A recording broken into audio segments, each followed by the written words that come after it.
Hello, hello. Good morning and slash or afternoon to all of you.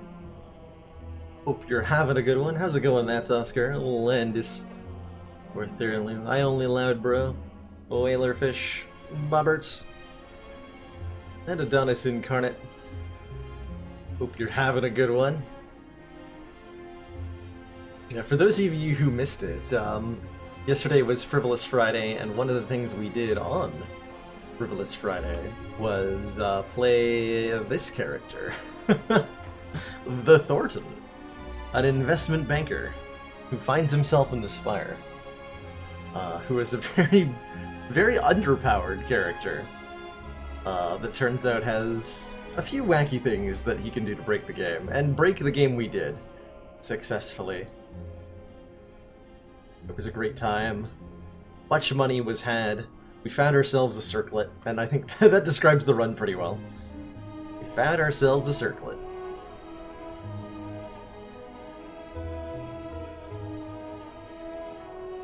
How's it going, Zonard Stark?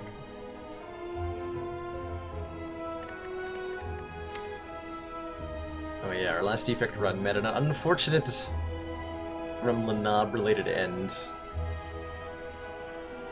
Oh yeah, I got very upset after skipping 2 cards in a row. Why did I? Oh, I skipped to go for the ice because we had a fusion hammer. Oof, that was a rough couple of first card picks on defects.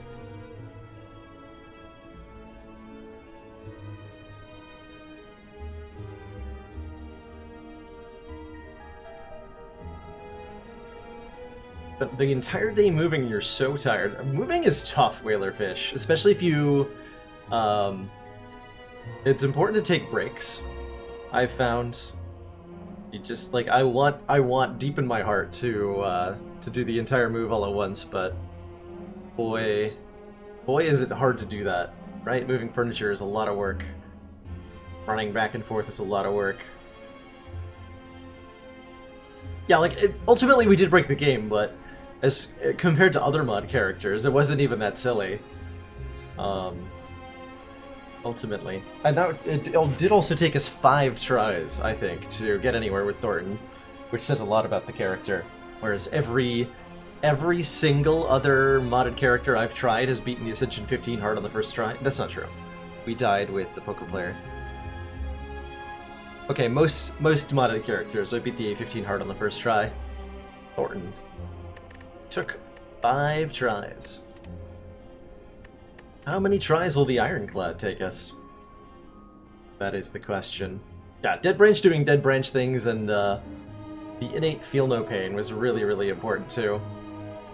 And there was one thing I did notice is that Thornton, Mr. Investment Banker Man, has so many cards that say exhaust on them. He might even actually have more exhaust cards than the Ironclad does. He's even got cards that exhaust and then create a card in your hand that also exhausts. And Ironclad doesn't have anything like that. 2 tries for Ironclad? Well, let's get started on the first one. I'm looking forward to my win here. Let's play some Slay the Spire.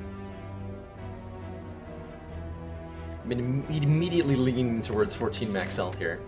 Although the early shops kind of discourage me a lot from that pathing. I could see myself going like, take the 14 max, go... This act is a little questionable. Hey, hit people guy. New place on the 5th floor, oh no. Oh no. Is there an elevator at least?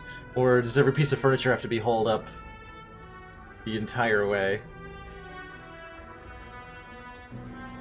Do I prefer the common relic or the -7 in max health for a rare relic more? I tend to prefer rare relic starts a lot. I only loud bro. Unless you're fighting, if you're fighting it depends actually on the map. If you want to fight a lot of elites in Act 1, the common relic is a better bet to just give you the extra edge you need. But if you have a little bit of freedom, I like to take a rare relic, because rare relics are generally relics that are really strong, but they're only strong under certain conditions.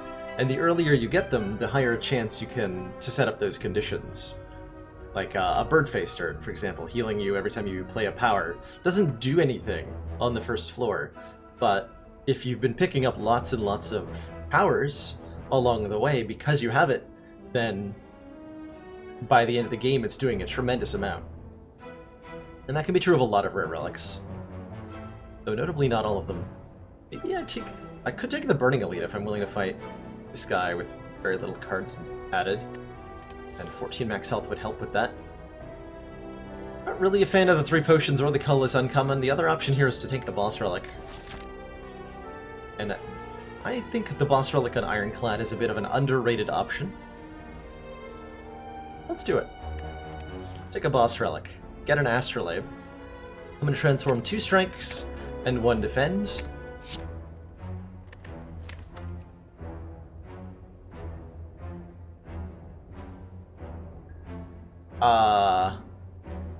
Interesting. I have never, in my entire Spire career, started a run with a Searing Blow +1.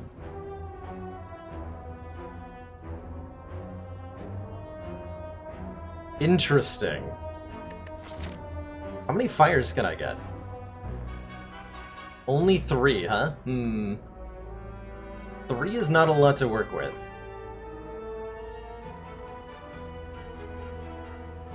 But maybe if we get a random upgrade on it or something. I'm not committed to this Searing Blow yet. If I saw 4 campfires, I might try to commit. But with only 3, I'm gonna need an event upgrade or something to be convincing. What we do have is really good block right now. We got a Metallicize and a Power Through, which means we basically already beat Guardian, which is super nice. And having a 16 damage 2 energy card, it's almost a Carnage. Armaments would go a long way too. One of our most valued supporters says continued support of the XCOM project. Ascension, thank you so much for those 7 months of council support. Enjoy that empowered, smug sense of superiority. Thanks for continuing to support the channel.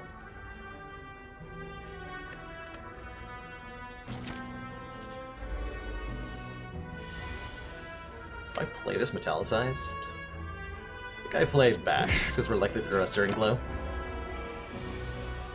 We did not draw a Searing Blow. Alright then. The answer was, I should have played the Metallicize.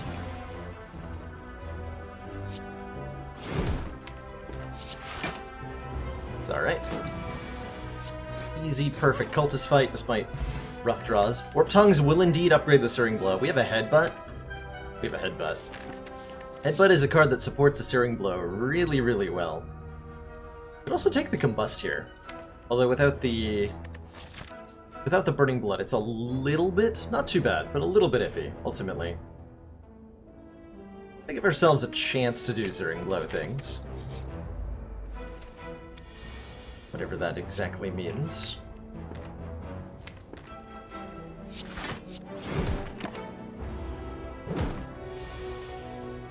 No. How dare you damage me? I want to speak to your manager.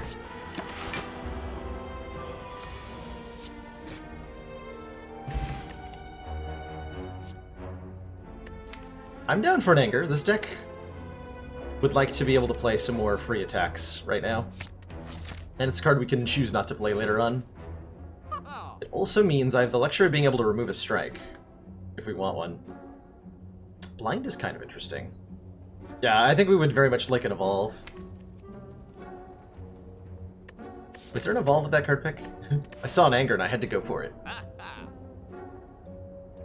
We would definitely like an Evolve with this Power Through. There's a little bit of consideration to this weak. Blind, rather. To apply 2 weak for 0 energy. As a good mitigation source. Goes well with Headbutt, too.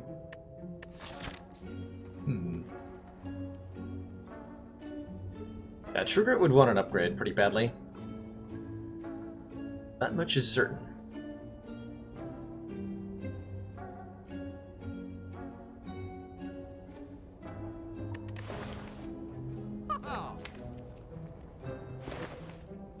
the blind here.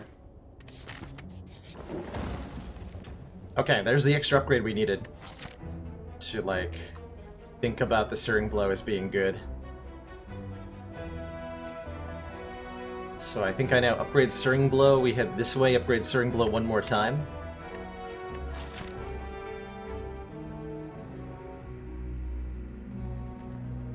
We take on this elite, we take on the super elite, we upgrade 2 more times, hopefully, and then we take on Guardian. This goes to 21 with this upgrade. The next upgrade is going to take this to 27. And that is going to be like a Lagavulin slaying, a Knob slaying card. Right there. I should go this way too.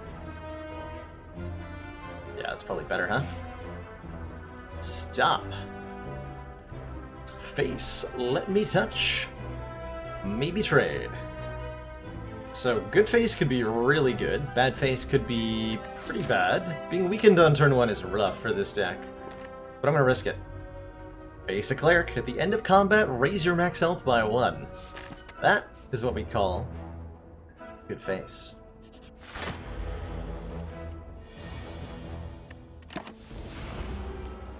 Let's go, Walker. Indeed, the old Searing Blow. Decaroni. Can be a hard sell at times, but it's powerful. Fortunately, we just reshuffled the deck without Searing Blow in it. Oops. This isn't a bash, is it? Bash does another... This is 21, so I have to get an extra 13 damage out of Vulnerable. I'll get 6 this turn. There's no way I'm getting 13 extra. That's just not gonna happen. We could draw Invulnerable. We could do Power Through Searing Blow next turn.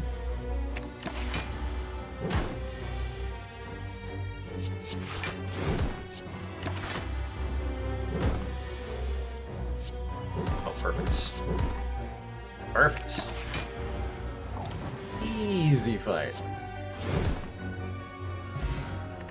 Stone Calendar. At the end of turn 7, deal 52 damage to all enemies. Wait. Which one do I take? Which one do I take? Armaments or Evolve? What do I do? Can't give me both of those cards at once. It's true, Evolve is uncommon versus Armaments being common here. That is an argument. And Evolve is so good for, like... Is Armaments more important?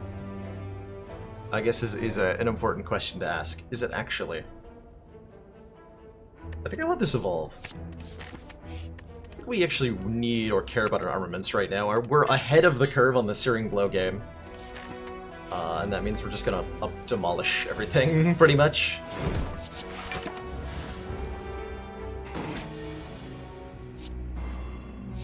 Obliterated.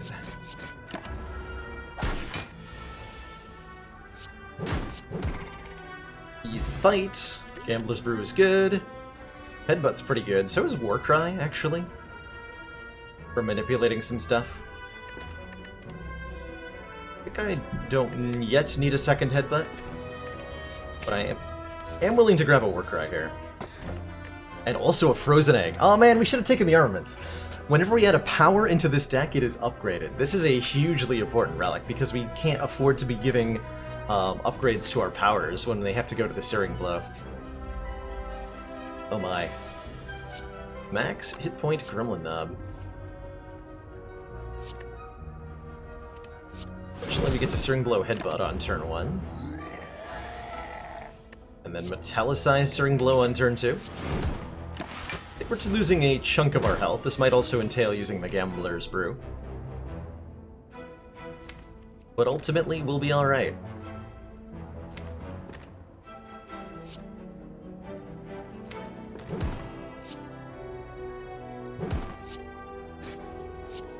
Have some lines. 17's not actually that bad. Got him here. Hey, Pantograph makes up for a lack of burning blood. Start of boss combats heal 25. That makes it way safer to continue to pump upgrades into Searing Blow. A blood potion, which heals for a quarter of our max health. And another Metallicized Plus. I was just thinking I would like another one of these. To give us a really solid block core. 8 passive block per turn is a lot of block per turn. I would like this.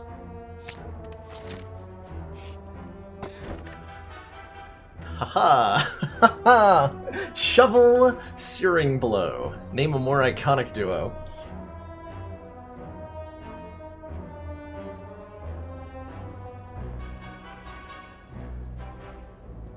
What happens when two philosophically incompatible memes meet head to head? In fact, I've never actually seen so much of chat be behind skipping a shovel. But today's the day. Today's the day! Speaking of warped tongues, at the start of your turn, upgrade a random card in your hand for the rest of combat, or we can just have one more upgrade on the Searing Blow, which is actually not the wrong choice. We do have to carry this pain around for a while.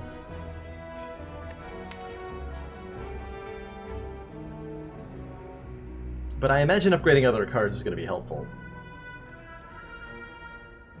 Right? Question mark? No, go back and take the shuffle. Someone's saying what we're all thinking. I'm saying we have 2 keys in Act 1.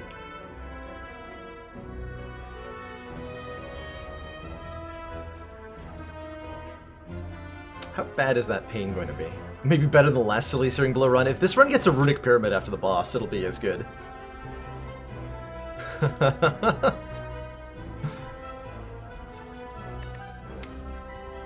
This could be a Searing Blow plus 6 by the Act 1 boss. That is a ton of damage.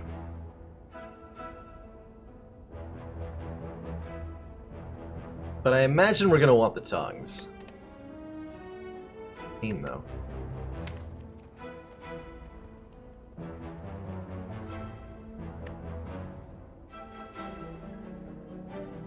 So here's the actual cost. The Warp Tongues are costing us 1 strike removal from the deck and 1 upgrade on Searing Blow most of the time.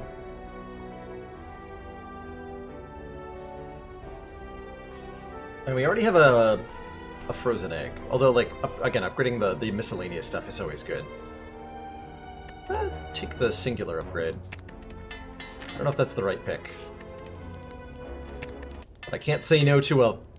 We're way ahead of the curve here. So one of the big thresholds for Searing Blow in my mind is if your Searing Blow starts doing enough damage such that...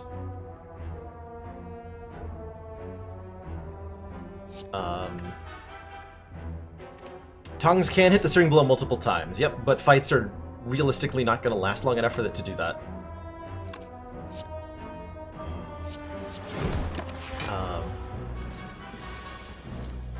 Oh god.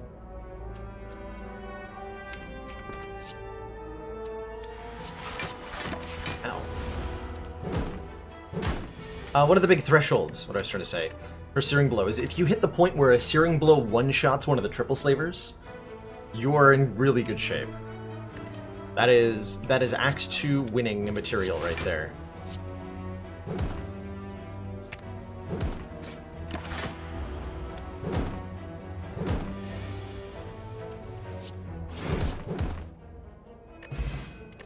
Or healing. I'll think about it. I don't want any of this. A lot of the stuff, we're going to be skipping a lot of cards with Searing Blow. Especially unupgraded cards. The buff to blood potions is already on live. That's right, Zonard.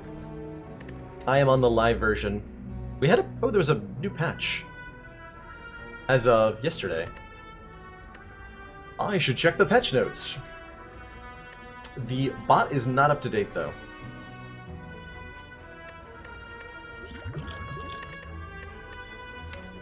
I think I like this Gambler's Brew a whole lot. And the blood potion's actually better than the regen potion? That's a weird statement.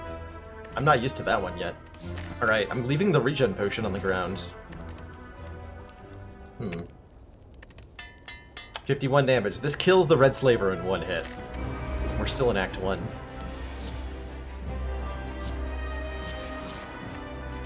Well, that's a big deal. Whoop. Let's get all the defensive cards out.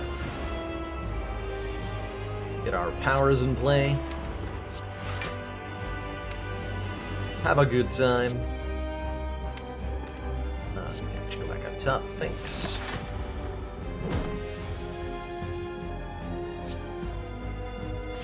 We have health to trade, so I'm going to do that.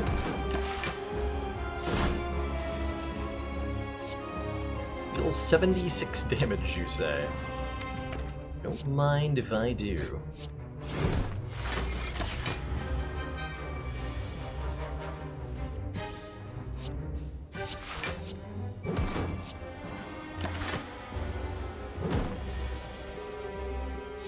Bend, Searing Blow, Stone Calendar. Easy fight.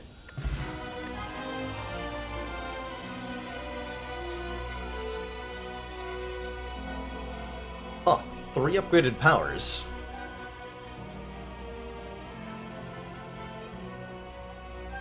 Interesting. Barricade is not a bad idea, right? Like, we have a Power Through Plus and 2 copies of Metallicize Plus. We could definitely make use of Block Retain. Brutality lets us draw our Searing Blow more often, as Nilzilla points out. It does come at a hit point cost, but that cost is going to be pretty low when we kill everything. I think Dark Embrace is a valid consideration too, whenever we exhaust a card, draw a card, although we don't actually have very much exhaust at all in the deck. So it's more of a speculative take. This is also pretty dependent on whether we get an energy relic, right? Barricade's tough to play if we don't have 4 energy. Whereas Brutality is really nice if we have to make this work on only 3. Wall of Bears. Barricade. What is the game beta art?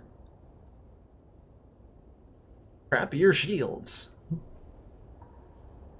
4 energy or Runic Pyramid. Runic Pyramid would make Barricade so very good. Would I take a Snecko with Searing Blow? Absolutely, yeah. Snecko all day with Searing Blow. Because both the randomization of cost and the extra card draw massively benefit a card like Searing Blow.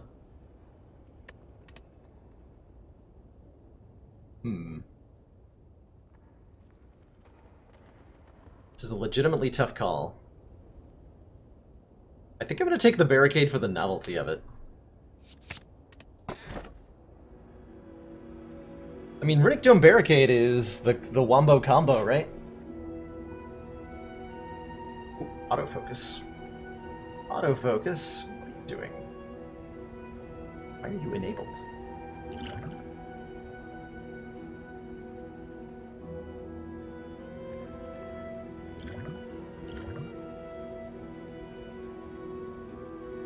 Cage does let us draw the Searing Blow more often, right? We get to remove 2 attacks, 2 strikes. Which is nice. Go down to a 16-card deck with an Evolve in it, which means it's not even vulnerable to status cards.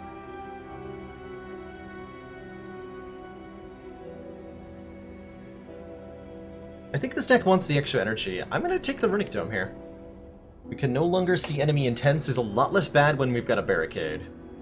And so I think that enabled this pickup. Normally not a relic I like to take, especially for the viewing experience. We can no longer see what the enemy is doing. And that is going to make things complicated, but we're also just going to bash everything's face in. So, good talk. 1, 2... That is a lot of campfires.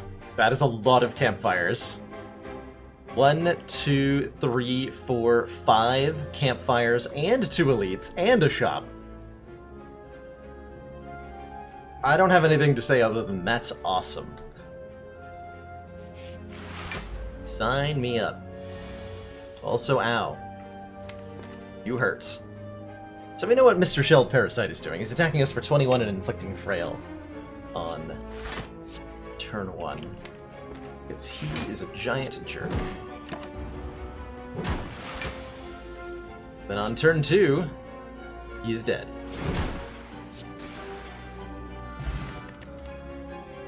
Nope.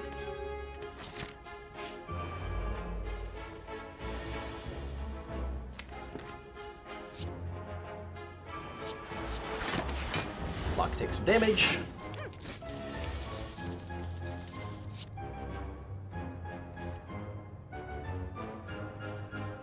You can go back on top. Yeah, you can go back on top.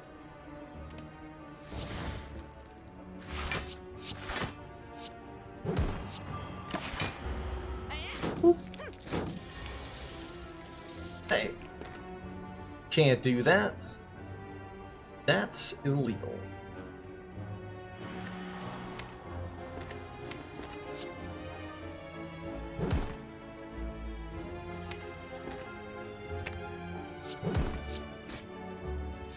So depending on who's attacking this turn, I may or may not take a bunch of damage. Good. Good. So he's running this turn. Means if I want my money, I have to Searing Blow him. I might get away, though. Alright, you're getting away with my money. I'm out of here! Should maybe drink this blood... Yeah, I should probably drink this blood potion. Shockwave. Apply weaken vulnerable to all targets is extremely helpful. Especially with our 4 energy here.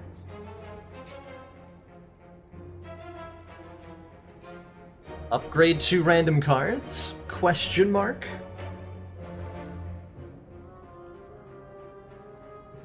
Or I can transform 2 cards, or I can remove a card and upgrade 1 random card. I can't... We removed a strike at the first shop, didn't we? No, we didn't, because I started out by transforming 2 strikes defense, so we still have a removal. If I pay 110, I'll have 78 gold, so I could afford 2 removals here. Or I can transform 2 strikes into different cards and ignore the upgrade entirely. 1 random upgrade's not likely to hit Searing Blow.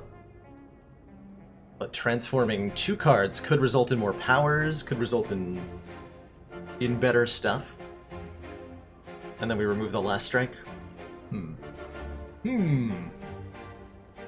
Contemplations. Yeah, on the other hand, if we upgrade 2 random, we actually have like a decentish chance of hitting the Searing Blow. And we might get some other important stuff upgraded, like Shockwave, like Warcry, like Bash. Hey, bunny! If we transform and get powers, they are indeed upgraded with the egg. That's my main consideration for the transform.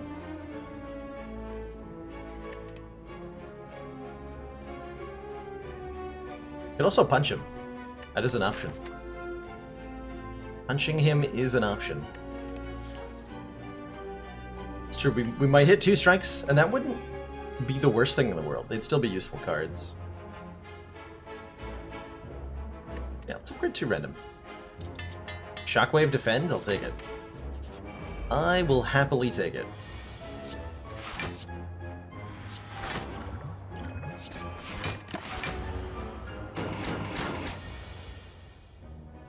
Okay, I have no idea if you were attacking me. I don't have barricade in play, so I'm upset about it. Just assume yes. We'll put power through on top just in case we were wrong. Okay, now that Searing Snake Plant has attacked us twice, we know it's guaranteed to debuff us on this turn, so I don't need to block.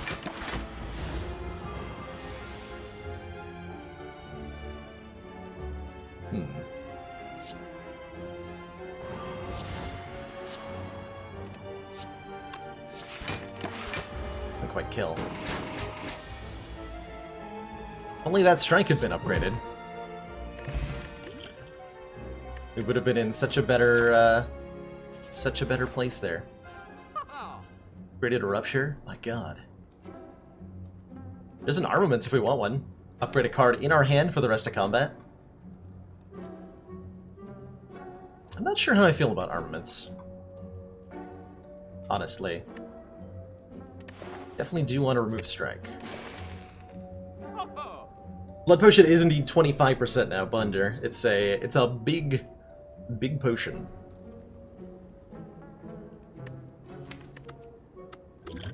Berry potion, very big. Armaments is nice, but it also costs a card draw, you know? Not gonna pay for one.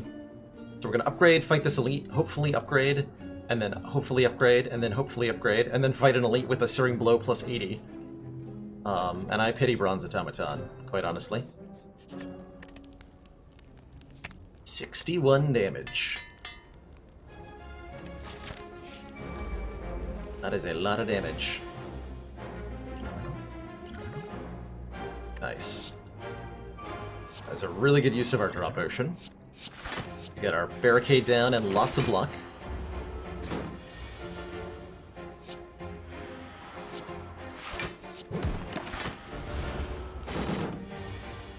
Now let the devastation begin! Alright, if I'm really, really lucky, I'm gonna draw it again with the Warcry. Oh. That face.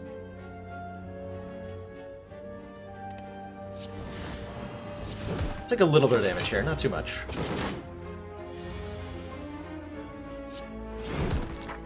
Pretty easy book of stabbing. Meat on the bone is the sustain this deck really, really needed. If our hit points is at or below 50% at the end of combat, heal 12, that should mean we basically never need to rest for the entire run. And here's the third Metallicize plus. I think I'm gonna take it. That's a lot of Metallicize. Plus.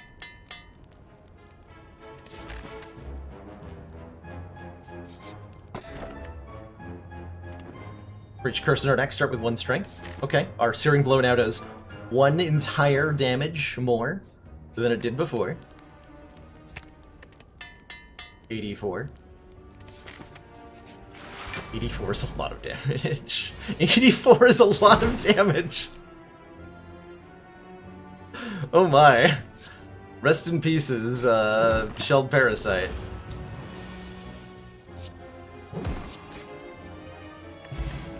Second Gambler's Brew. You know what? Yes. Welcome to the deck, Metallicize number 4. What are we gonna do when Searing Blow gets stolen? We're gonna really hope it doesn't. We do have ways to kill one of the minions. Stone Calendar will get it back. Stone Calendar will get it back for us. 97. I don't know if I've ever had a Searing Blow plus 10 in Act 2 before. It's crazy tuck. Evolve, you're so good in this fight.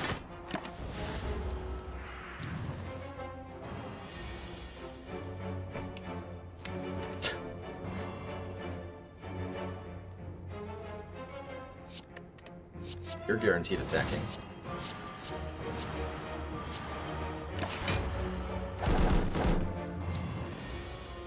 Now you're guaranteed attacking.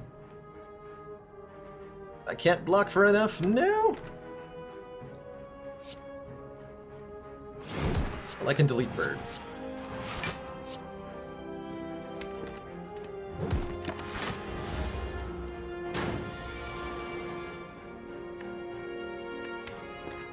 Delete bird. I have 16 Metallicize? Holy crap. That is so much Metallicize. Oh, Blorb. Skills cost 0. When you play a skill exhaust... I mean, I don't actually have that many skills, right? All my block cards are Metallicize.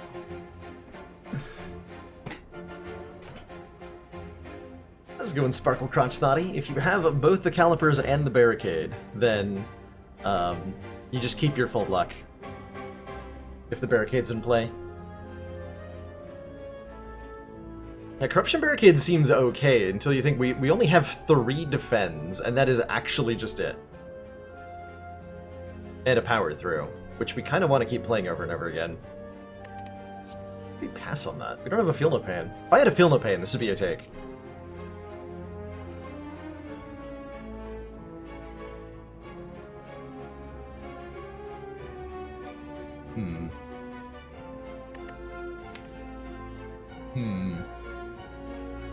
Blind is also a skill that we maybe don't want to be exhausting, potentially.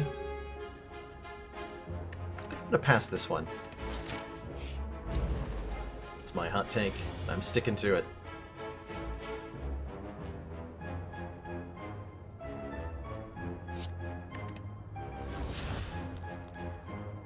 If I don't find the Searing Blow next turn, I will use the Gambler's Brew to try to find it.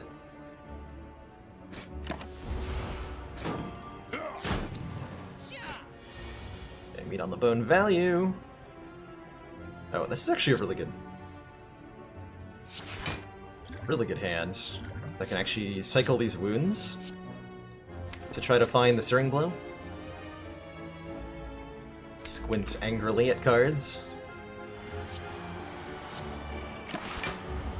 Swear, if you entangle me... Good. Good. Delete it.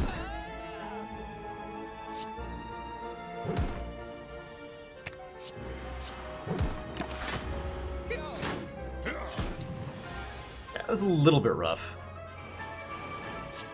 Oh my god, 147, that's so much damage, what? What even?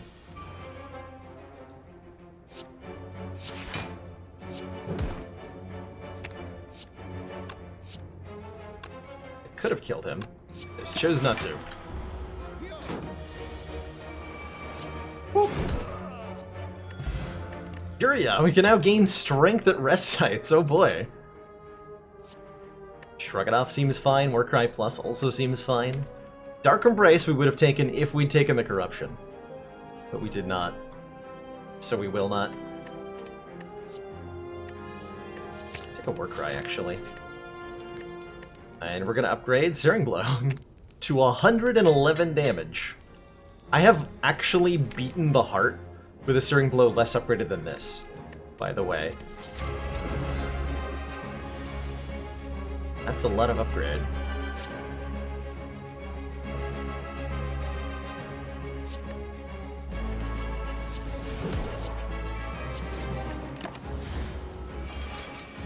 Oh, sorry, 112, my bad. My bad, you're right, 112. Hopefully you don't steal my cards, thanks.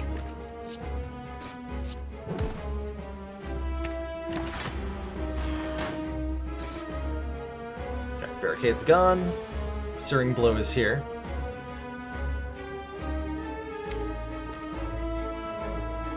Searing Blow is here. I could play Barricade this turn if I want to.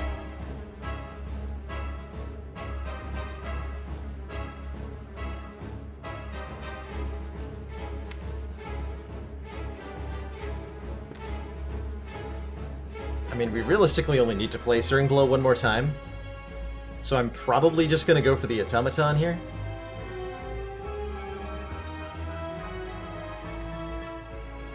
Although putting Barricade in play is very tempting, huh?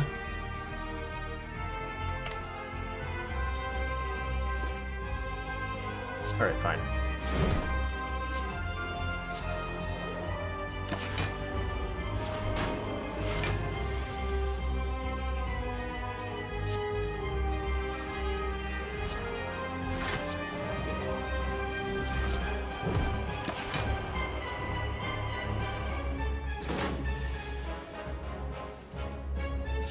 Oh hey, we win. We just win. Good fight.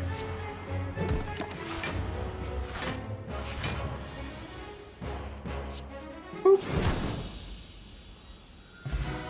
What Hyper Beam, lol. Jug Plus. We don't actually gain block that many times. Also, I don't think we need a way to deal more damage, considering what we just did to that poor boss. So, possibly skip all 3 of these. There's maybe room for the Fiendfire. And if I'd taken the Dark Embrace, I would be taking this Fiendfire. Just to draw the cards. Yeah, Limit Break makes the Searing Blow do 113 damage. Metallicize does trigger Juggernaut, but only once, no matter how many copies of Metallicize we have in play. So we play all 4, it'll still only procs Jug once per turn, dealing 7 entire damage. Which is notably less than 111. So I think we just pass. Could transform my 5 basic cards with Pandora's Box here. Which I genuinely might do. We do have Sozu. Gain an energy at the start of our turn. We can no longer obtain potions. Or I could do Ori. Choose and add 5 cards to this deck. Doesn't seem great, right? We're looking to keep the deck nice and thin. So probably a Pandora's then. And if we get any powers, they'll be upgraded. What's in the box? The actual best choice would be to do Pandora's Glitch here, but in a regular run, that is not legit. But what is in the box? The box has the Fiendfire. He's here after all. Welcome to the deck, Fiendfire. Also welcome Sentinel, Infernal Blade, Clash, and Sword Boomerang. And Sword Boomerang. Alright, counting campfires. 1, 2, 3. Ooh, kind of a weak act, but that's okay, because we're already at plus 11. We don't really need it to be any more than that.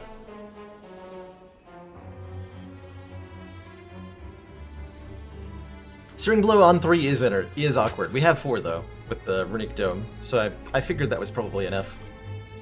I was hoping for another Metallicize. So was I, secretly. Genuinely secretly. A power through Fiendfire.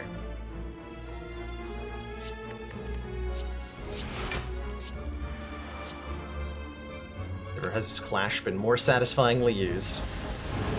Yeah, don't forget the keys, so 2 upgrades. But like I said, we are already at the part, like, have a sufficiently damaging Searing Blow to just win the run. So it don't even matter none. Lorp.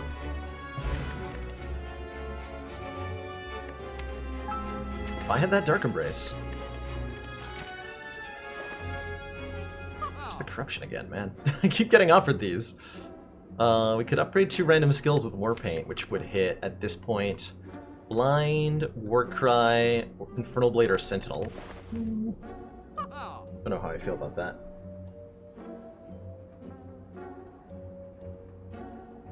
Don't know how I feel about that.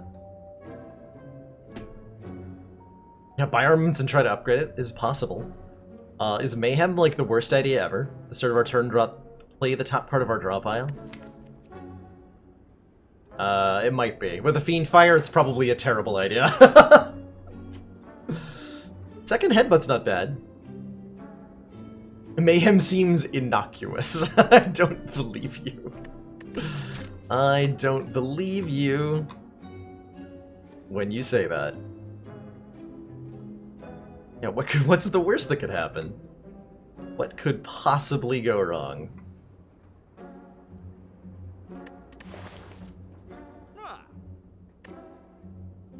What could possibly go wrong?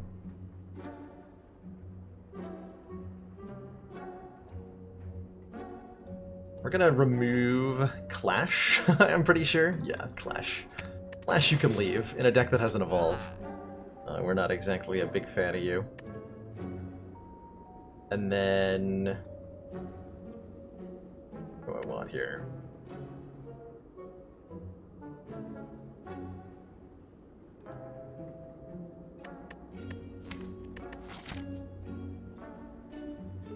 If we buy Mirror, what are we mirroring? I wonder. I wonder. I wonder.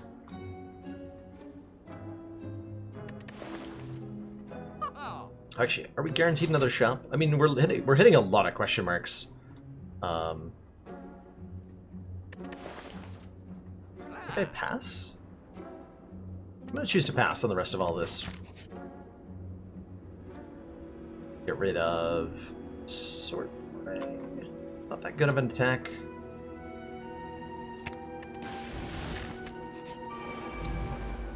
Ah, the dreaded triple nerds.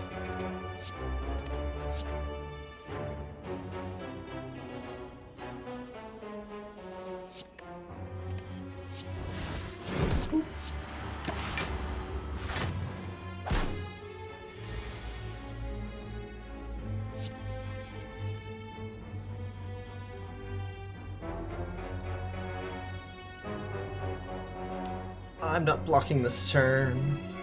Although, can I kill you? Killing this guy an option. I'm gonna Shockwave Barricade.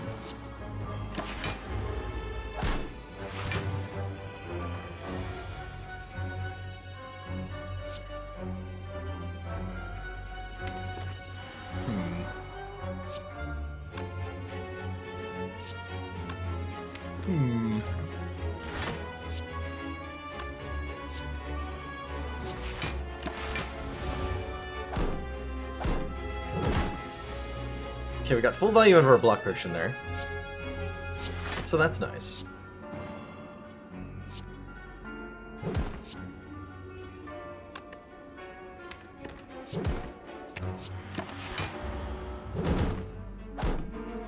Okay, please stop though. Yeah, this fight is not going to be easy for us. Not at all. That said, it won't be that hard either.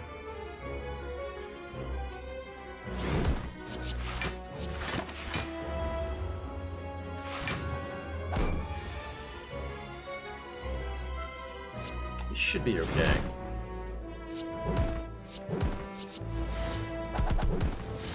Almost.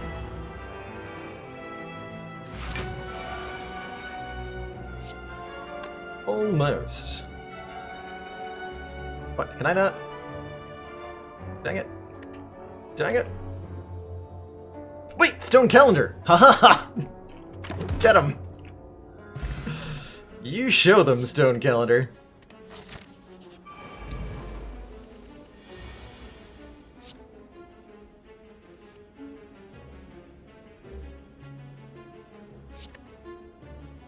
You show them. Transient's gonna be fun too. Since our damage is so all over the place.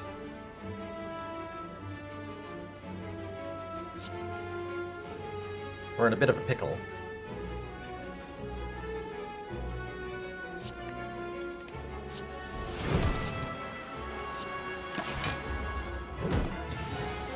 Transient hits hard every turn, but reduces his damage output.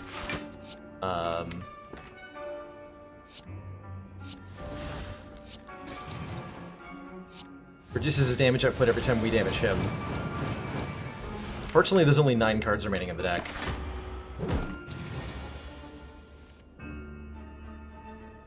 So I can do Searing Blow, Headbutt the Searing Blow, play Metallicize and Blind, play Searing Blow, play Barricade, and now I'm almost guaranteed to draw the Searing Blow again. Easy fight. Haha! No problem. Man, the deck really thins out. It turns out if all your block cards are Metallicizes, they don't stick around very long. That was really smooth. That was beautifully smooth. Could take the Pummel Strike if we want a little bit more draw. I don't know that we do.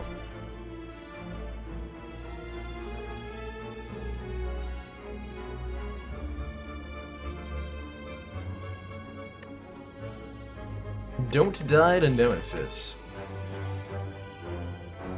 I'm not too worried about Nemesis. I am gonna fight another elite. And we could go to the shop instead and remove a card. But I would rather fight the elite. So that's not even Nemesis. Easy game.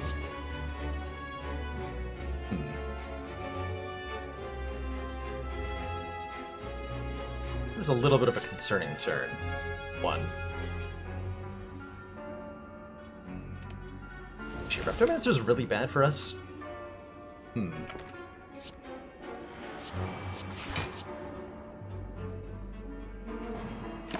Okay, we could be in really big trouble next turn.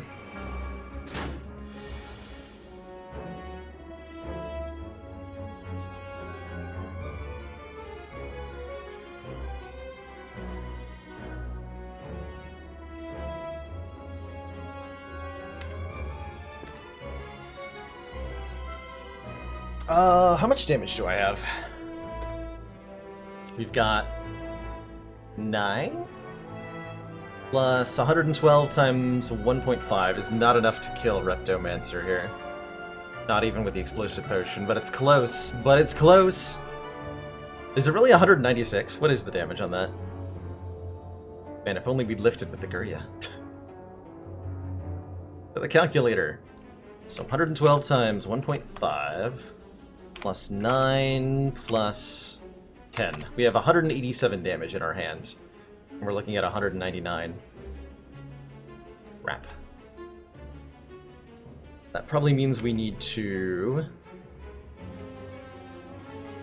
Gambler's Brew.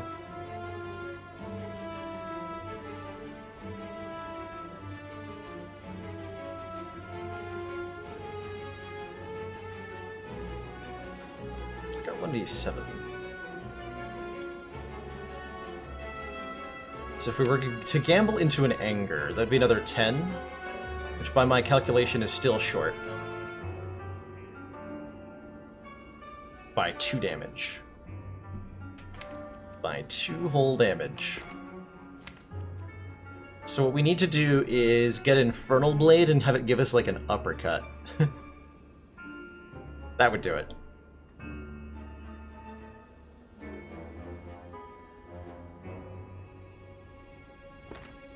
Yeah, I guess we had to hit the Repto on turn 1. With the bash? Or something? We had to do something. The good news is we're not dead here. Because we can kill one dagger, the other one's weakened. We are taking a ton of damage. We are taking an absolute ton of damage here, and that is terrifying. And I think we need to gamble the Evolve and both Metallicizes.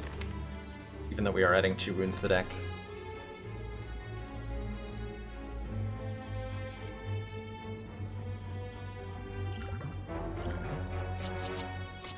Just gamble all this. What do we got? Okay, Shockwave helps a lot by making everything weak. You just like Shockwave, kill a dagger.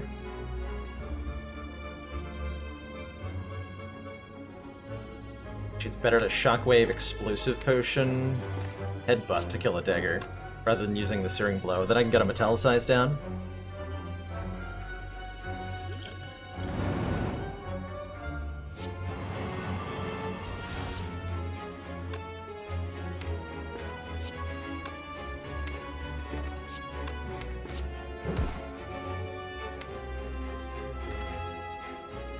We're going to be doing a Fiendfire Power Through next turn, probably. Although we have 2 things attacking us.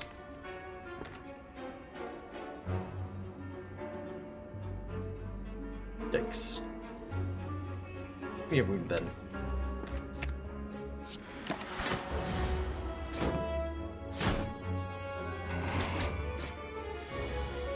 Ouch! My poor face. 10. 10?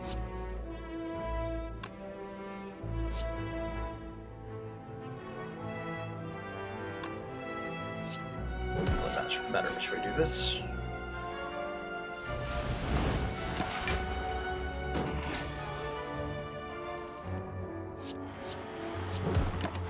Die here.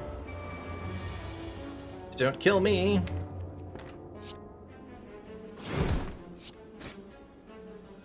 Whew. Okay. That was terrifying.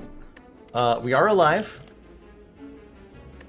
We are in fact not dead, and we have a Mercury Hourglass, dealing 3 damage to all enemies at the start of each turn. Not sure I'm willing to fight another elite after that experience. That was harrowing, is how I would describe that. That was very yikes, and I did not like it very much. We do get a couple fires now.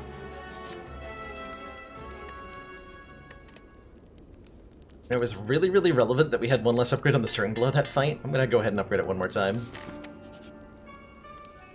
217 gold for the red mask? Nope. Singing Bowl. When adding cards to the deck, we can instead raise our max health by 2. That is significant. That is very significant. So here's my question. Do we rest?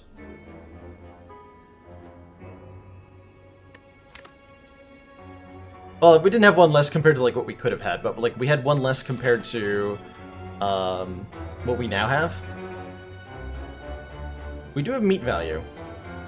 That's true. And we'll probably just one-shot the writhing mass. Let's get our recall in then, before we forget about that one. Who rests with a Searing Blow? I mean, really. Who does that?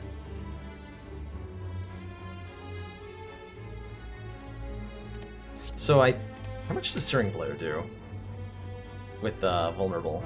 It's actually really important. 127 times 1.5. It's 190 with Vulnerable. Okay, so we're already killing with Vulnerable.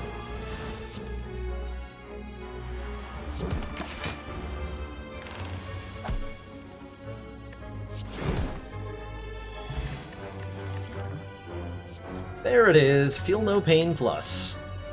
When we exhaust a card, gain 4 block.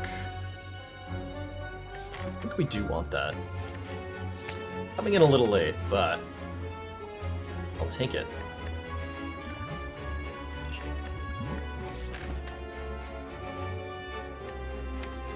Let's see, Giant Head should be easy. Nemesis could kill us. Nemesis could kill us. Because of if the Searing Blow just doesn't come on the right turns to kill Nemesis, we could die. We could also kill Nemesis on turn 1. Goes either way, right? We have yet to see Mind Bloom. I think we're okay against Nemesis. There's a chance we're not. But let's risk it. I think we're okay. Just at a glance, we seem to be fine.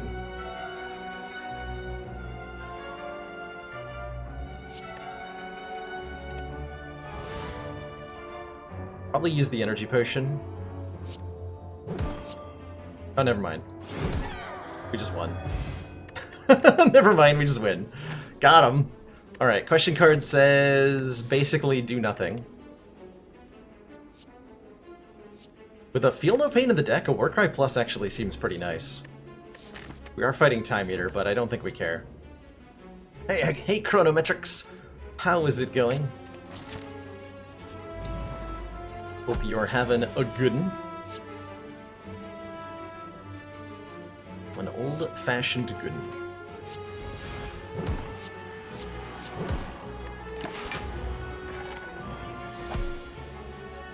Welcome to our weird and magical Searing Blow deck.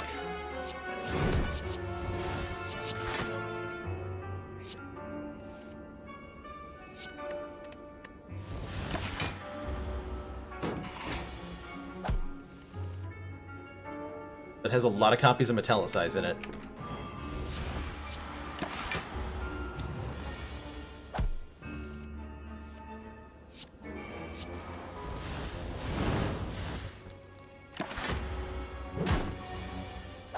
Cool!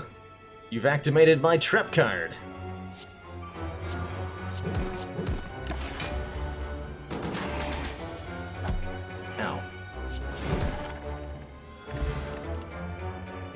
second barricade. Actually, a ghostly armor seems fine, right? Kind of struggling with the whole blocking thing.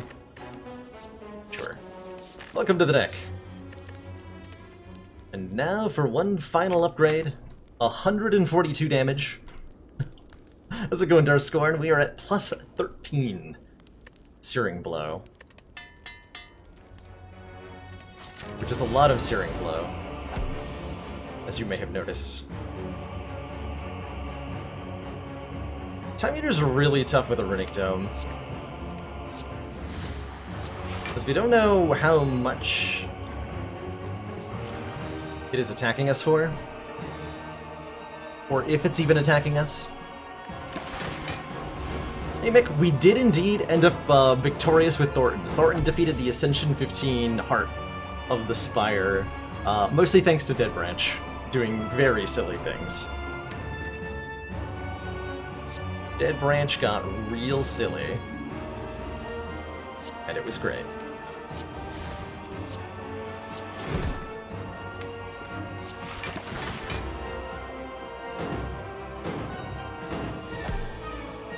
Okay, Arcade gets some play. I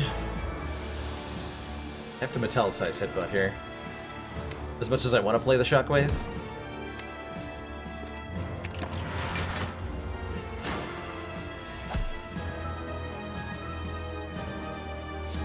Since we have Barricade in play, I'm okay not bashing yet. This is already bringing Time Eater below half, so we're guaranteed that next turn we're not being attacked anyway. Nice and safe. Oh, I should have played a ball before I did that, for obvious reasons.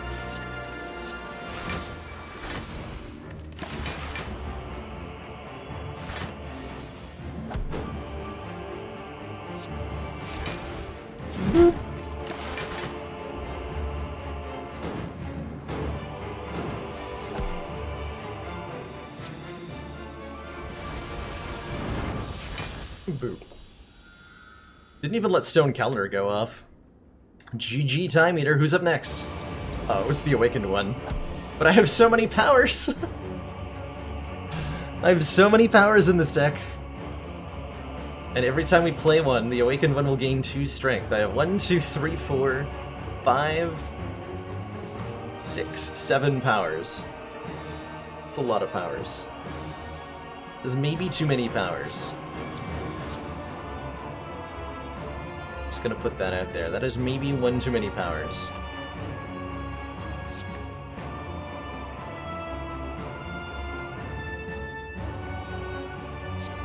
Okay, the hope is that we have enough block / we have 96 hit points.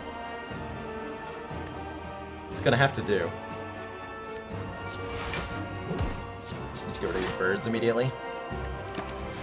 I'm not opposed to using the energy potion in this fight. Our matchup here is not great, genuinely.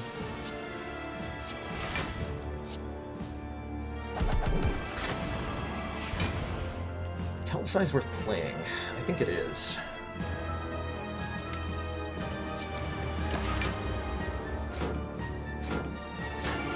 Okay, this is the multi-attack turn.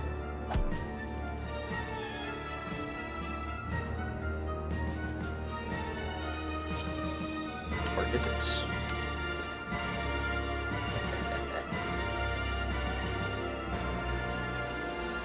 Where is it?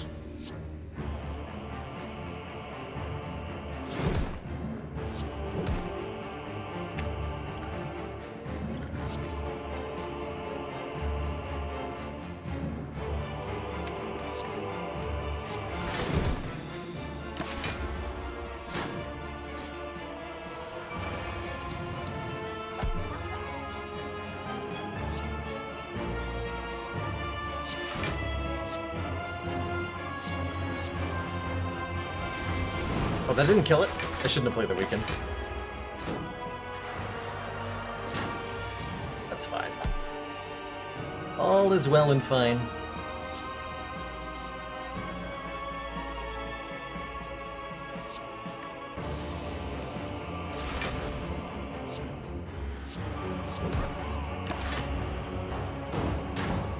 Ow. You do a lot of damage. I don't like that.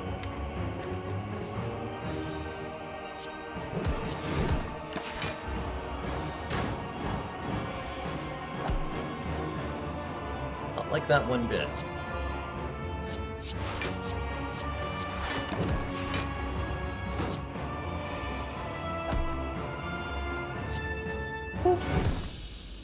Okay. Everything is fine. Back up to 41 out of 97 health. We don't have any potions, but we do have enough money to buy potions at the store. Which is part of the reason I decided to use my potions in those 2 boss fights. Normally, you see me trying to hold on to the potions for Act 4, but figured we're gonna replenish it. Yeah, let's go Mirror. Let's go Dolly's Mirror. Right the heck now. And we're talking a lot of health for this upgrade, but this is an important upgrade. We're talking like one-shotting Spire Spear with this. Bottled Flame would be pretty nice. How about a Mango? The corruption is here. To go with our Feel No Pain. But there's not a lot of skills to exhaust, actually. This one, this one, this one, this one, this one. There's not a lot to work with on the corruption, but I might take it anyway. Deep Breath could be nice. Shuffle our discard pile into the draw pile, draw 1 card. And if we have a corruption and a Feel No Pain in play, that'd be good. We'd like to remove a card. Anger, probably, at this point. Needs to leave the deck. I want a skill potion and a weak potion for defenses, and sure, we'll take that. Good luck to us. Alright, Searing Blow, I need you on turn 2. I think.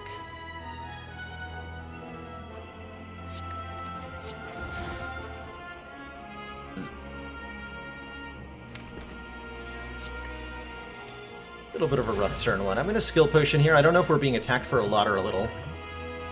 So let's hedge our bets with a Flame Barrier, and if we aren't being attacked for much, the Barricade will carry the block over.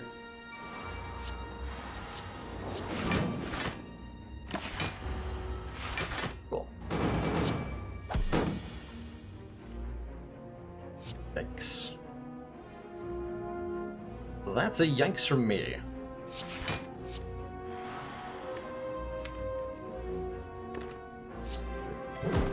Power through back.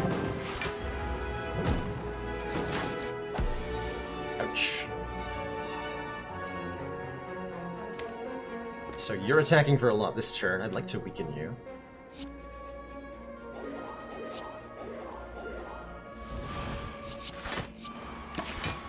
Searing Blow, please. No! Searing Blow. You traitor.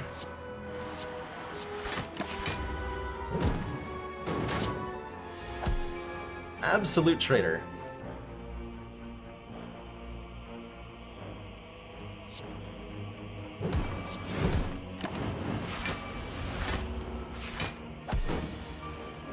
Alright, we're fine now.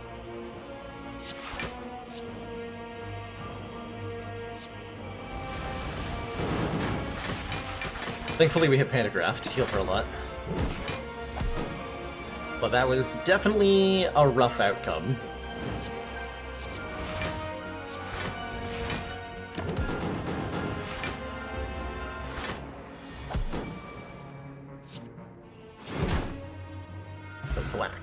Alright, meat on the bone helped too, actually. Shrug it off plus, yes. Deck needs just a little bit more block. And a little bit more block we now have. 82 health, turn 1 corruption. Against the Heart of the Spire. I would have preferred a turn 1 evolve, genuinely.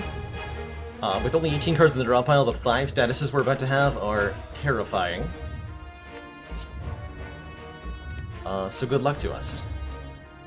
On turn 1, the Heart debuffs us, followed by 2 very deadly attacks over the next 2 turns.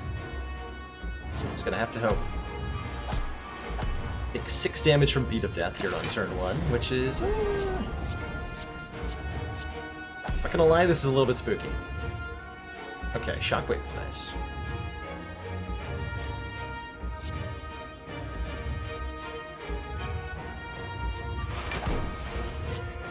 It's on top of the deck. Bash. I mean, I might as well, right?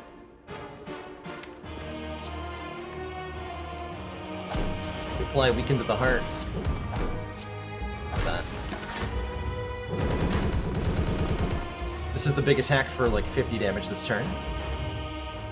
A Feel No Pain would have been great a couple turns ago.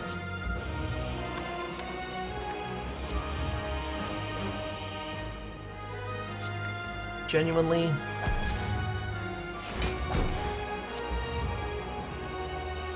Okay, here's our Searing Blow.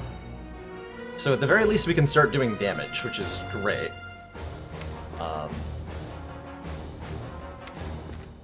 It's just that we're taking a whole lot of damage here.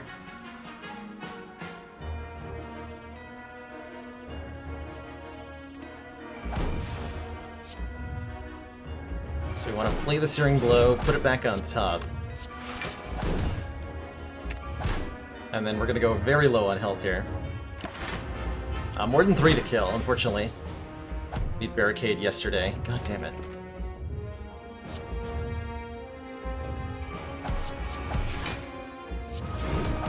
Anger came back. I'm not sure we survived this turn.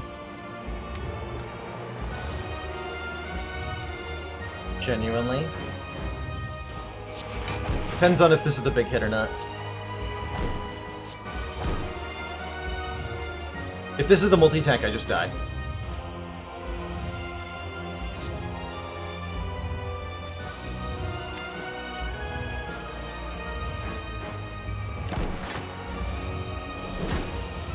Not dead yet!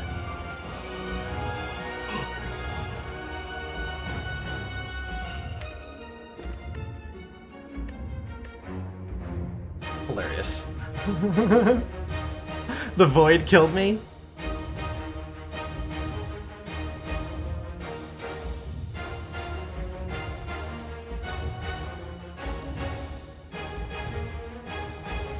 So it's possible to survive this turn by playing the Fiend Fire,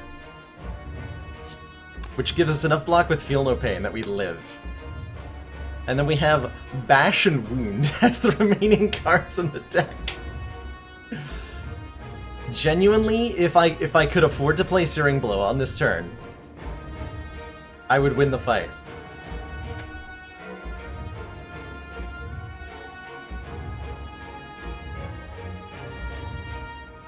So close.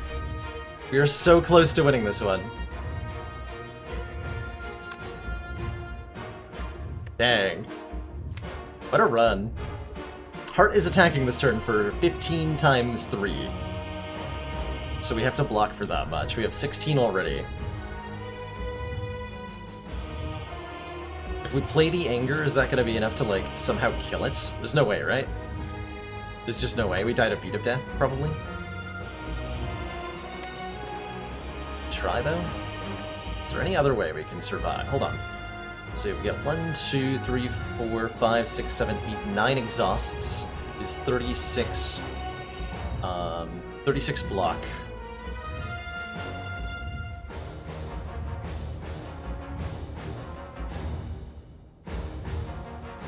And we need at least... Okay, we can play the Anger. Yeah, we did lose to Void. I think I should play it over with no turn 1 Corruption. I imagine this would be the first hand that's different. What we needed was, we needed Evolve or Barricade or Feel No Pain to be in the top half of the deck. Any of those 3 would have been fine.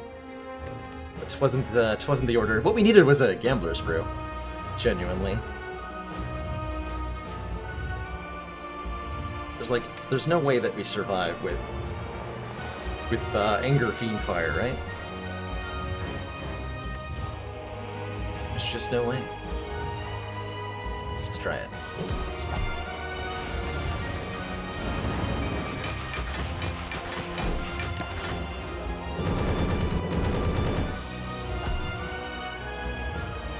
Oh, we also can't play the card system. Never mind. Whew. Your consciousness fades. GG. This deck was a little bit too many powers, which we knew. Like, we took the Metallicize as knowing that they were maybe going to be too slow in the end. And indeed they were. I think this deck with 2 less copies of Metallicize would work a lot better. And quite frankly, what we needed was one of those Dark Embraces that we took.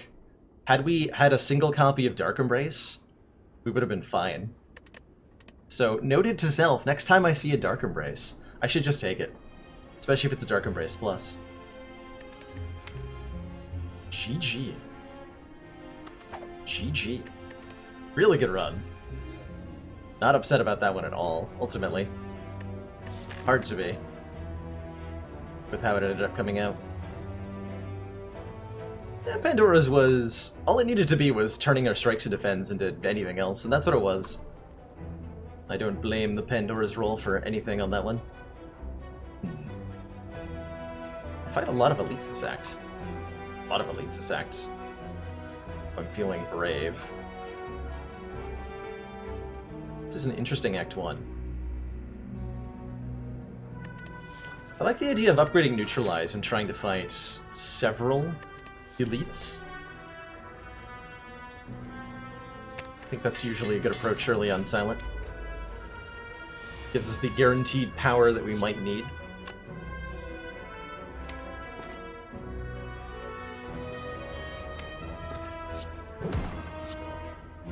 Actually just take 2 here and go like this.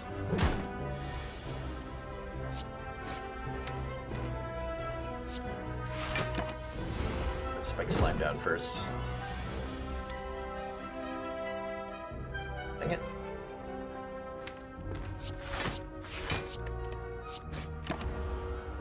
One damage short, huh?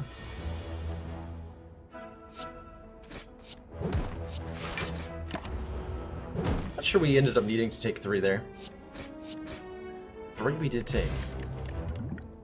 Oh my. Well-laid plans versus Piercing Whale versus Bouncing Flask. Normally I'd be taking a Bouncing Flask this early, but Slime Boss really is not a good fight for Bouncing Flask. Both because the splitting removes poison and because in a multi-enemy fight, the bouncing part of this card is pretty bad. Well-laid plans is really nice. Both against the Triple Sentries and against Legavulin, and if we're looking to fight early elites, it really helps a lot. Plus, you know, one of the best cards Silent has. So I'm pretty happy to see it here.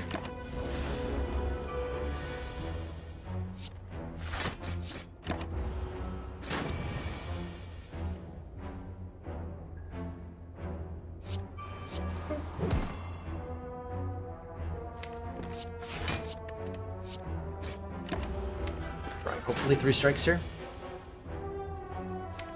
We can just full block. Now guaranteed 3 strikes.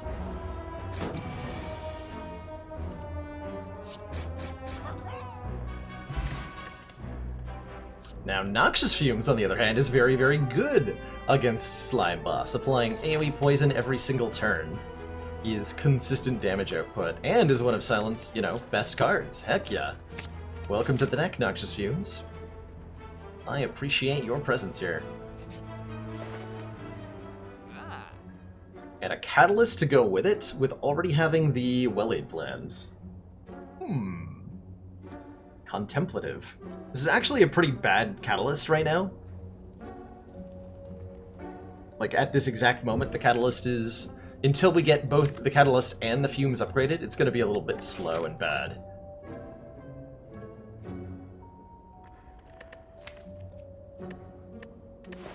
I'm taking it anyway.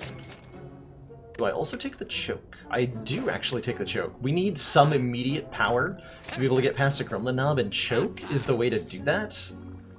So we take the card that's traditionally good alongside the card that's traditionally bad, and together we get a solution to the next couple of encounters, hopefully.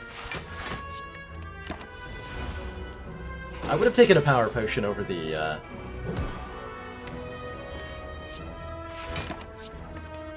Choke for the record, but I couldn't quite afford it.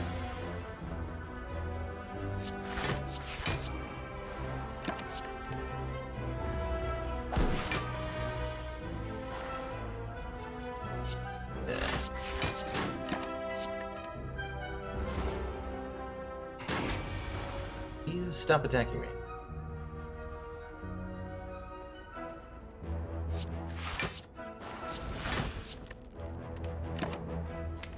play the neutralize.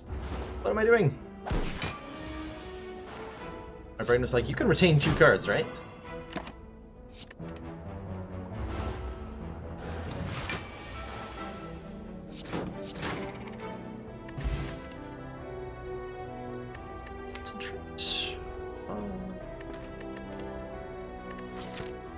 I think we have to skip this card pick. All 3 of these are skills, and I'm concerned about a knob. Wasn't a knob. Well then. Those plans, hold on to choke for next turn. Next turn we play the choke and wake him up. Do I also fear potion? I think I do. Just a little bit more oomph here.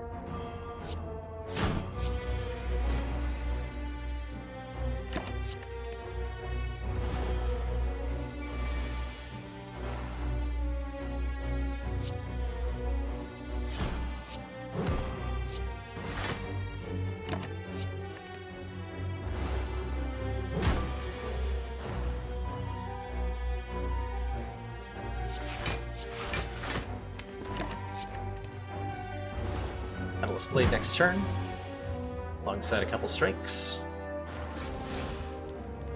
So we're dealing 21 over the next 2 turns, so I need to deal 20 here. There's no way I can deal 20. I guess Choke Strike deals 20, huh? Hold on to 1 strike, give myself the possibility of it. Oh, hey, that'll do 20. Choke is so bad. Apparently. First time we lose health each combat, we now draw 3. Speaking of drawing 3, Backflip is here to offer us some card draw. We would like it. We would like to consider it. But I actually think the Bane is better. We do need some more front-loaded damage to go with the poison scaling we're trying to do, and Bane is a good way to do that when we have fumes. At least I hope it is. Definitely upgrade the fumes. Definitely hope we don't die to this next elite. Definitely can't afford anything I like here. Although Quick Slash is... it's alright. You know? It's okay. I think with the Bane I don't need the Quick Slash. Rest in peace, Boot. Rest in peace, Vajra. Rest in pieces, Prismatic Shard. Ooh, Bag of Marbles. 1 vulnerable to all enemies on turn 1 is a big deal. Partially because it strips artifact, partially because...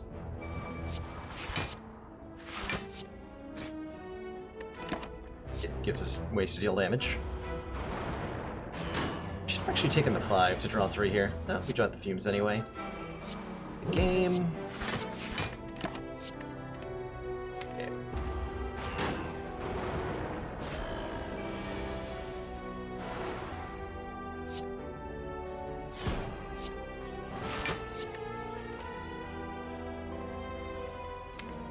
So I want to make sure this thing dies next turn. I'm going to hold on to a strike here.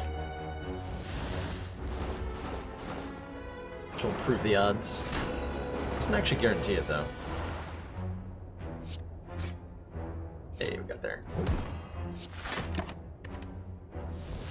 That strike blocked for 7, whereas defend would have blocked for 5. Hey, silly squirrel, yeah, we got so close to killing the heart with that Stirring Blow run. Just one too many copies of Metallicize in the deck, as it turns out.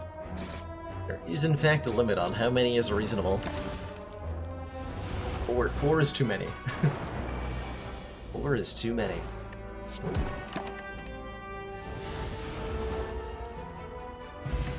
The Courier. Merchant is now 20% cheaper and restocks.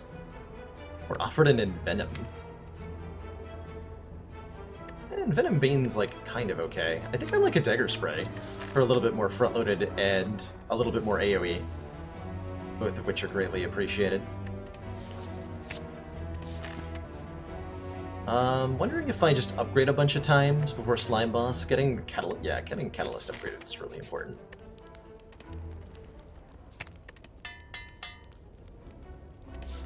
Okay, upgrade twice, rest once. Hello.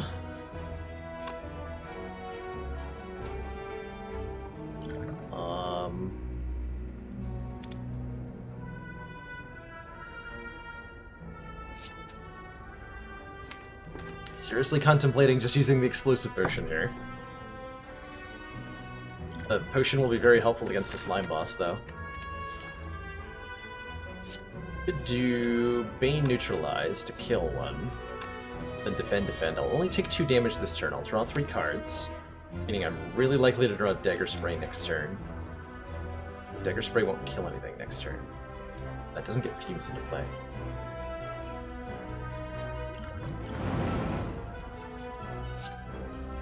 I don't want to deal with this.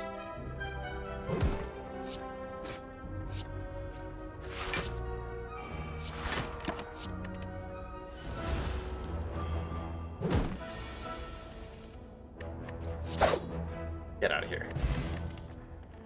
Hey, Poison Stab. More tools to trade. Start of your turn, draw 1, discard 1. Is kind of nice. But I think I like the Poison Stab just for another poison source, another way to turn Bane into a card that does actual damage. Seems really good.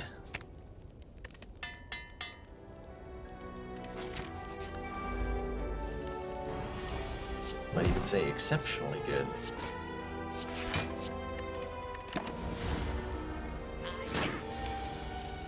Fire.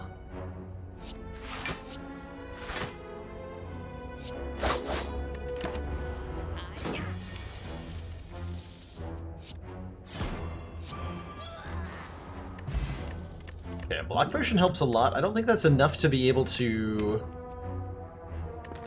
Take that. I don't think that's enough to be able to not rest here, but it definitely helps our survival odds. Take that Bouncing Flask.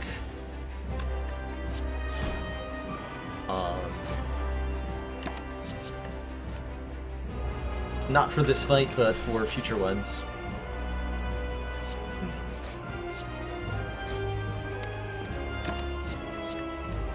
This turn's gonna hurt.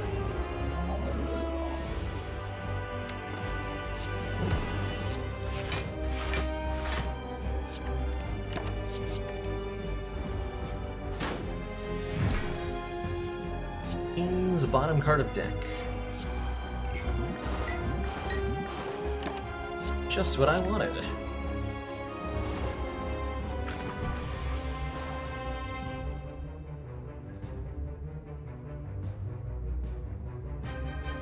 So you're going down to 80 health this turn, huh? The best possible split I can give you is to neutralize you now.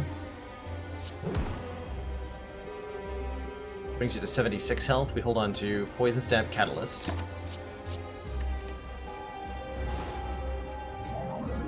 Use that this turn. Right. Poison Stab, Catalyst, Bane. Hey, we're fine. Didn't even need to rest.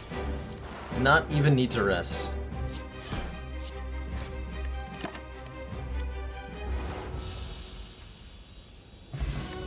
Gee. Corpse Explosion. When the enemy dies, deal damage equal to its max health to all enemies. Another good consideration here is the Glass Knife. Just a really powerful, front-loaded damage card. But I think we gotta take the Corpse Explosion. Solved so many of the dangerous fights in Act 2.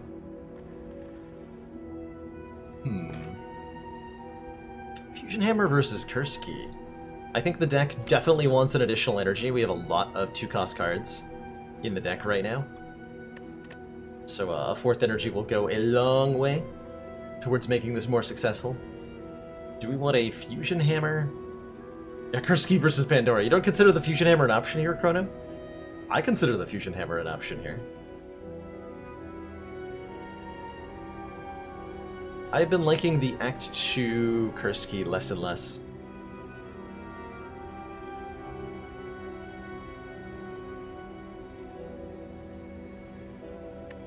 We have a really good deck for... Man, we really want to be able to take and upgrade more copies of Catalyst, though. This deck wants upgrades. Alright, I'll take the curse key.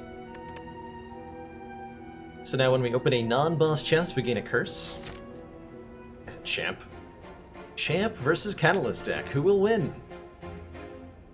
It's us. We will win. We are the ones who will win. Do I take the Super Elite with a Corpse Explosion? I think I do, yeah. I think we're happy to fight this Super Elite with a Block Potion. Then we get a whole bunch of fires to get upgrades. And we can remove the curse from this chest at this store. And then maybe fight another Elite if we want to. Works for me.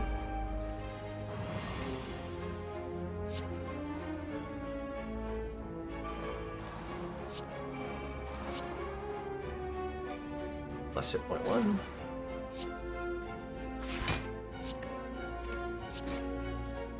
This is full block potion value, so I'm just going to use it now.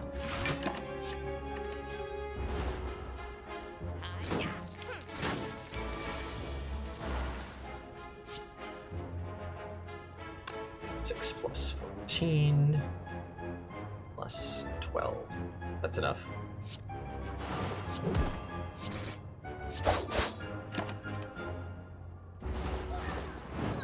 Kaboom! Get our potion back, and we're offered a Predator. Deal 15 damage, next turn draw 2 extra cards. I think we want some blocking cards pretty badly right now. I would take an upgraded Predator. Oh, hey, we found blocking cards. Receive 3 Apparition. Lose 33% max health. Yes, I would like to do that.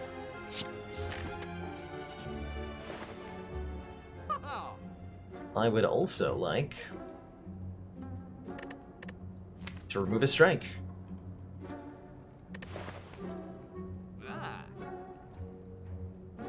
Those are bad cards. Do I remove choke now? No, not over strikes.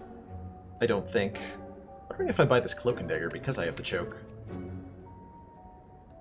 Crippling Cloud's very nice on a lot of levels. More AoE poison. It is a defensive card. It's a source of weaken that we don't currently have. Yeah, T-set is an interesting idea. I want to make sure I have enough money here. I'll take the Cloud. But nothing else. I almost wanted that Impatience, by the way. The draw a bunch of stuff.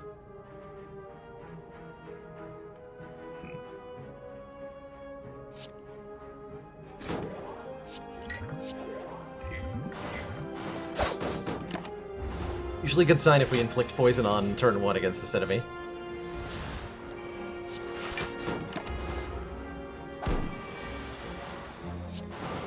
Fight. Hey, block cards. Gain 2 decks. Perfect. Even though we have apparitions, we do want to make sure that we have like a decent enough blocking core to the deck that we don't need to necessarily always use those intangibilities.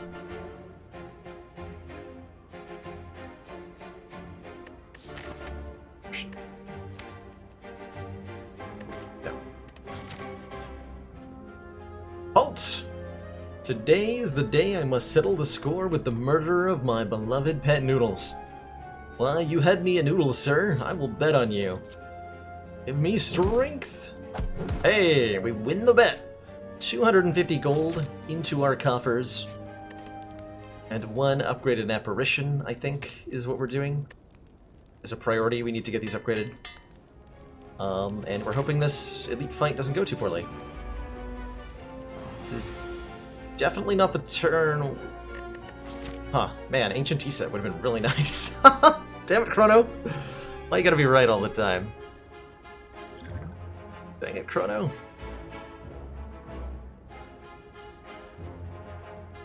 Dang it, Chrono.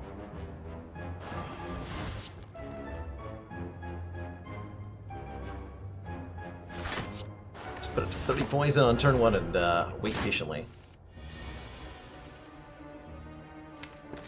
Oh, yes.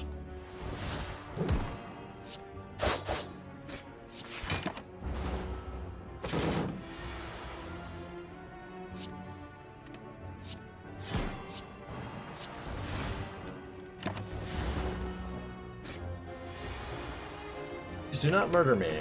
Wow. Bottom card, huh? Terrifying.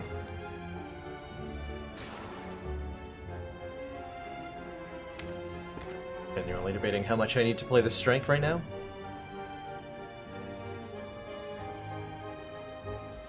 Strike is better than Fumes, actually. Though I could redraw the Fumes. We're fine. Okay, that wasn't too bad. Bronze Scales give us 3 thorns every combat. Sorry, memes only. That's right, Chrono. Excellent work, Commander. This council is pleased to see our continued support of this project has been worthwhile. Debatable awesome! Thank you so much for those 2 months of Twitch Prime support. Appreciate the continued funding. This reminds me of when you had a deck with 4 Crippling Clouds and Apparitions. I had a deck... There's one I remember from some months ago, where I had like 3 copies of Crippling Cloud and 2 Noxious Fumes or something in Act 1, and then managed to die to Hexagos with it, and I was very confused. Very sad. But thank you so much for that renewed support. Enjoy your renewed smug sense of superiority. Thanks for being here.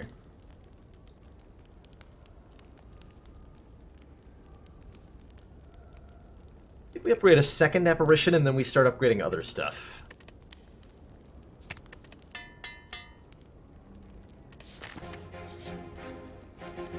Okay, it's a small chest, but its convenient location I think means I still want to crack it open here. Take that war paint though. It's 2 free upgrades. On skills. Could mean our poison cards, could mean our apparitions, could mean our defends. Could mean our defends, alright. 2 upgraded defends, just what I needed.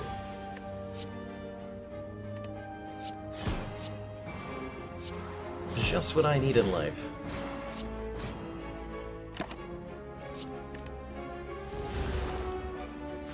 It's a lot of turn 1 damage, by the way.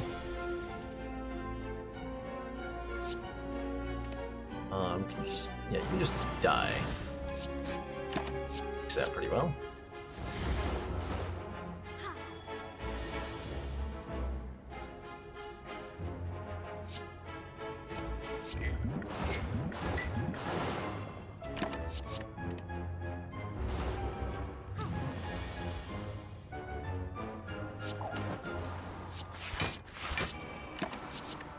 Guess I had lethal there. But blocking.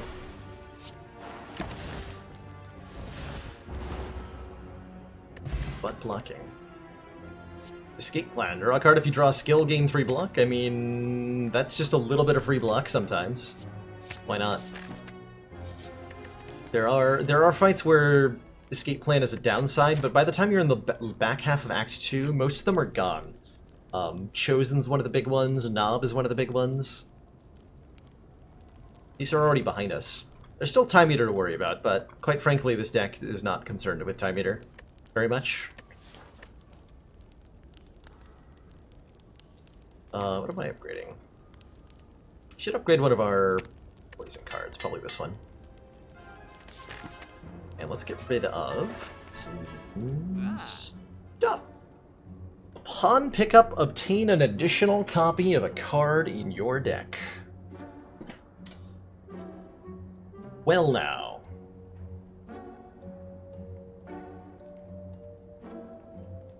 How is a card like Escape Plan ever bad? It's only bad against certain enemies, and that is indeed how it is bad. Debatable awesome. Something I've learned about playing Slay the Spire for thousands of hours at this point is that no card can be talked about in the context of like how good it is on average. Because your deck is never in an average fight. Your deck is always in a specific fight. And how your deck matches up against those specific fights can be really important. It can be disastrous if you put an extra Dazed into your deck against the Chosen because of Escape Plan, or disastrous if you end up 1 turn away from being able to like having your turn ended one card prematurely against Time Eater. And these minute considerations are things that runs are won or lost on. Duplicate Escape Plan, because it's obviously the best card.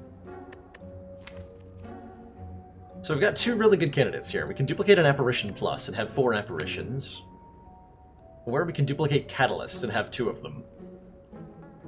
Both of these are very good things we can do.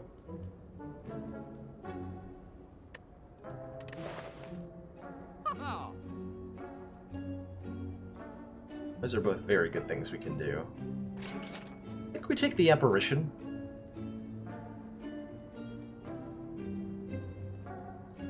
But yeah, if we have 2 Catalysts, we probably don't need more Apparitions, as Chrono says.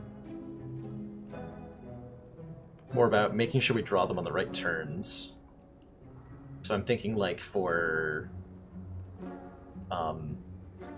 Spire Shield and Spear, we probably want the extra Apparition. Did I not notice the Bag of Prep earlier, by the way? I want that. Draw 2 extra cards on turn 1? I was thinking Master Strategy, but Bag of Prep's just better. Let's get rid of our Clumsy. But why not mirror the Clumsy?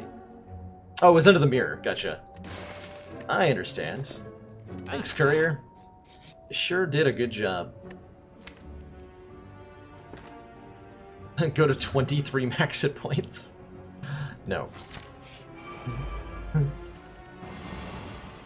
I refuse. Blah.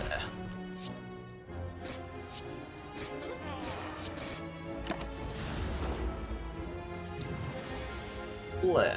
Speaking of blah, this hand is blah.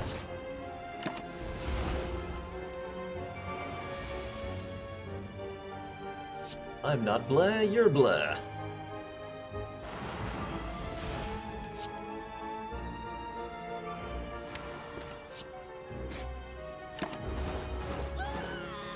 I could have dagger sprayed, but then I wouldn't. I would have made him angry.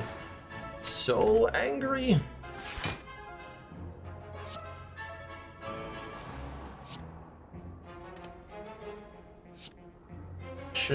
Footwork. Explode you, so you die. And I can Bouncing Flask your big boss next turn. Easy fight. Easy fight. But blood potions. Hey! Heal to full at the start of boss combats. Okay. And an escape plan plus. It's twice as strong as a regular escape plan. Amazing. Could have discarded an apparition. That's a very good point. I will think about that in the future. Should probably slow down a little bit. There are little micro plays I could be making better, for sure here. Should have upgraded the apparition. No. It's alright, I'm pretty sure we just win the champ fight pretty handily here.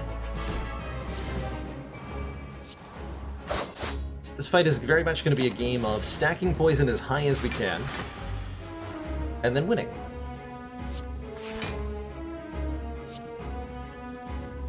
It is, in fact, that easy.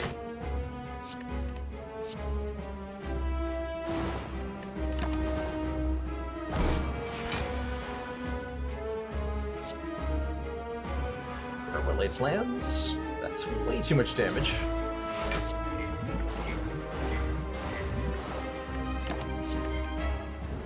Draw into Catalyst again before he goes below half. I think. Still have what? 2 apparitions? Yeah.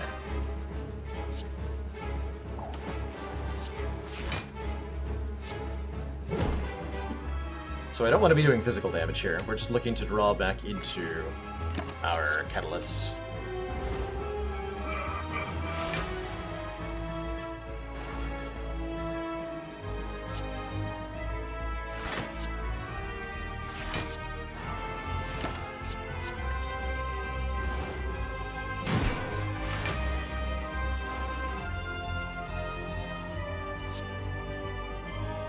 So we just go Bouncing Flask Catalyst, and I think that kills. Sure does. Fight Champ.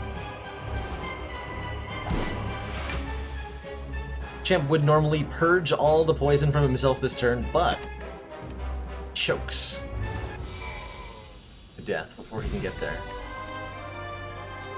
Wraith form, you say? More intangibility? I'm down. I'm down. More turns of being a spooky ghost means more turns to set up her poison, means more likelihood that we succeed this run. Heck yeah. There's maybe some consideration for Die in terms of its ability to do front-loaded damage, but at this point, with 7 turns of intangibility, I don't frankly see us needing needing any front-loaded damage anymore. We already have 4 energy. We're offered the Hovering Kite. Gain an energy and discard 2 cards at the start of our turn. This is not so good, I don't think. Here's another reason Escape Plan can be bad, by the way, is if the Relic Velvet Choker comes into play. Gain an energy at the start of our turn. But we cannot play more than 6 cards per turn.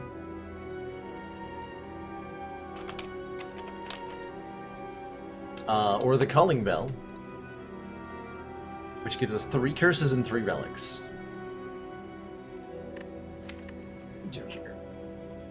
How often are we actually playing more than 6 cards a turn? Quite a few on turn 1. We are quite often doing that on turn 1.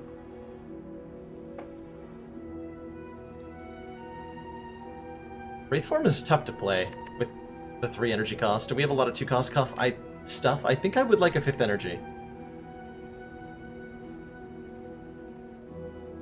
No, I don't think there's actual consideration for Bell. This deck wants to be as compact as possible.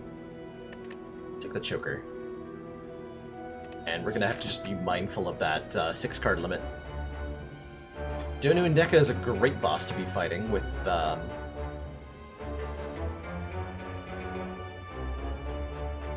we do get to remove our curse, good. With Corpse Explosion in the deck, they should be easy to kill. Let's check out this store. And we'll evaluate how we feel. Or am I going... Yeah, I'm going these 2 events no matter what, because all these other paths are all the hallway fights in the world. No thank you. No thank you. Do not want.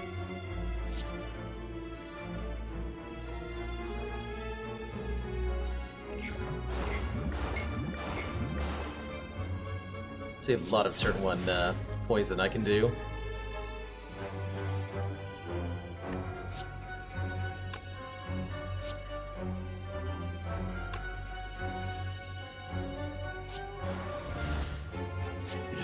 Kill it next turn.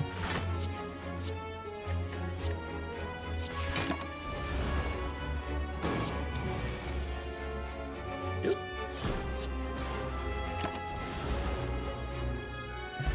Good fight. There's a second Catalyst. Welcome to the deck, second copy of Catalyst. Welcome to the deck.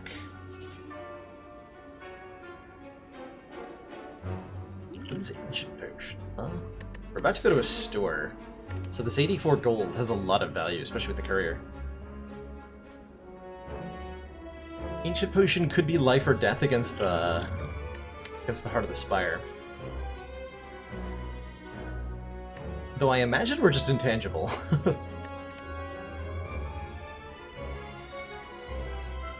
If I discard the potion right now, I can't. It is not allowed. I'll trade it for a random relic. Or a Kelcum. If we had our turn without block, gain 6. That'll be nice for intangible turns. It's actually really nice for intangible turns. To mitigate some of the bleed over.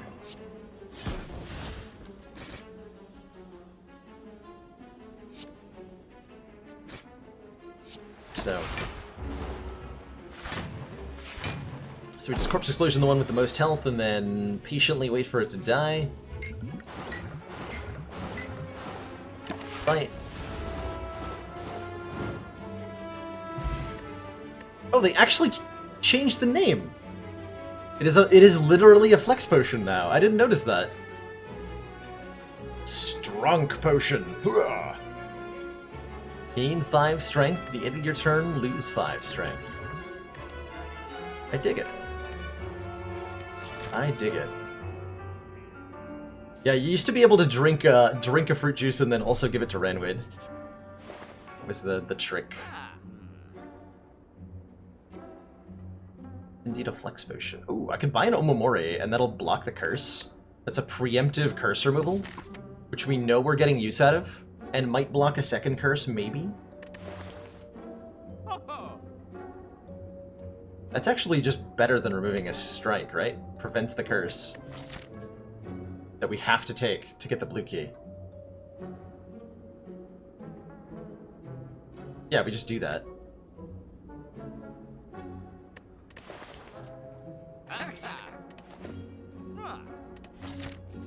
10%.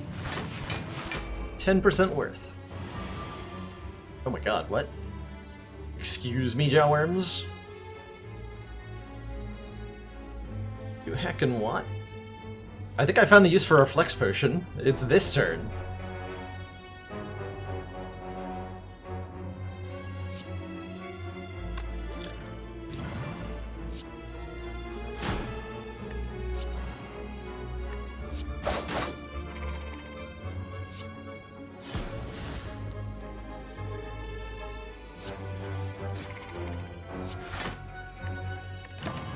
Potion.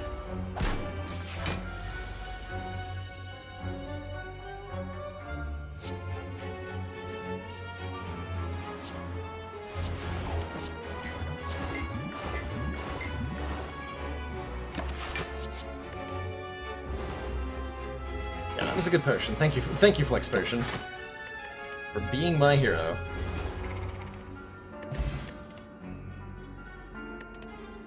I might have considered a prepared there if we didn't have the Velvet Choker. We want to upgrade Catalyst. Is it upgrade all deck? Nah. We want to upgrade Catalyst and Wraith Form next. I think Wraith Form first, and then Catalyst. Wraith Form upgrade, Catalyst upgrade, Recall. Yeah, that'll work. Or Intangibility. Is the orange bar at the top of the deck screen? You mean this? You can now sort your deck in various ways. If you want to see it sorted by type or by cost, or alphabetically, you can now have new ways to organize the deck rather than the traditional order of the order you obtain the cards in, which is not even correct here. What happened? This is not the order I obtained these cards in. Hello? Oh, here we go. Yeah, that's correct. It's an organizational tool.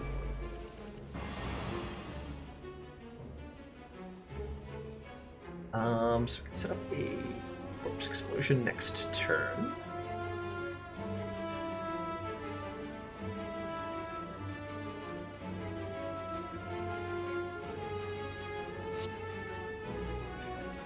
Or I could just Wraith Form and be immune to everything.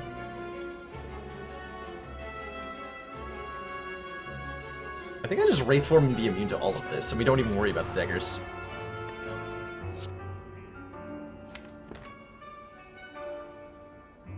Genuinely.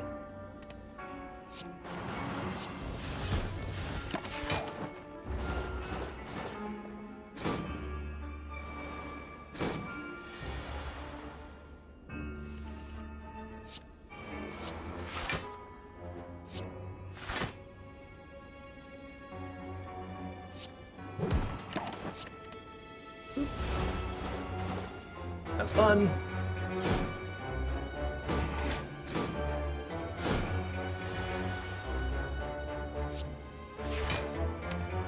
Ugh.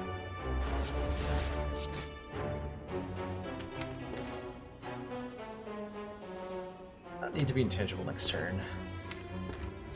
I assume that I do.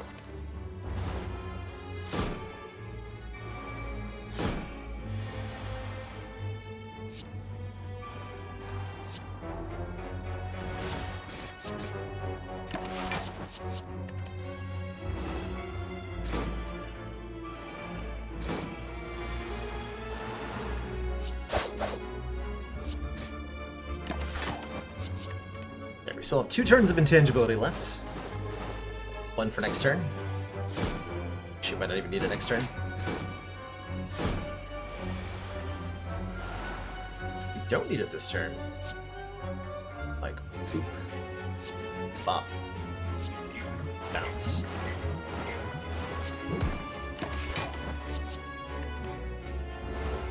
There we go. The sorts of shenanigans you can pull when you are completely immune to all harm. Just ignore minions entirely.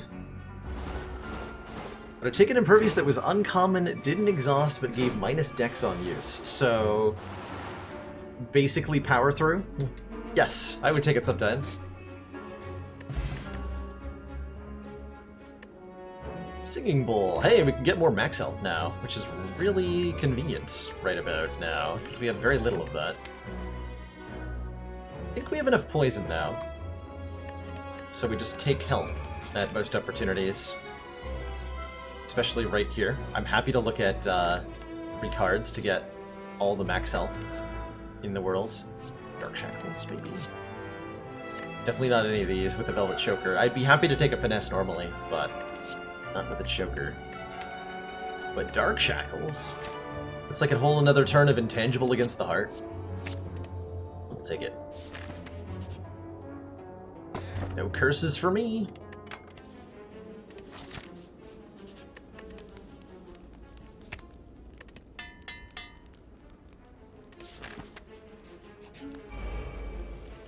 No curses for me, thank you.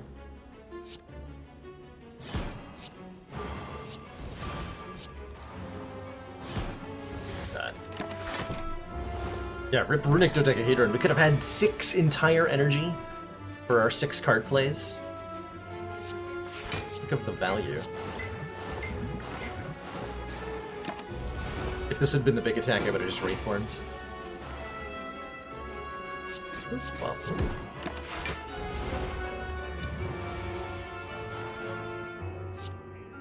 Catalyst.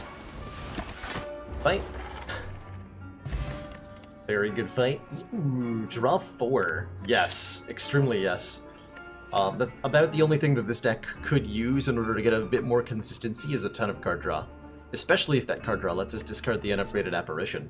So I have advice for how to use Apparitions. Apparitions are free turns, pretty much. You get to spend 1 energy on blocking all the damage for a whole turn, and the rest of your turn should be using stuff that gets you powerful enough such that by the time the apparitions are gone, you've won the fight. So that can mean powerful poison cards for Silent. For Defect, it can mean like generating a lot of orbs and focus, or getting a lot of powers in play. For Ironclad, it can mean like putting down a demon form.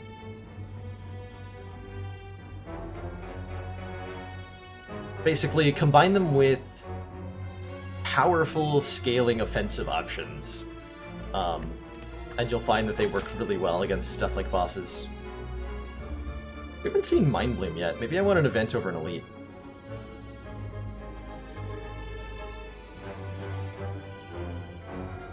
I'm gonna gamble on it. I think events in Act 3 are very, very good if you have yet to see the Mind Bloom event.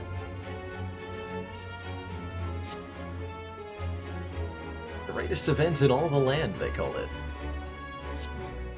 They did not call it that. But they wanted to. They genuinely thought about it.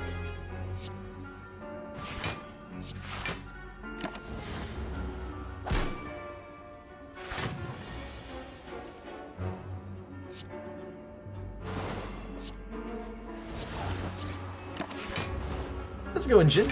How was your stream today? Did you have some good Spire slaying? By the way, did you fine folks know that our resident mod Jin Fizz's streams on twitch.tv? She's been working her way up the high ascensions on Slay the Spire, as well as interlacing it with some The Witness and some Stardew Valley. And if you want a cool place to hang out and hear her read poetry or talk about interesting stuff, then you should check her out. Oh, you tried out Graveyard Keeper. How was that?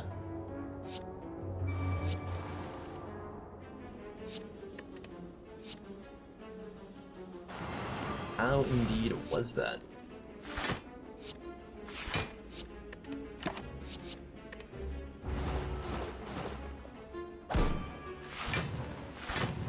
Oh, that's cute, Mepetition. I hope someday I get the chance to play through a game like with somebody else. I've never actually achieved that in my human lifetime.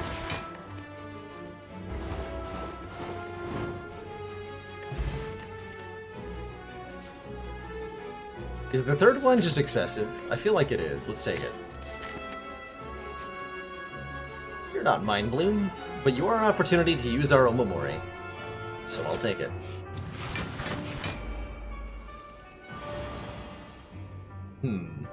This fight seems familiar somehow. How many friends do I have? Decline to answer.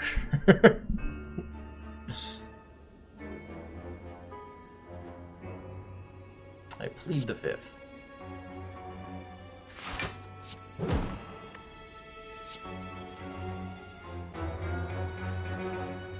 Okay, Corpse Explosion is not happening, so let's Apparition up for next turn. Last card.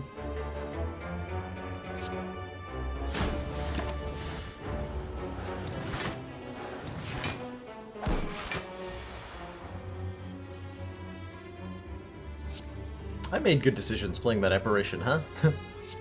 Good for me.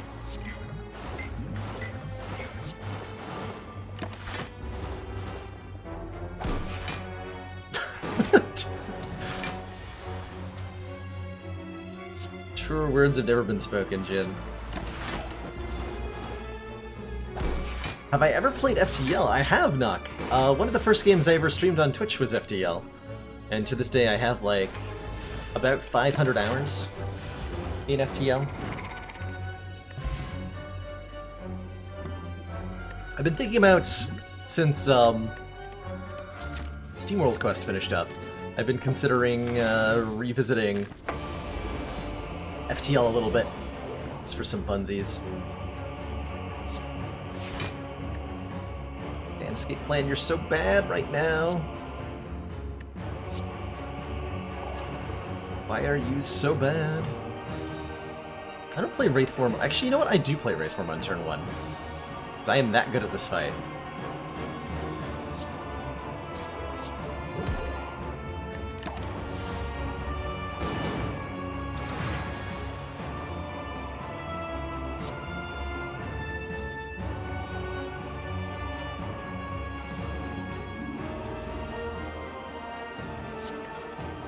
Corpse Explosion on Deca, and then our goal is just be intangible and kill Deca.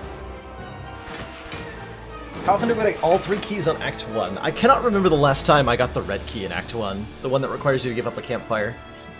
The prevailing philosophy on this key is that you should wait until marriage. I mean, wait until the end of as late as possible, because campfires are always immediate value that you typically need a lot of to get through a run, and there's not often a huge amount of value to waiting.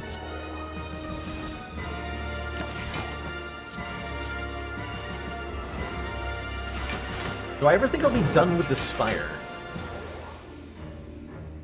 Presumably at some point. Debatable awesome. No one can play the same game forever. This is something I've often said of people on Twitch. There will someday come a day where I don't see any more merit to the Spire, but I also wouldn't say that I have that day in sight. It doesn't seem to me like it's anywhere in the immediate future. Especially since the devs have stated their intent to be creating new content, including a new character. I'm excited to see post-release content, but I don't know how many hours I'm going to get out of this game. We're at 2,000 right now. I could see myself potentially putting in another 2,000. Maybe more, maybe less. Does depend on how things go, but someday, eventually, I will play Slay the Spire for the last time.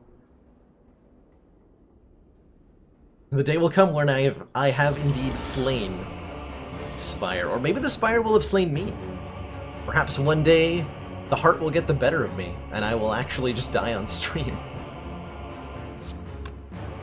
What a tragic way to go that would be, huh? Alright, Mr. Time Eater.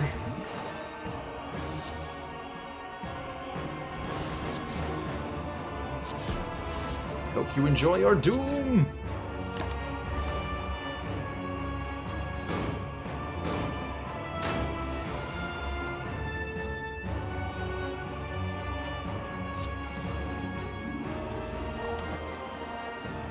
Apparently actually my doom. Speaking of, in decks like this one, by the way, I am really starting to see the value of the the second copy of Well-Aid Plans. Because man does it suck if this card is on the bottom of the deck. It is a really rough time if Well-Aid Plans does not show up on turn 1 or 2.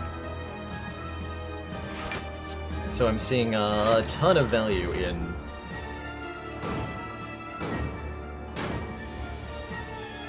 having another one.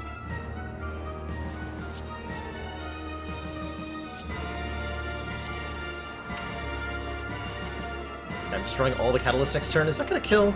We go to 60 poison. The next turn we go to 180. Yeah, that's enough. That's enough poison. So we go Apparition, Catalyst, Catalyst. Oh, we don't even need the Apparition. Riptime Eater. A Riptime Eater. Turns out the true Spire was the friends we made along the way. Spire was inside us the whole time. Are your daggers dealing... Wait, my daggers? Barely been using my daggers. I prepare my flask and my corpse. That's what I've been preparing.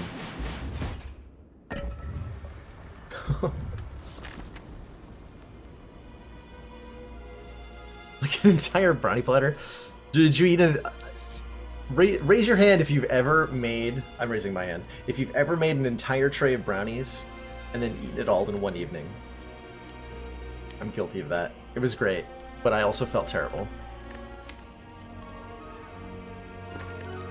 But it was also so worth it. Does eating all of the raw brownie batter count? Yes.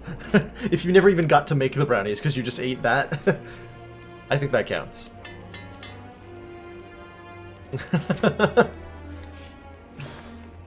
Definitely. Hey, speaking of the extra Well-Aid Plans, here it is. Here it is.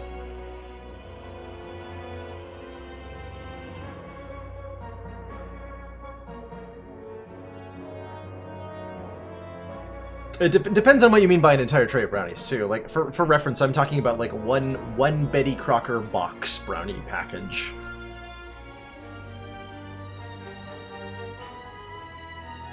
That's my brownie devouring experience. 1 unit of brownie. 1 Imperial brownie unit. So here's my question. I think I am taking this Well-Aid Plans. Is it better to... Ooh, actually, I could do Well-Aid Plans Acrobatics Draw Potion. I do want the Draw Potion. Our Draw Order is the only thing that could possibly kill us in the upcoming fights, and mitigating that with Well-Aid Plans and some more card draw is, like, assured survival. Yeah. I was thinking, like, do we do Well-Aid Plans card removal versus Well-Aid Plans Swift Potion, but if I can also get the Acrobatics, I believe that swings me in the direction of Acro.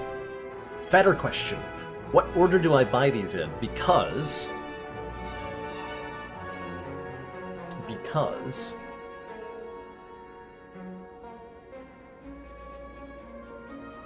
We have Courier, so there's going to be extra stuff under this. Like, if beneath this Swift Potion is a Gambler's Brew, I'm going to buy it immediately.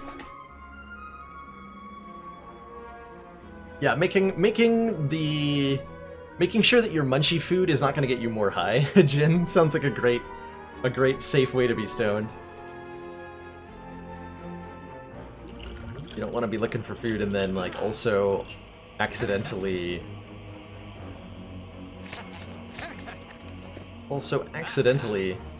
getting completely obliterated. Okay, this is an acceptable turn 1 if acceptable turn 1s involve losing a lot of health. Acceptable turn 1s involve losing a lot of health. Sometimes. Certainly we're playing Bouncing Flask to get rid of the artifacts. I'm okay Dark Shackling? Yeah, okay, we're fine. Actually, no, we're not playing Dark Shackles this turn, we're playing it next turn. Aha. Actually, no, we are playing it this turn, aren't we? And I want to take a little bit of damage, because I want the Centennial Puzzle draw.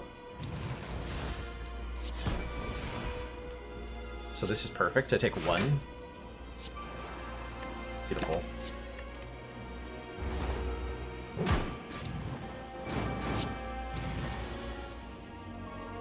Beautiful.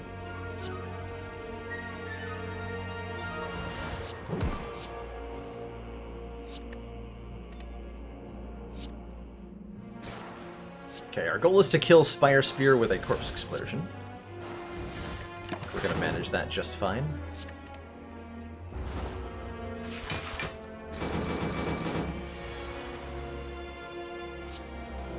Here it is. So we go Corpse Explosion, Apparition, GG. Looks like all that draw we put into the deck really worked out. The first well-laid plans being high in the deck really helped a lot. Good stuff. Got ourselves a Pen Nib. We're probably not going to trigger that even one time, along with 2 max health. And I dare say this Heart Fight is really likely to go our way.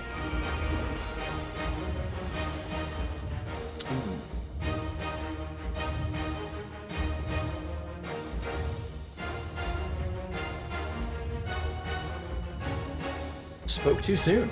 That's a rough turn 1. We got no well-laid plans. We have the unupgraded Apparition. I think I'm going to use the Swift Potion to try to draw well-laid plans, or as something that can discard this Apparition or something. And we drew Dark Shackles on turn 1, which is also terrible. So we've got to make room in hand first. Draw a potion here. Hey, well-laid plans. And a way to discard the Apparition. Perfect. Absolutely perfect.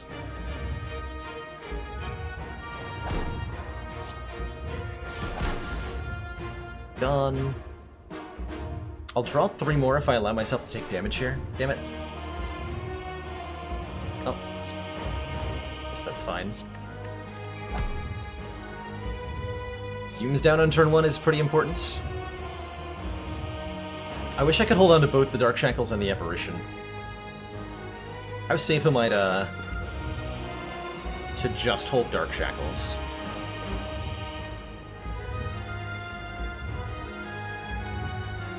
Not very safe. I should hold the Apparition. Okay.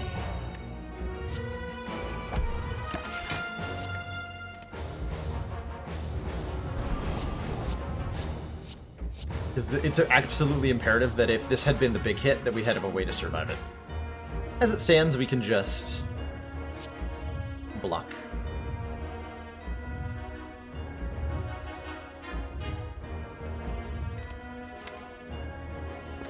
This is not enough poison to bother catalysting.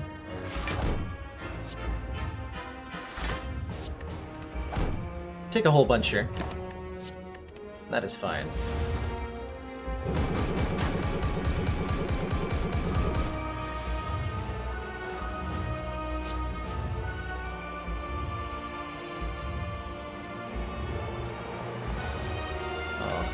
First.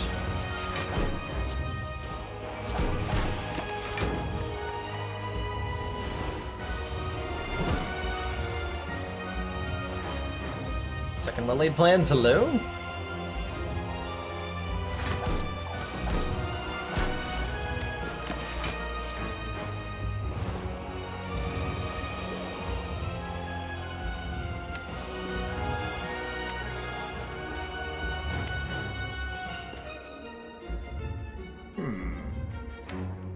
Very unlikely to get block out of this escape plan. Thankfully, Orichalcum's here to save our life, so I can do Apparition, Crippling Cloud. Actually, Apparition, Bouncing Flask while they plans. We have an Apparition for next turn, but no block. So we're gonna go really low on health here. Terrifying.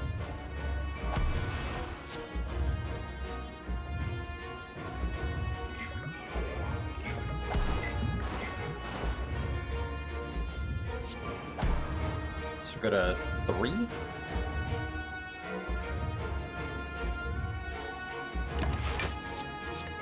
I think. I can't math, that's not 3. Oh, it is 3. I can math. I can math!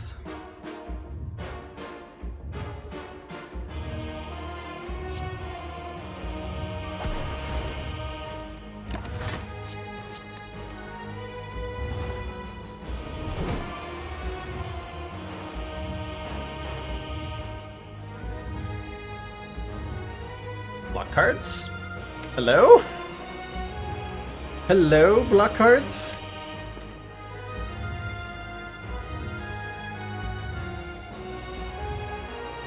Terrifying. This is not an F, no. We are okay. Because of Orichalcum. I can't play any cards, though. So I have to just end turn here.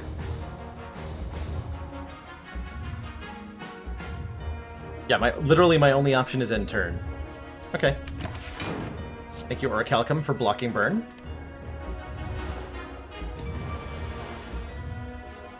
Cool.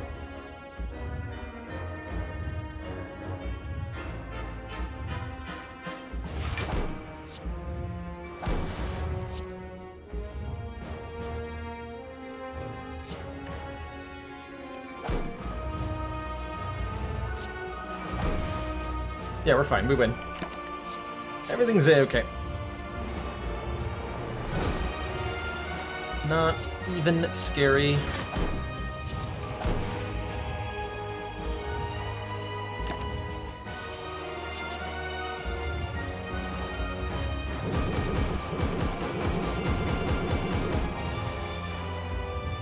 Not even scary.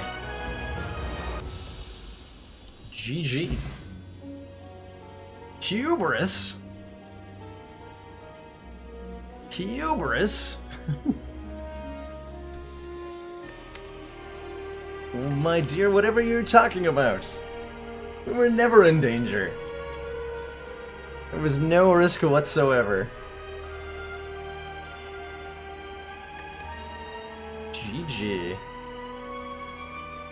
I had to play Monster Hunter World. Awesome. See you later, Mathematician. Thanks for dropping by. 25 is right out. Absolutely not. Nor shall the ascending be 15 unless thou then proceedeth to 20.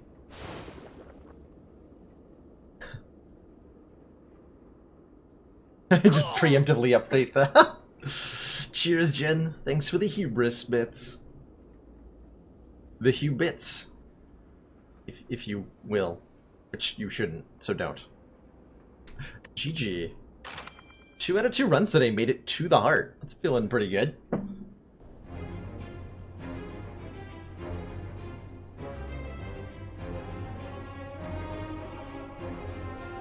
That's terrible mechanics.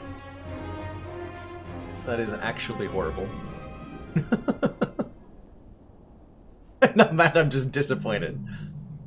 Spire sleeps. And so shall I.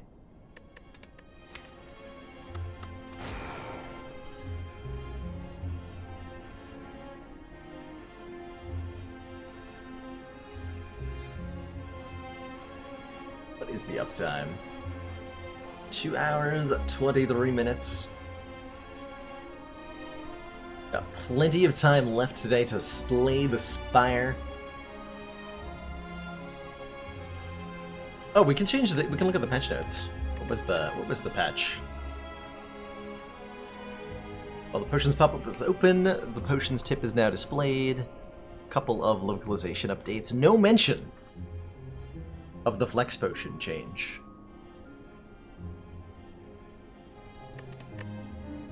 Baffling.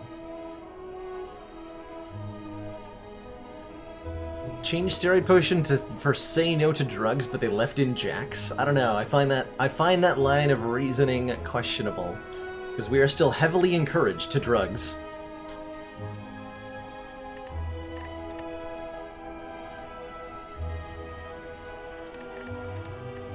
Maximum drugs.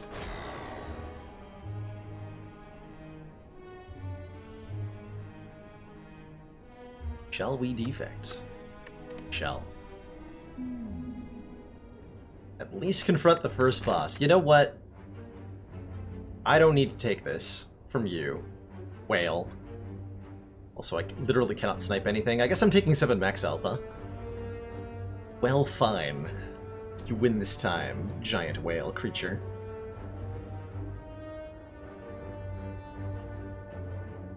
You win this round. Let's see, we can do 3 fires, 2 elites. That's a pretty typical Act 1 for me. Take a little bit of extra health, visit the store, hopefully defeat this elite. Hopefully get a Searing Blow plus 19 or something. Donis and Chronon want to know why you get a sword. Tell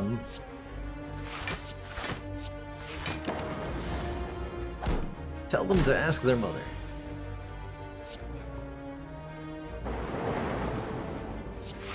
Get the mods to stop arguing with each other.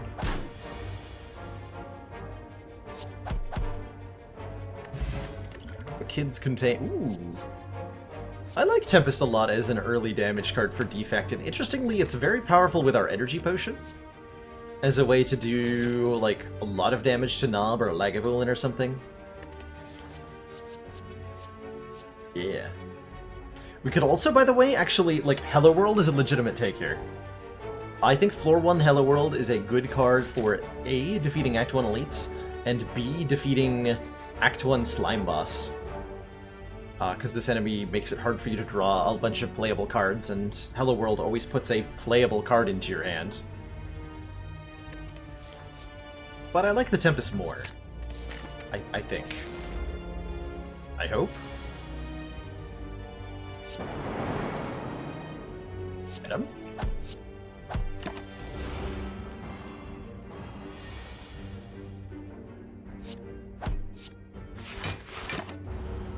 I can neither confirm nor deny these accusations, Jin. Can neither confirm nor deny. What I should probably do is turn on, turn my VSync back on, because I'm not doing speed runs, and having the fast animations probably makes me want to go faster than I really ought to be going. Ooh, man, Streamline versus Equilibrium. I think I like the Equilibrium. I have been not picking up enough block cards in my Act 1s sometimes, and dying to Act 2. This is a heck of a block. 13 entire block. That's more damage than any enemy in the game can ever do. This is effectively an apparition. It's not true. But it is a lot of block, and the retain effect is nice. Any sort of hand manipulation effect is huge. Defect has a lot of them. Hologram is also a hand manipulation thing. The various ways that, how to describe this? So, cards in Slay the Spire, it's almost always better to have a card that's situational than it is to have a card that's general. Like, something like Defend is a pretty generic card, you know? It gains block, it does stuff sometimes. But having a card that's really situationally powerful allows you to get so much done in particular fights. And hand manipulation effects allow you to use those situational cards to their maximum effectiveness. Oh my. There's a Ball Lightning here. Ball Lightning is always an early good card. And we're starting to have, like, suddenly a lot of Lightning in the deck. This is very exciting. Building towards something that maybe does a Thunder Strike. Building towards something that maybe does... Probably not Storm quite yet, but there's a thought. Early good card or good early card? Little bit of both, but mostly a good early card. Ball Lightning is decidedly better in Act 1 than it is in Act 3. But it's still good in Act 3. Lightning Orbs can be a potent source of damage for Defect throughout the entire game. And in fact, I think Lightning Orbs are really underrated for their ability to slay the heart. The heart, because of its damage cap, wants you to do consistent turn-to-turn damage output, and Lightning Orbs are that. One of they our are exactly that. most valued supporters. It says continued support of the XCOM project. Thank you so much for those 6 months. Twitch Prime support. I greatly appreciate your continued funding. Enjoy that new red Ironclad energy badge, excuse me. Enjoy your new red defect green badge. And your smug renewed superiority sense thing. This could also be a barrage. We very easily fill the orb slots with a Tempest. But I think I just want to remove a strike in the deck a little bit. Expect love. Wait. No! I can't math. I cannot math.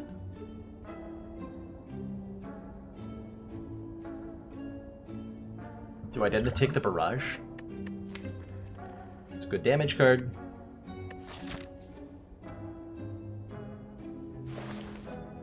I don't want to pay for it. I'm sure we'll find one.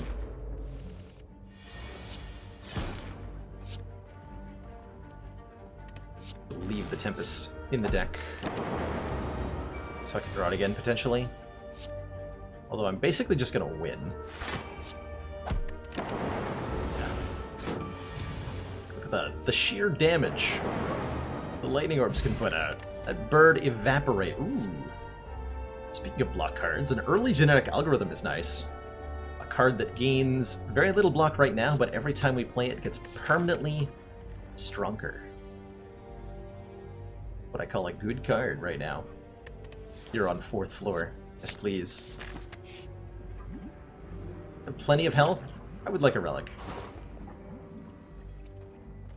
5 hit point Molten Egg? I'll take it. Whenever we add an attack into our deck, upgrade it. This makes me way more likely to take Cold Snap, go for the eyes, Bullseye. Oh man, if we see a Bullseye, I'm so taking it.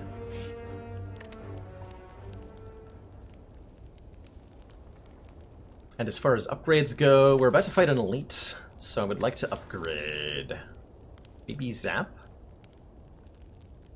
Zap or Tempest are the good candidates, I think. Ball Lightning for a little bit more damage is cool too. I think because of Gremlin Nub, I'm going to upgrade Tempest. Dual Cast is another good consideration with our huge amount of energy generation. But I'm thinking specifically about Gremlin Nub here, and that means we want to dual a Tempest upgrade. But I do agree with you, Chrono, on Dual Cast over Zap. It's a pretty good turn one. I think we're just gonna... yeah. We're gonna use the power, the energy potion in this fight.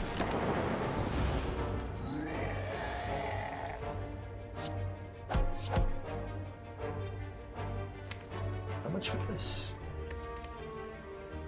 8 times lots. So I think I can block here. Right? Because this is gonna be 8 times 6. It's 48. Yes, we can just block here.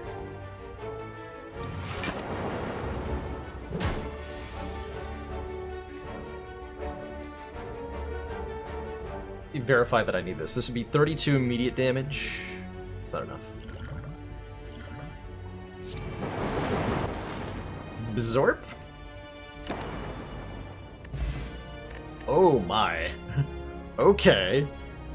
Okay. Okay.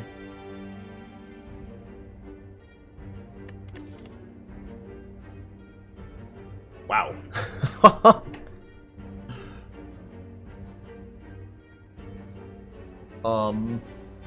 Cards?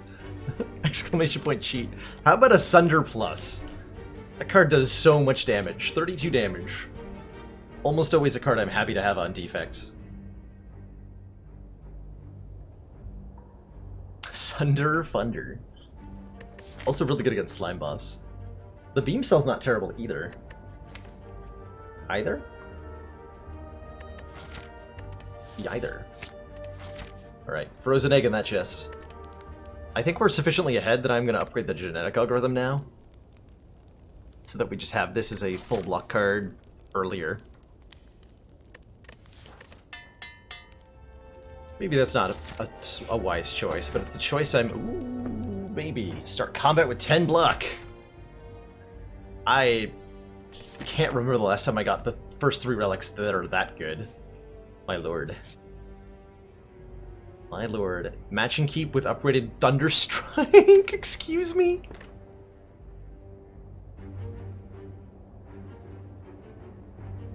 Don't want a pain. Don't want a clumsy. Got it. We got it! We got a Thunderstrike Plus! Let's go! Alright, we got a Tempest Plus and a Thunderstrike Plus.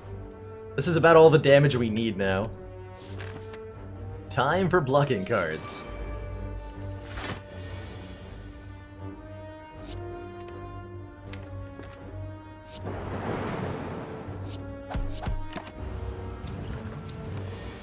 Yeah, Sunder quickly losing relevancy. Also, ow?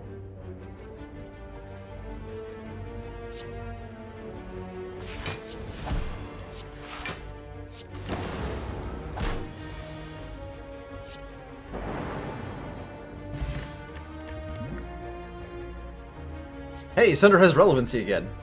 Recycle plus, exhaust a card, gain energy equal to its cost. Oh my, there's a lot of interesting things I can do with that. Consume is also very good, to make our lightning orbs hit that much harder. But I think I like the recycle here. We have a lot of expensive cards, and the equilibrium allows me to get them in the same hand. I'll take that.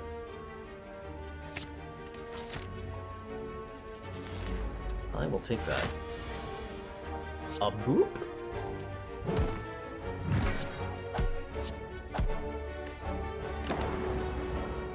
Enjoy your boopins.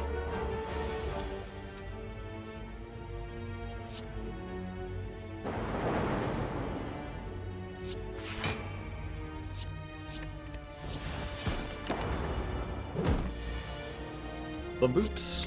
Oh, don't leave this fight without playing genetic. Almost did that.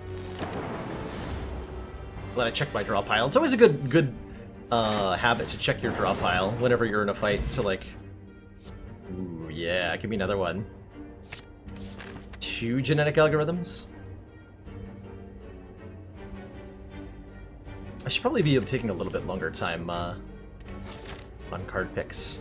Explain my reasoning a little bit more. Face, bad face. Hey, Kato Stardust, how you doing?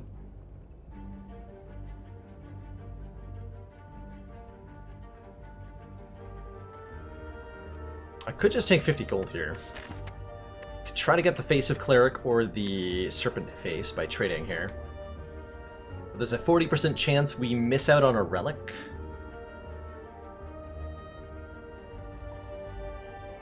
Or get turn 1 weak.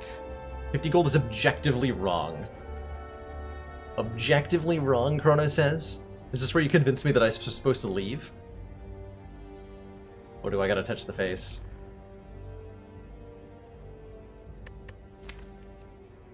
Alright, face. Feel more talkative. Nice face.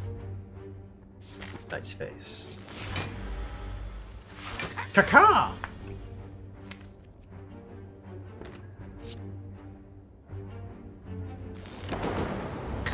Caca!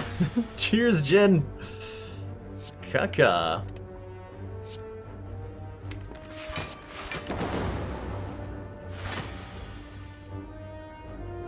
Yes. Yes.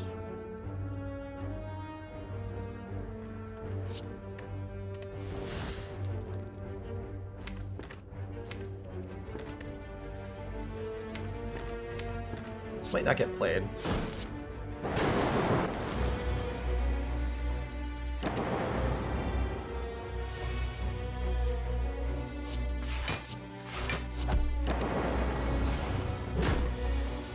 Hey, it gets played. Although, I could just win the fight instead of playing it. That seems better.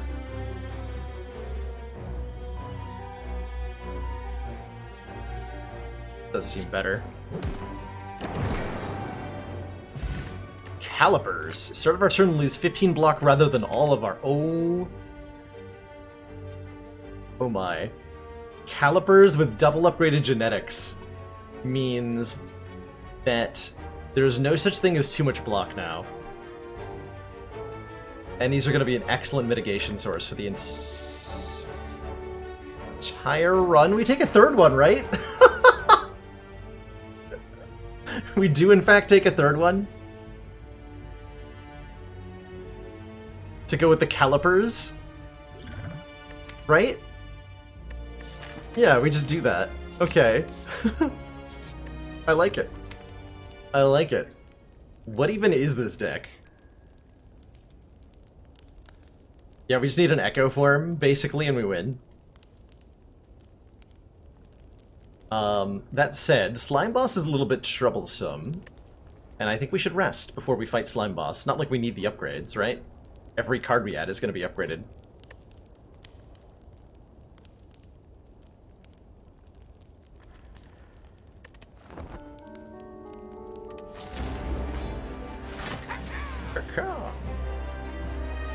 Prismatic Shard into Body Slam now. Yes, please.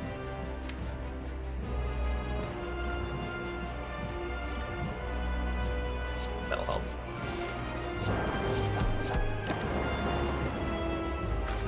Might have been overkill to both use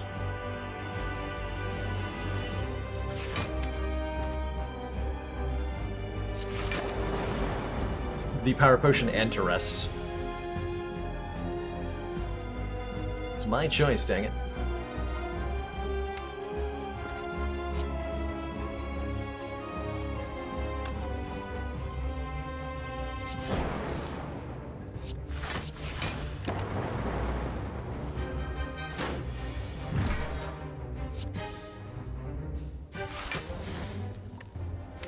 I don't want 5 more slimes, do I?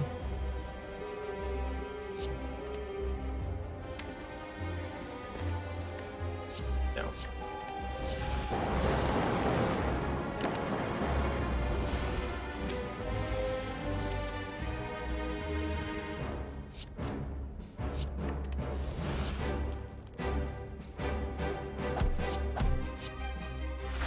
So, since we have Electrodynamics, our Lightning Orbs hit both of these nerds. Means this should be pretty easy.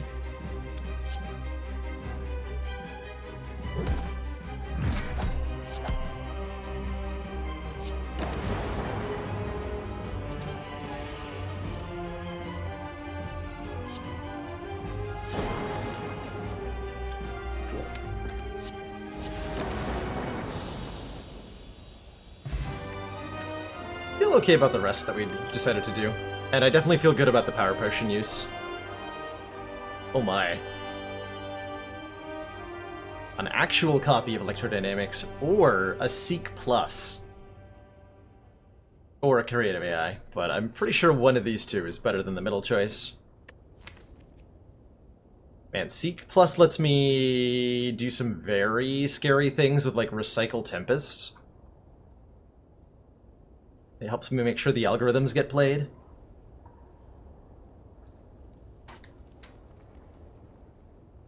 This deck has good genes. It does.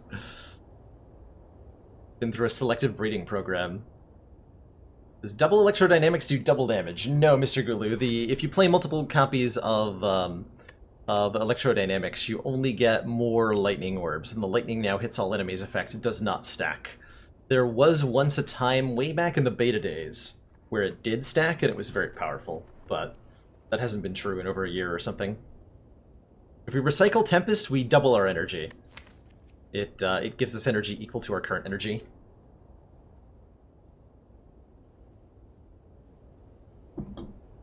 Yeah, like, see, because the green text on it, it's a free upgraded Seek. Electro is so good for, well, I mean, we have a Sunder. I'm gonna say triple slavers, but with a Sunder, I'm not that worried.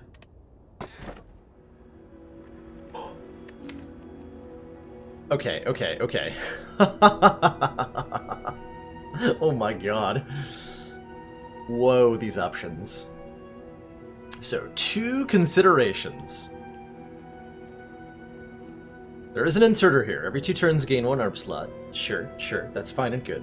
But, we can also take a Snecko Eye, which says, at the start of your turn, draw 2 extra cards, and start each combat confused. Which means our cards are random cost. That's a huge boon to the Sunder. It's a huge boon to the Thunderstrike. Tempest is still fine. It's good for Equilibrium. Or we can take the Pandora's Box. Transform all 8 of our strikes into defense. We did not get any removals in Act 1. And any attacks or skills we get will be upgraded by the eggs. So this is turn our starter cards into, like, random better upgraded cards. And I think that makes the difference here versus the Snecko Eye. To get, like, the full upgrade deck. Plus, we already, like, this is enough block for the entire deck once we do, like, 3 more hallway fights. Yeah, we might get a 4th genetic. Let's find out what we get. We did get a 4th genetic. 4th genetic, second equilibrium, we got an Amplify plus, a double energy plus, Cold Snap plus, Chaos plus, Beam Cell plus, Doom and Gloom plus. Every single one of these cards is upgraded.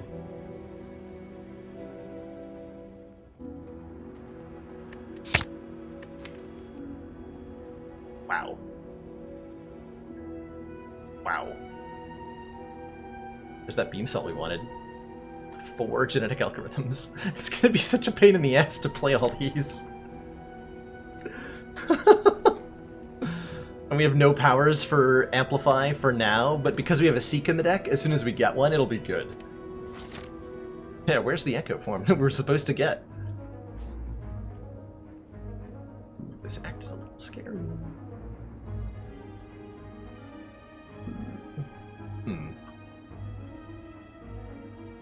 So I could try the Burning Elite. We do want to take hallway fights. Hallway fights are actually very good for the deck, because every hallway fight we take is all the genetics getting potentially upgraded.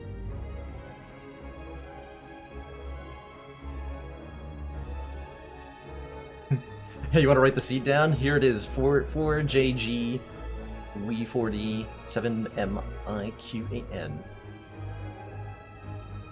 I'm sure a few people in chat would be very interested in this.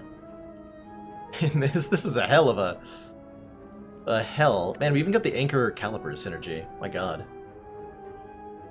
Weed. Gonna end this run with 420 block. It is known.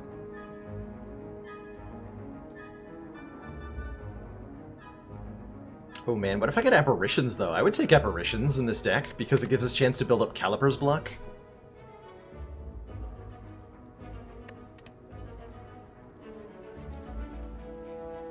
If I get here and I don't feel like I can fight the Elite, I can always abort. Boarding is pretty good.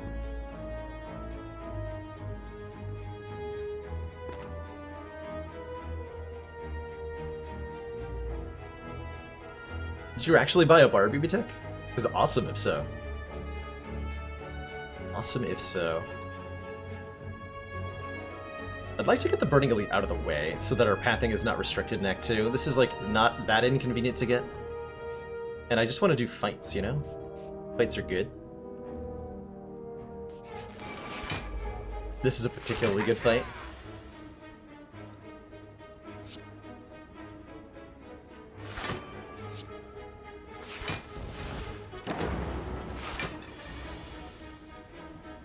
Look at all this block I have.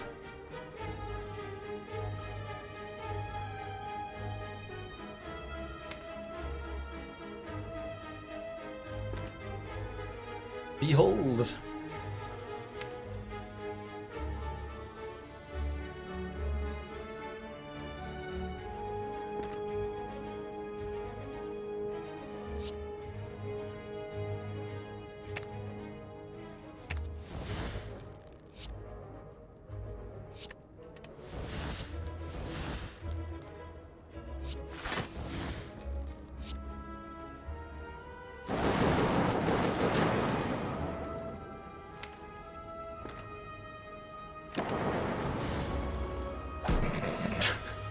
Oh, we missed one of the genetic algorithms because of that choice. I'm okay with that.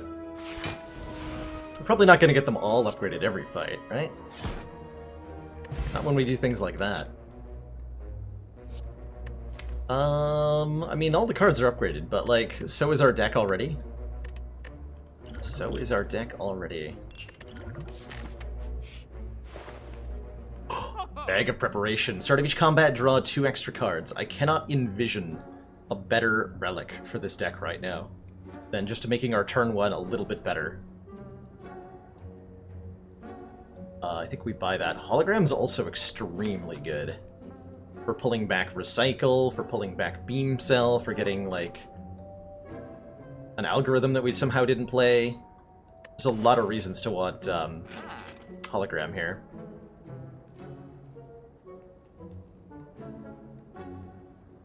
There's maybe an argument for Fusion. We have definitely got ways to spend more energy very effectively.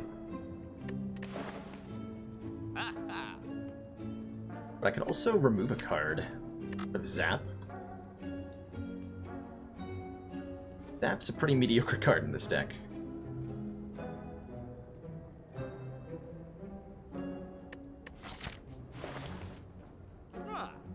Hologram. Kaka!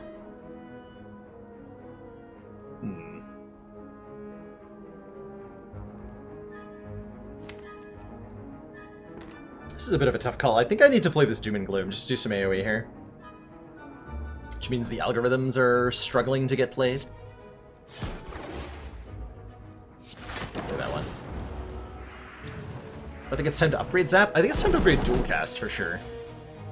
For sure, it is time to upgrade Dual Cast.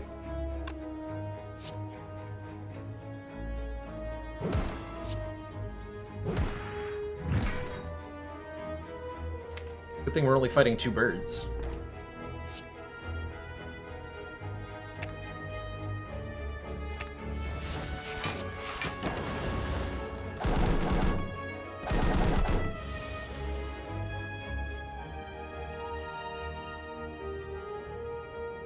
Take 1 if I play Equilibrium Genetic Algorithm.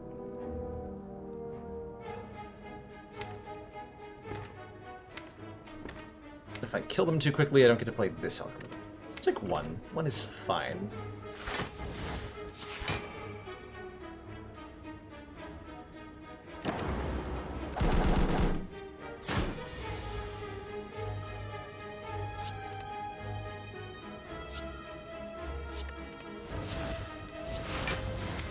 Okay, we got all 4 algorithms played.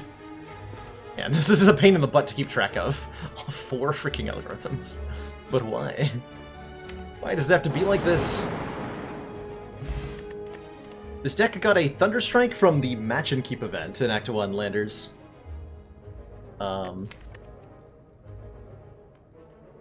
After we picked up the Molten Egg, so it was already upgraded. Everything is now upgraded. I don't think we need any cards. I would take, like, a Leap. There's no such thing as too much block in a deck that has Calipers. I would take a Glacier, actually. Be great.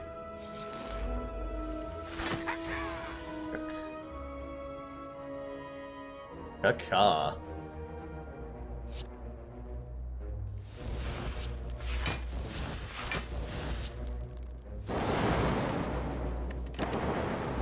So we get to keep a lot of this block with Calipers here. Which I am down for. All the block in the world! I don't have enough block.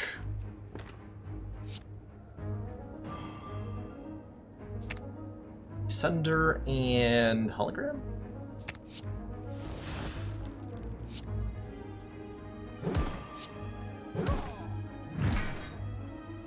Rest in pieces, that guy.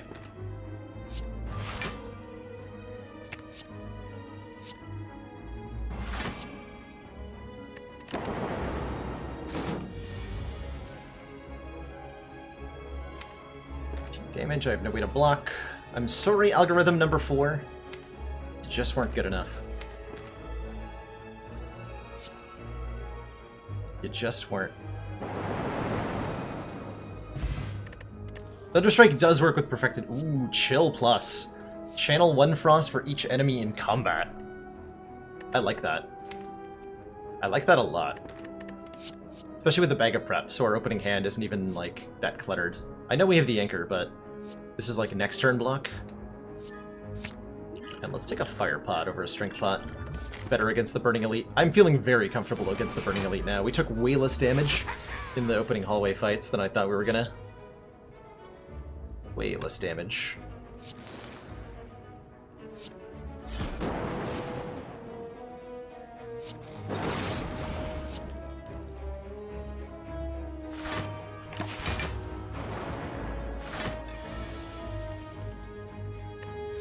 Boop.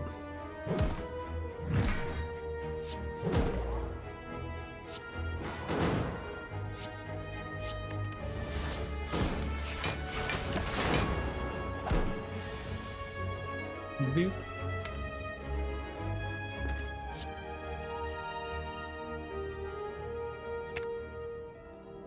Get played.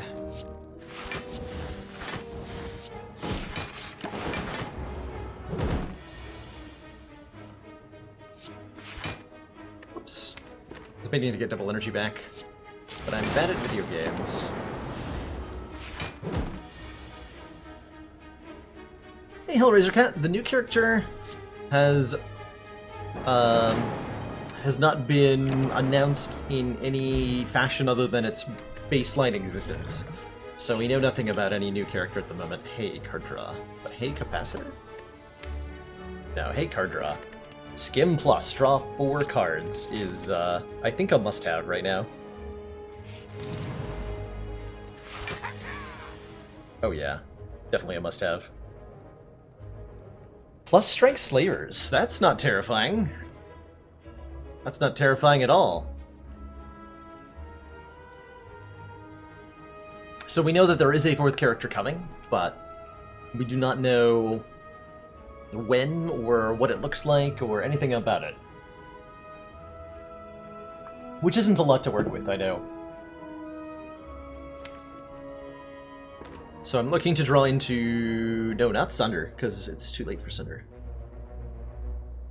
Do we know it is purple energy? I don't know that.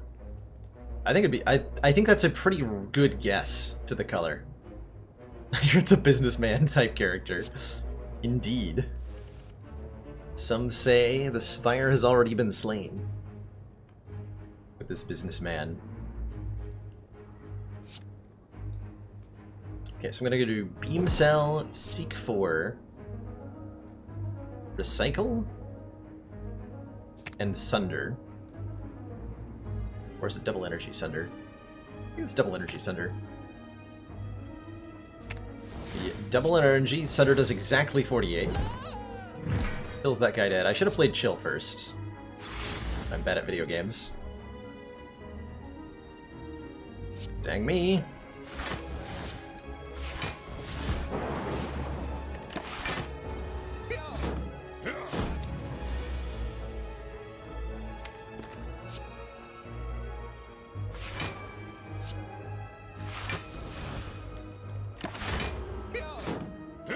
Now I just want to get all the algorithms played.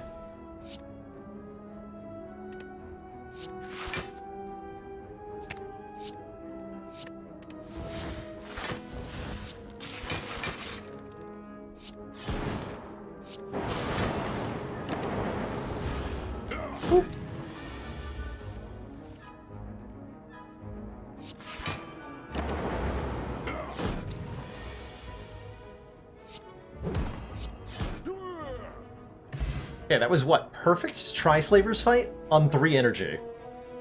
Seems pretty good. Singing Bowl says we can now raise our max health by 2 when adding cards to the deck, which is huge. Because we don't, like, need upgraded attacks anymore. We're doing plenty of damage, as you can tell. No worries, Unrecovered. If you don't like a modded character that I end up playing, no worries, because I generally don't revisit any of them.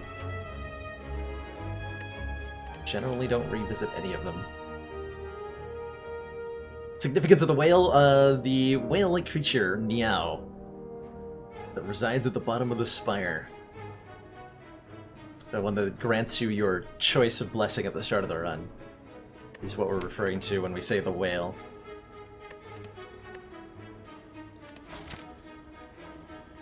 So I'm just taking 2 more elites, right? If plus strength triple slavers... if plus strength triple slavers can't stop us, then what can? What truly can?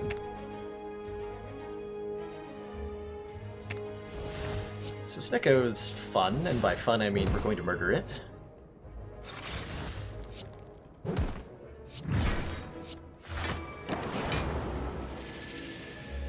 Snecko randomizes the cost of all our cards, and mostly this presents an obstacle to our ability.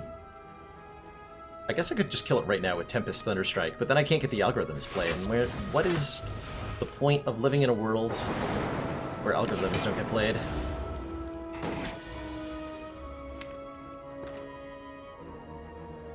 I guess one of them... this one's not getting played? That's alright.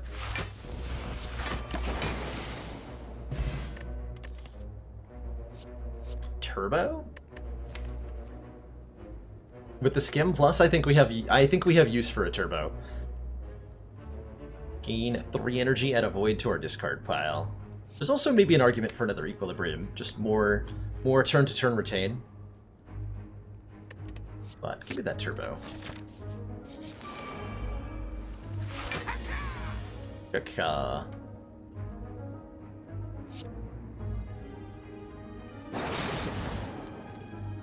Kaka. Wait, how many algorithms? We have 4 algorithms in this deck. 4. And a Calipers, so we want to upgrade all of them as much as we can. It is very silly.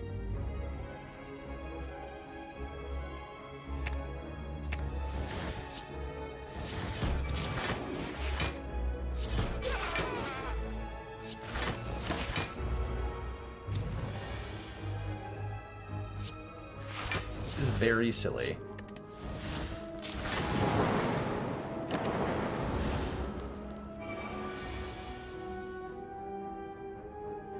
Yeah, fast mode is indeed faster than before, and that's because I turned off VSync.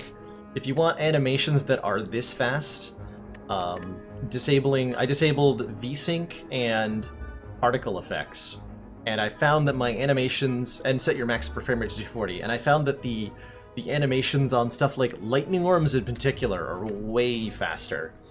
And since I occasionally do speed running, I have it set to do that.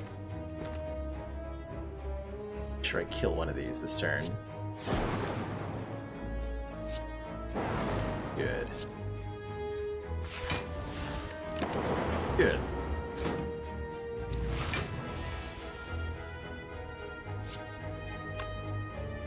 Two. Oh, I had turbo. That's fine though. Okay, so you know we're floating like tons of block pretty consistently now that these algorithms are starting to be in the 20 block range each. Which is quite frankly unnecessary. And excessive. Beautiful.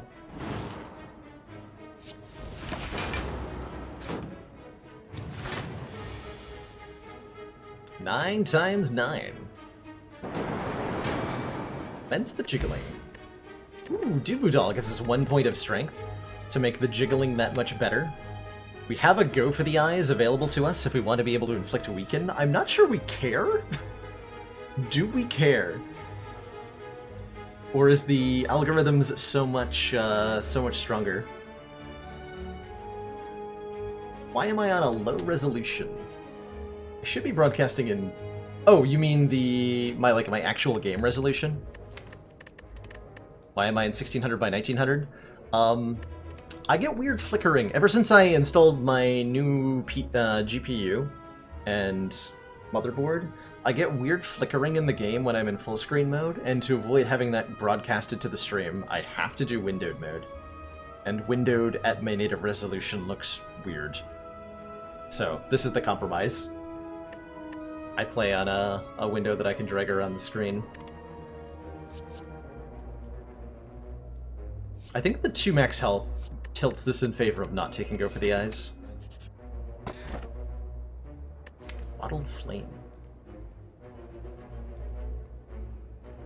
What attack would I want to bottle? Sunder? I think I want to skip this. Take the Sapphire Key.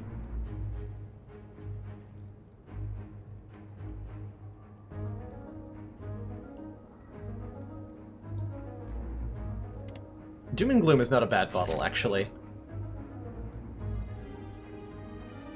Best candidates would be Sunder, Doom and Gloom, like Ball Lightning. Thunderstrike's actively something we don't want bottled. Cold Snap. If anything, it would be Doom and Gloom. This is a pretty good turn 1 card. Against, like, Reptomancer especially, having a Doom and Gloom on turn 1 goes a long way. But I'd rather have it on turn 2. And honestly, I'm not going to be afraid of a Reptomancer by the time we reach it. So I don't think it matters. Okay, here's the hot take for all of you. Important question. Do we go to a fire and upgrade a card? Or do we take a hallway fight because it's better to upgrade all 4 genetic algorithms and gain 2 max hit points from the Singing Bowl and get the gold? That is that. Now that I say all the things we get from a hallway fight, that sounds way better, right? Like 1 lousy upgrade? What is that worth to us? Nothing.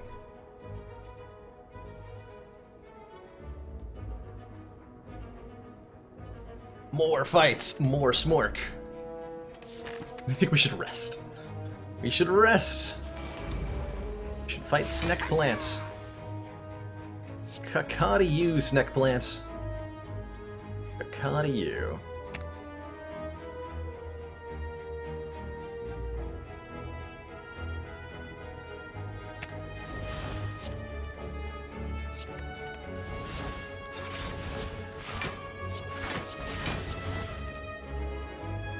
I heard you guys liked block cards.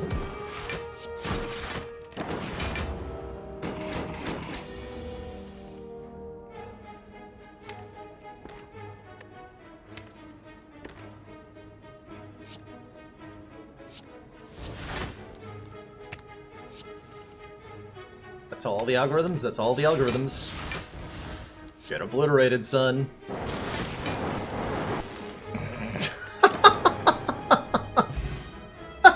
This deck is so unfair. Oh my god. Cards? Psh, you don't need cards. You need hit points. Hey, it's these nerds again. Something tells me they're not gonna fare any better than they did last time. I'm gonna remember to play chill this time. Sounds like a wise choice.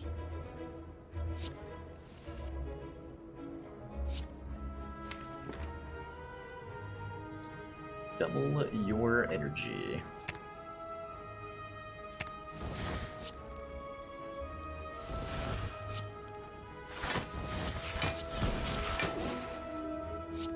That +1 strength from Duvidal was really relevant for getting that kill.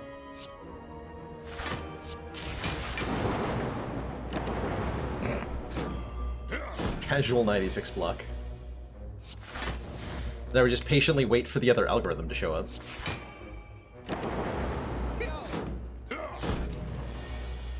Oh my god, a Twisted Spoon. That'd be so unfair. This deck does not need a Twisted Spoon. Oh my god.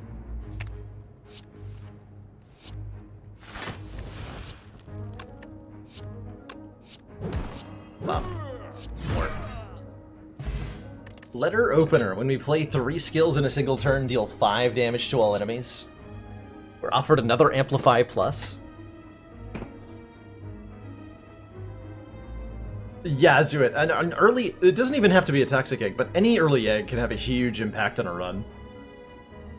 In this case, we got not only 2 early eggs back-to-back, but then we upgraded 8 cards with a Pandora's Box, and they were good cards.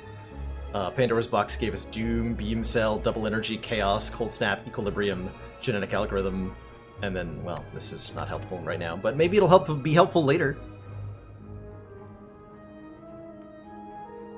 I like Reprogram for its ability to manipulate our draws quite a bit.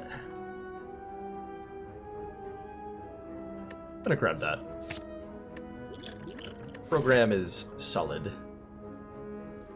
We just take 3 hallway fights? Is that where we're at? Is that how good this deck has become? We just want 3 hallway fights? Certainly we want this one. Like, we don't even need apparitions anymore, as long as these algorithms keep getting upgraded.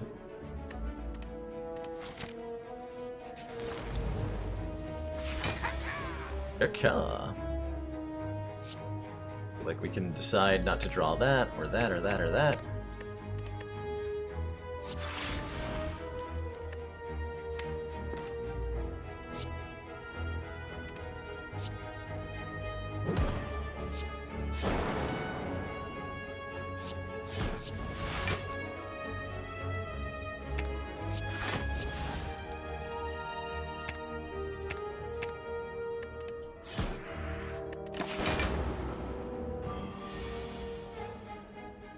True, hallway fights are also chances at echo forms. Fact. True fact of life. What? One more to play? Okay. Just like ignore the enemies while playing Genetic Algorithm over and over again. That's apparently the strategy here. Suck. Okay, we did it. Hooray.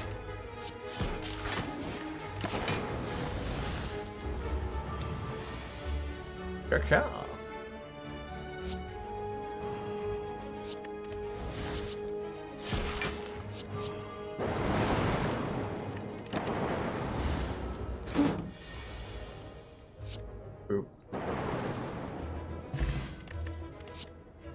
Ooh, cool-headed draws cards. Super down for more card draw. Yeah, let's just keep fighting hallway fights. I'm down. I'm down. All the hallway fights in the world, please.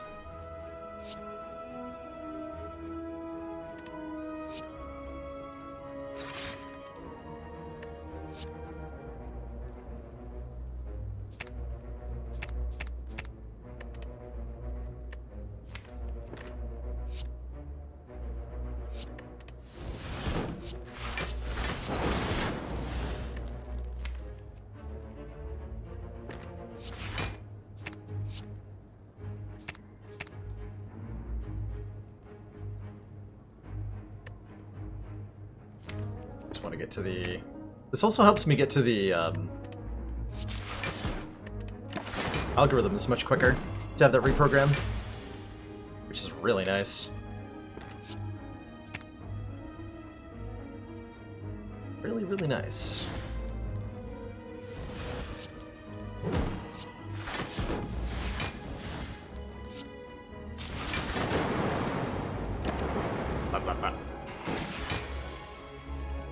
And you dare say this run is not rigged. This run is beautiful and perfect.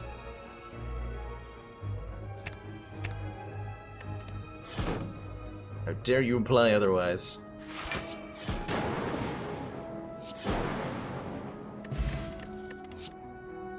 Second cool headers? Nah. Hit points. The event that lets you teleport to the boss is still in the game. Yep, absolutely. This is like a run that could theoretically take that, and it would be okay.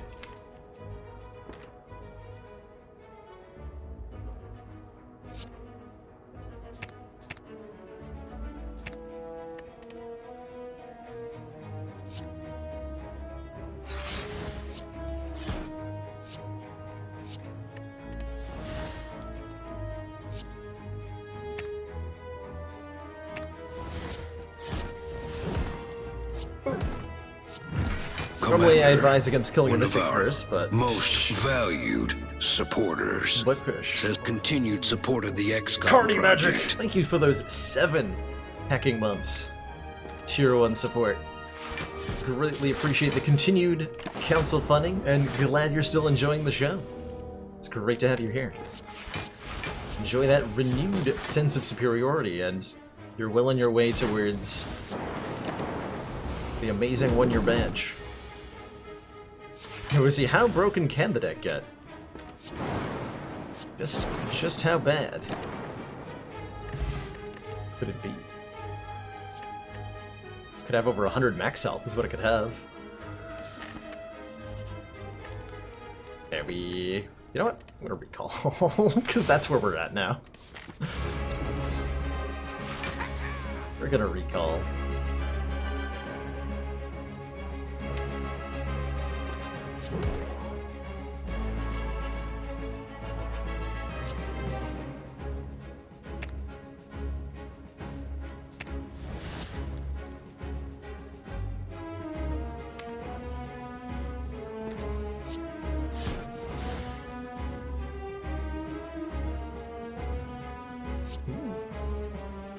Equilibrium, Genetic, Tempest.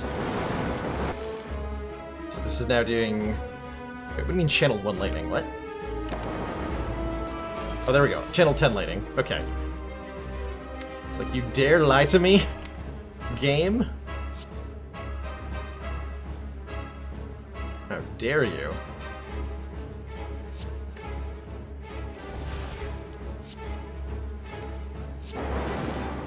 Two more lightning orbs. Amazing.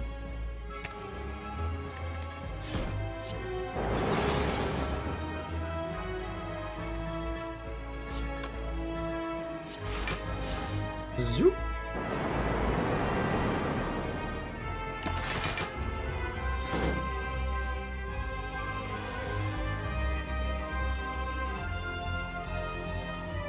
Zoop.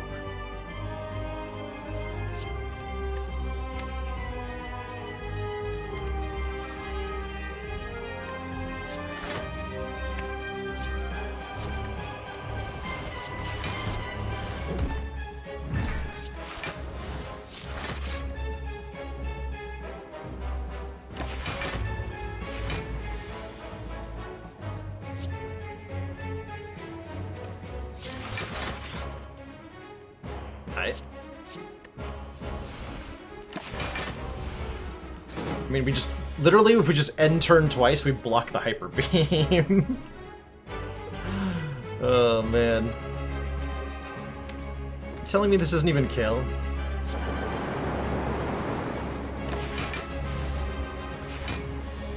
Disappointed. Bonk. Nice Hyper Beam, idiot. Take a second one?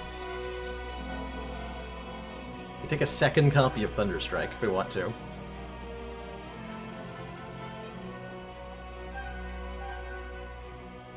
But where are all the Echo forms?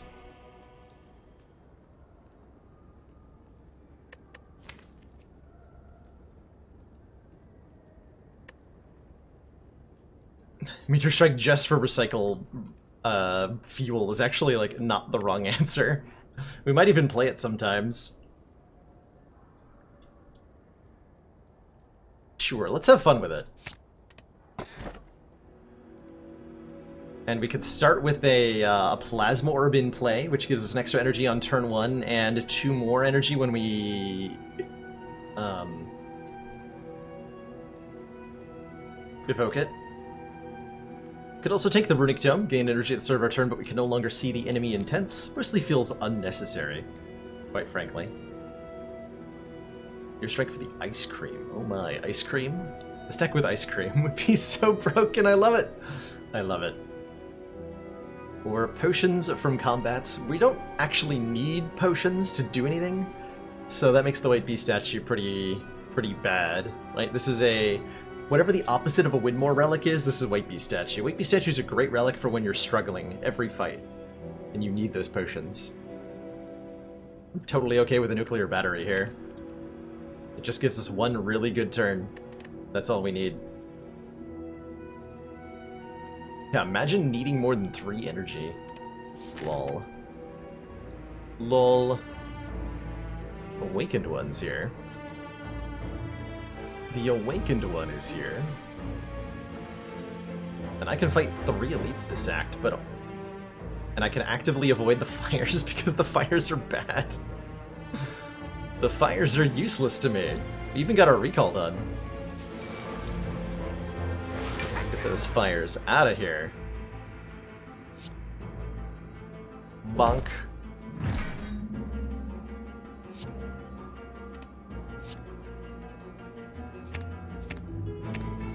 Just want all the genetic algorithms, please. Thank you.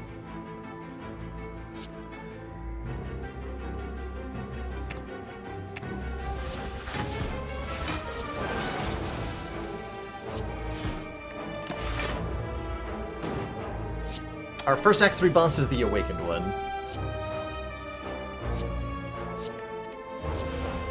Silly nerd of a bird.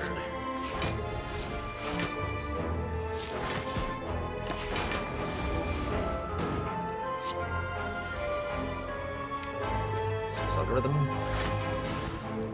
Then die.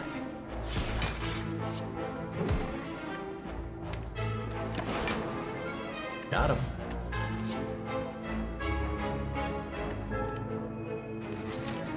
Alright, store.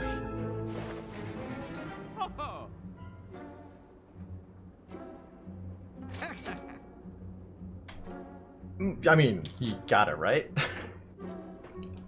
You just gotta.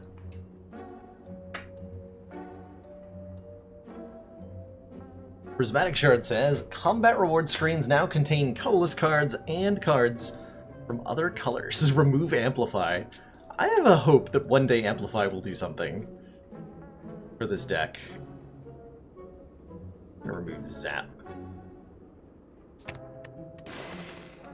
Replace it with a hologram.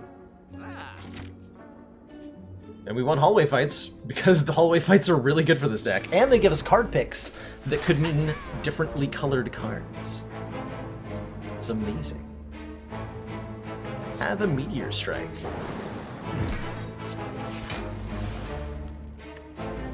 I could just kill this thing right now, but I don't want to.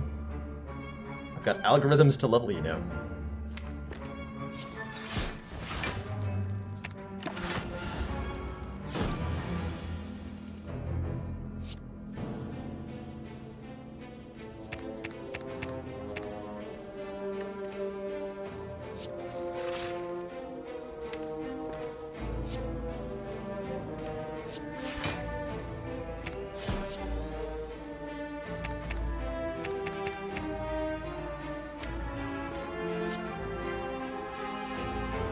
Yeah, I found all of our algorithm. We cycled the entire 28-card deck on turn 2, by the way. That's a lot.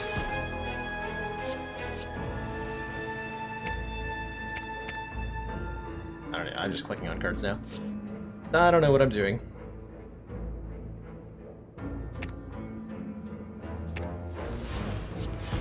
Boop. Hey, a power!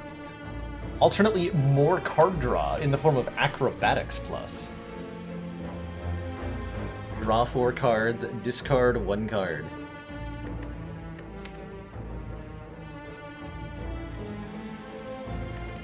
I think I want the Acrobatics, actually.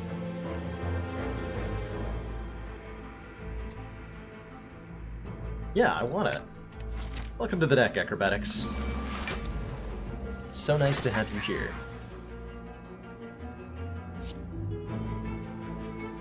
Just gonna seek for all 4 algorithms on turn 1, and I can murder things without any repercussion. Have 200 block, because that's the world we live in.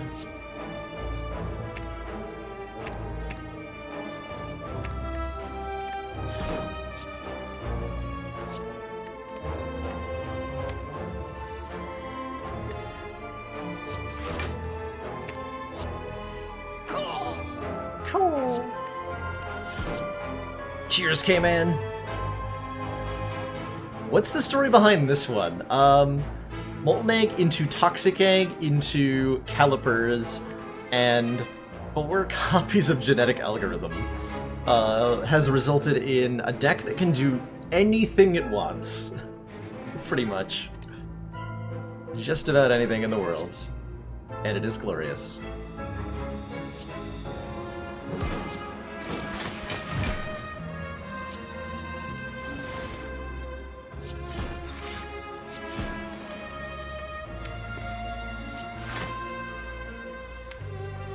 Drawing cards.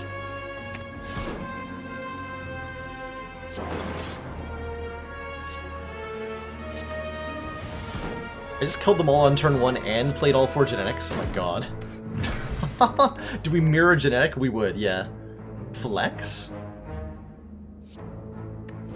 We want flex. Although flex Thunderstrike is kind of hilarious to think about. Flex Thunderstrike. Entrench. Oh my gosh. Barricade would... we don't need a barricade. We don't need no barricade. Vision Plus would have been nice. Oh well. Let's fight Reptomancer. I said a while ago that I was just, like, not worried about Reptomancer. Let's see if that was correct.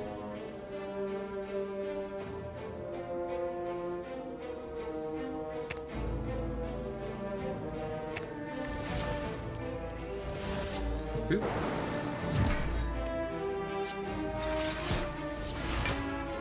Boop.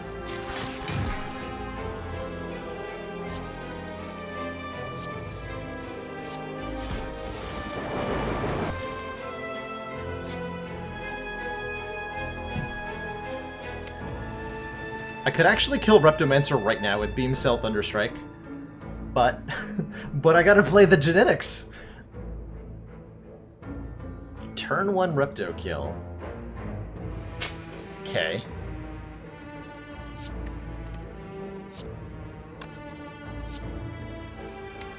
Let's see, there's 3 left in the draw pile. I probably want that Sunder, huh?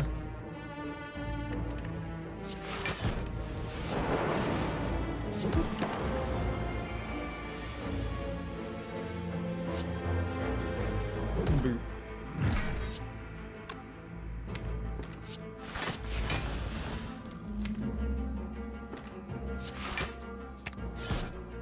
Okay, there's the last genetic. Discard all that crap.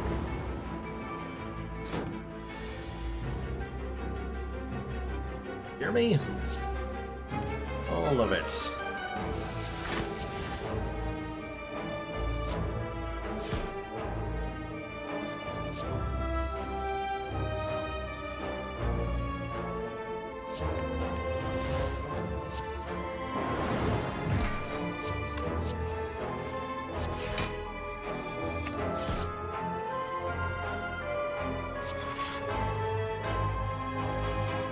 Just keeps going.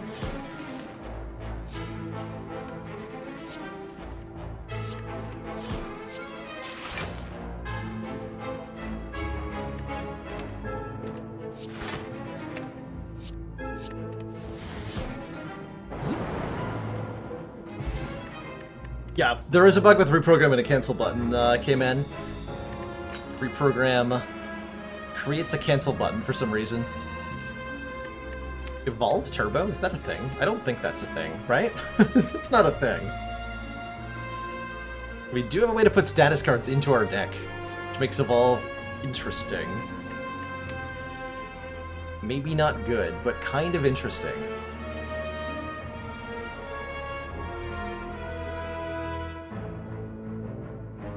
It is a power. You're right, we can amplify it. You click cancel before you click confirm. I think it just leaves the cards as they are, but I've never tried. Yeah, let me take some help here. Though I'd like the idea of taking the bouncing flask. Alright, event better than fire, I think, is where we're at. Oh yeah, glowing tesseract. Probably max health. The Enlightenment's kind of interesting. Violence is card draw. Violence is very powerful card draw. So we probably take that. This feels unnecessary. How about Deep Breath, though? Shuffle and draw.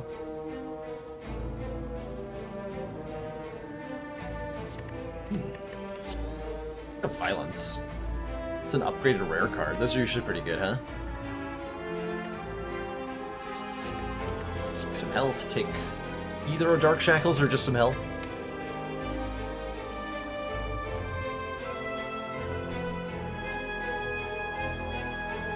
We're a little bit worried that we're going to run out of block against the Heart.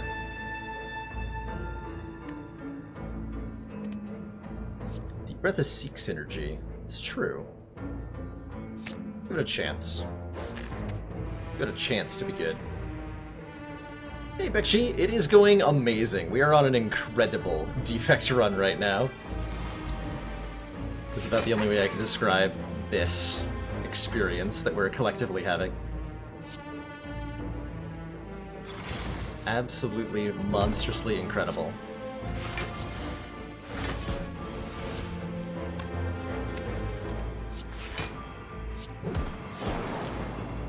Kunai.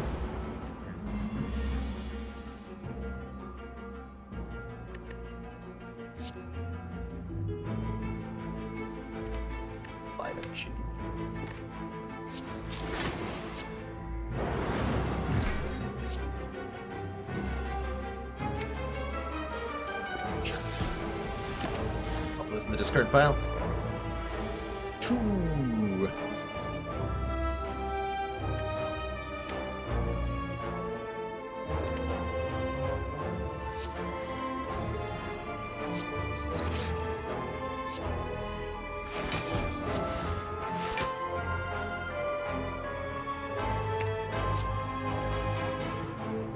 Now we're talking.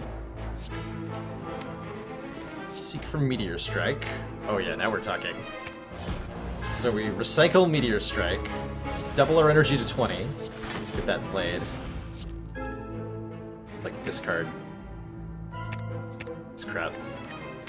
And channel 20 Lightning Orbs. Bazoop. Would I take a Wraith form? I mean, it would be the right choice. I just don't feel like it would be necessary. Deals 19 damage for each lightning channeled this combat. Channeled 22. Okay. Hey, look, we can upgrade Zap and Dual Cast, and is this literally the only two unupgraded skills in the deck? It is, right? We get Dual Cast and Equilibrium upgraded. Hooray! Combust? Combust? Wait, Concentrate? I don't think I want to Concentrate. We almost want to Concentrate. Maybe we do want to Concentrate.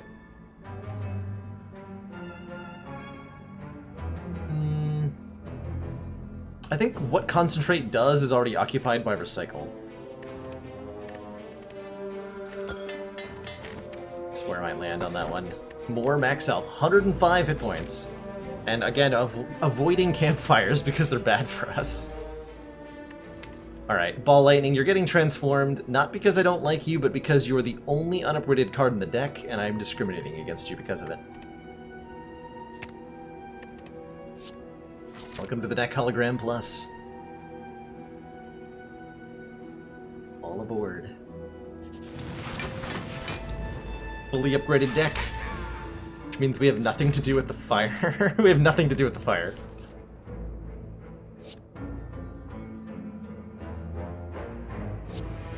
Woo.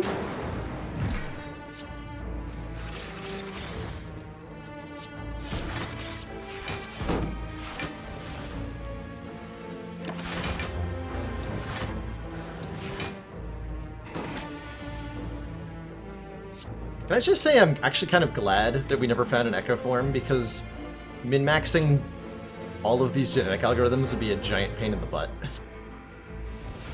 Just gonna Just gonna acknowledge that. He's such a pain in the butt.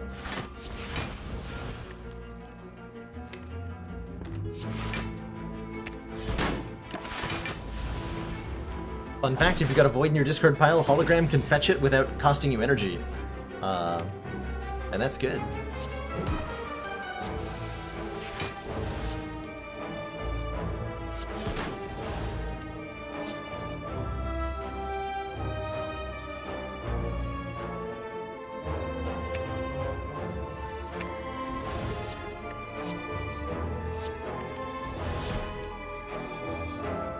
Boop.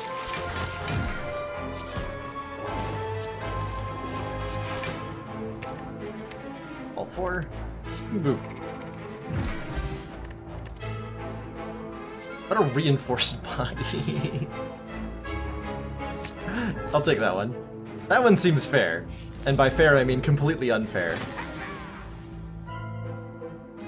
Oh, it's another thing for us to recycle, too, actually. Having another X-Cost card is huge here. I accept.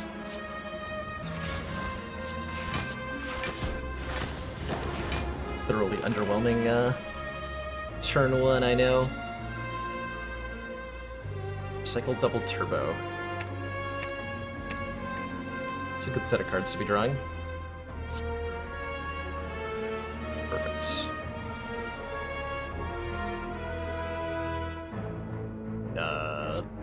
Discard violence?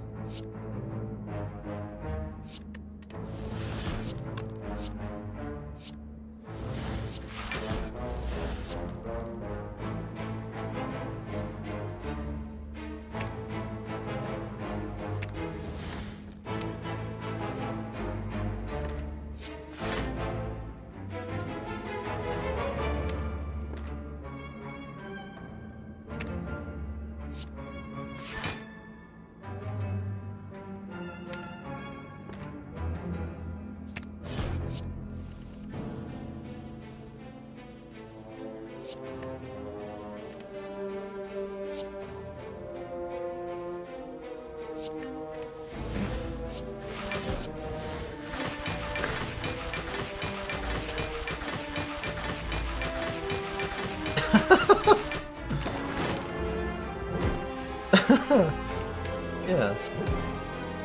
We could do that if we want to. It gives me room to do all sorts of fun things.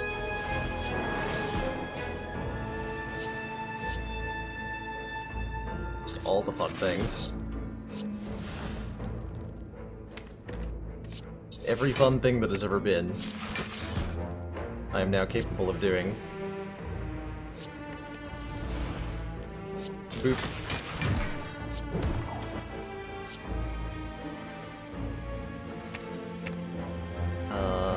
Discard all the block cards. I don't need those. Block cards are for nerds.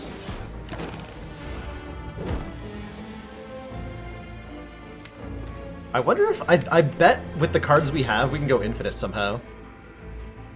I bet that is absolutely possible with this deck.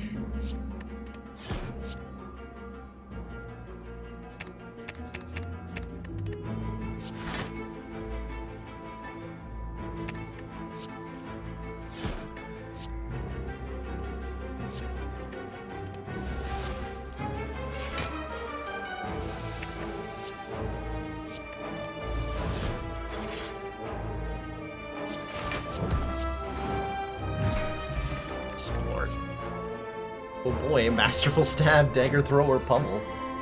Which uncommon attack do we want to add to our deck?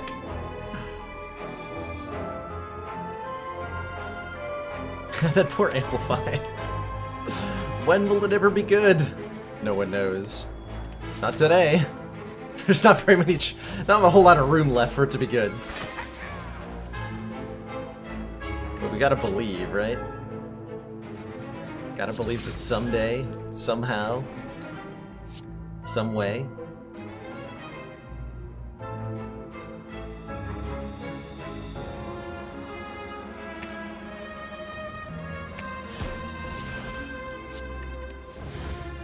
Alright, you're my energy today. Meteor Strike. Great turn next turn. By next turn, I mean this turn!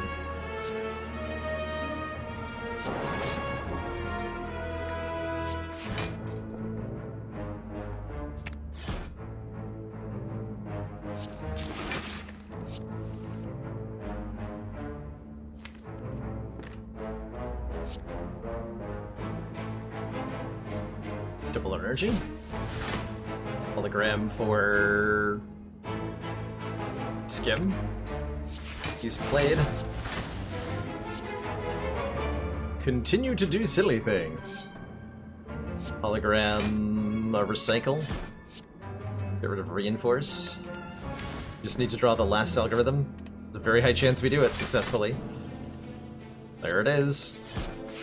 And then turn 1 kill Beneficus. Easy peasy. If we ever manage to take damage, we'll draw 3 cards for so doing. Rampage.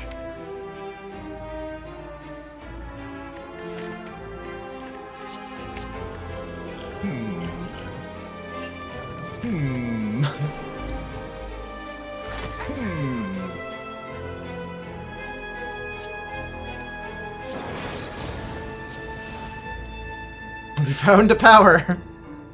We found a power. Indeed we did.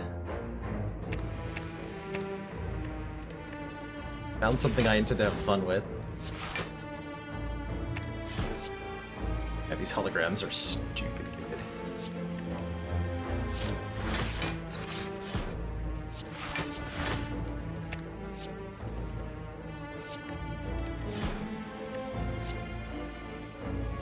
Recycle Deep Breath. Recycle the Meteor Strike. Breath. We're just gonna kill these things with the letter opener, by the way. It's all 4? That was only 3, okay.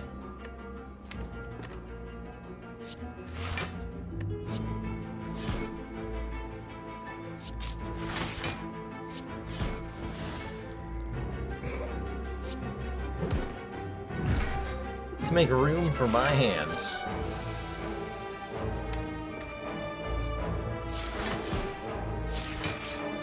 Oh, they actually are gonna die before I get to play the last algorithm. No!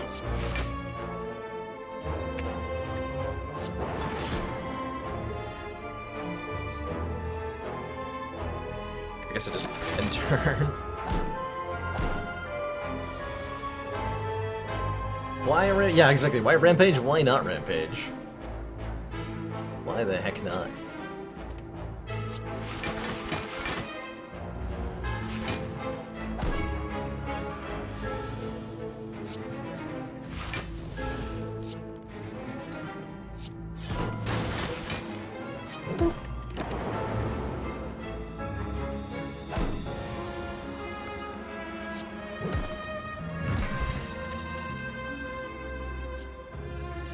Be a random defect skill? Yeah. Prismatic Shard. Disappoint me. You disappoint me. I can only rest. Oh well. Alright, Awakened One. I'm going to have fun with this boss. That is my intent. I'm not here to make the correct decision. I'm here to make the fun one. So we're gonna have fun with Awakened One.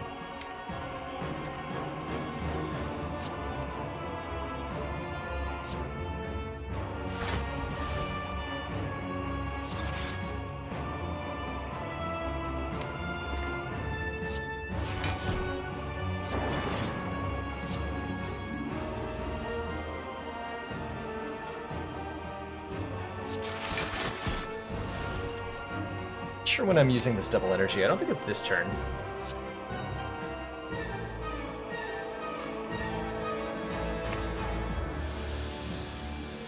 I want to start recycling stuff.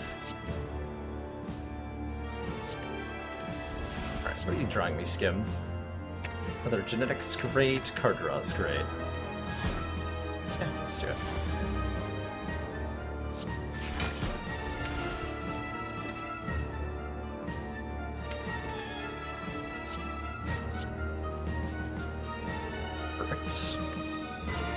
Algorithm is played. We have 300 block on turn 1, because of course we do. Why the heck wouldn't we?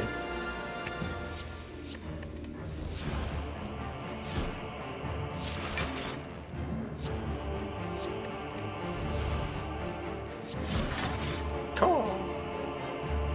Okay, good turn 1. Good turn 1.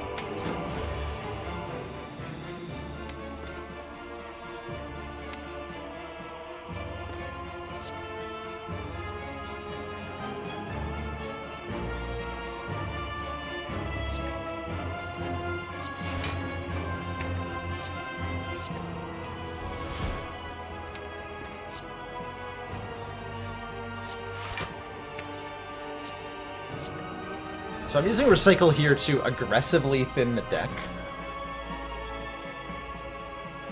Because I want to.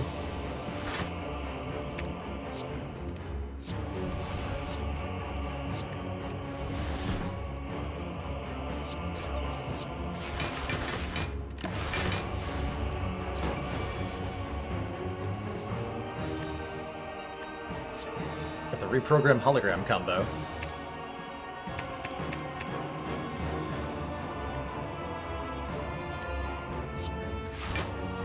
Skim. Draw me some cards.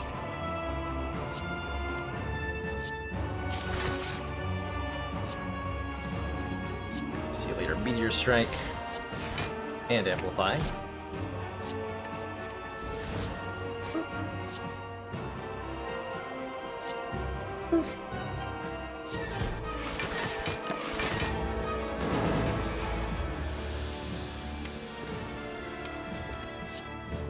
All these holograms.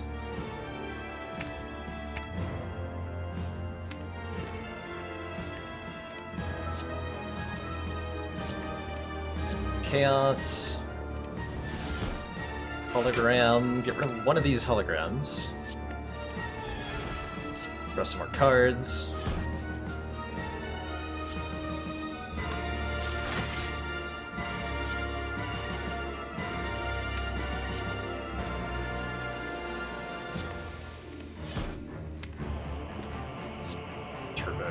Cool-headed, get rid of Cold Snap,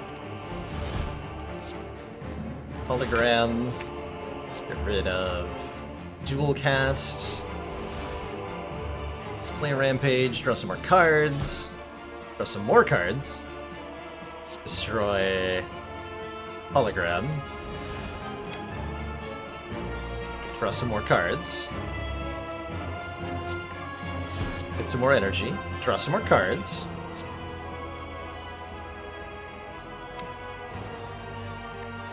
draw some more cards, get some more energy, play Rampage, recycle, reinforce body, is I think where we're at, draw some more cards,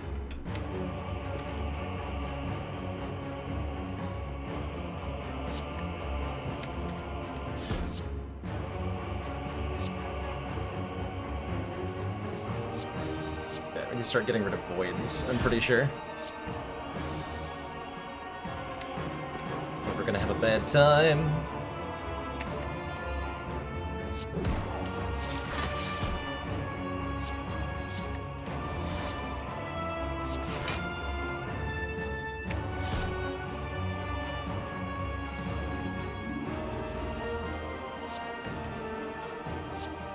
Grab a card. Recycle a void. Hologram. Recycle a void. Play Rampage. Going. What is this deck? What does this become? My god. Amazing. We kill with the letter opener here. What turn is this? I feel like I've broken the game. Very thoroughly. We should recycle some more stuff, I guess? Don't need reprogram anymore. Don't need beam cell anymore.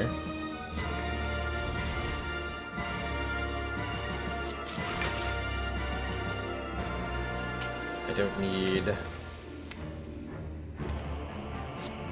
acrobatics anymore.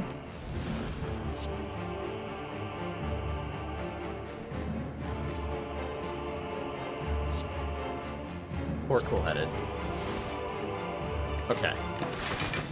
The deck is now 6 cards. So we go...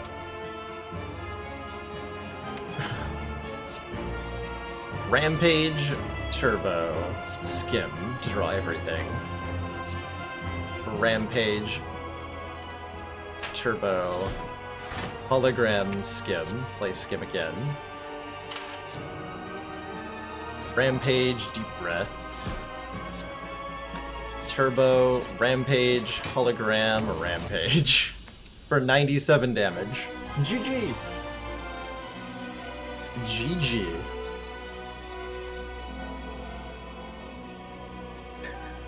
Just because we could, not because we needed to.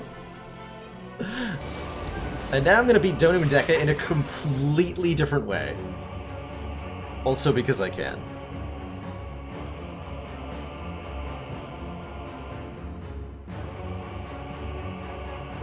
Rampage doesn't work like that for you? I don't think it works like that for most folks. Rampage can be argumentative at times.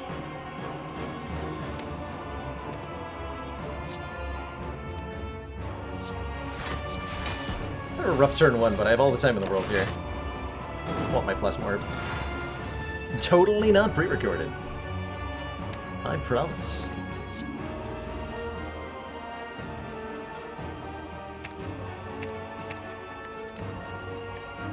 I swear.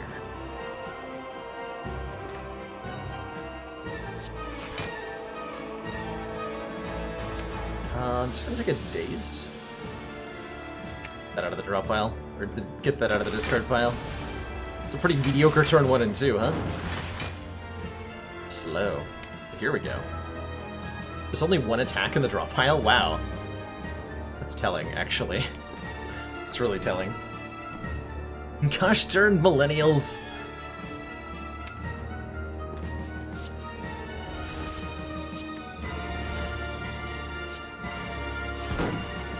Gosh darn teenage millennials!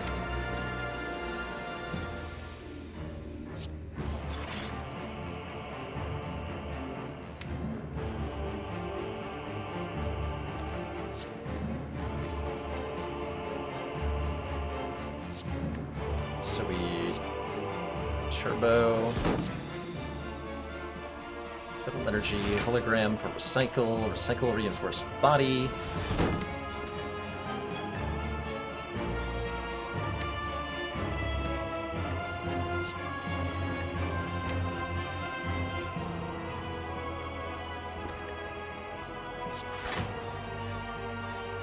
Hologram, Tempest. Breath. Seek for Meteor Strike, Recycle. Cycle the Meteor Strike. Block crazy, generate 36 Lightning Orbs.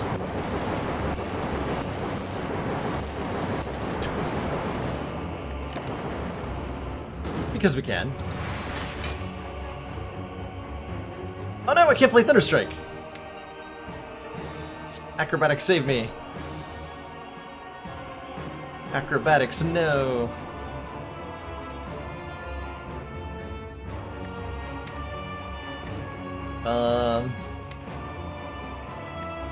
What's on top? Turbo, okay. So we discard the Turbo, we hologram the Turbo. We play the Turbo, we play the Thunderstrike!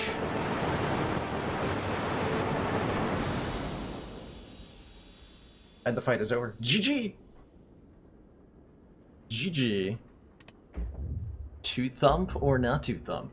This is the heart of the Spire? Question mark? The source of this evil? 2765. Holy crap, that's such a high score. Only now having... But if your name is I Only Loud, bro, isn't that exactly what you were asking for the whole time? Hey heroes, so the animations are going a bit faster for me than normal because I have VSync disabled. And max frame rate set to 240, which seems like it speeds things up a lot. I should probably toggle that when I'm doing regular play.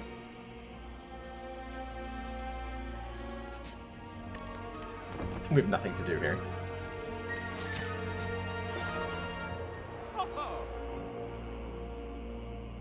Could it be the only power we'll ever add to the deck?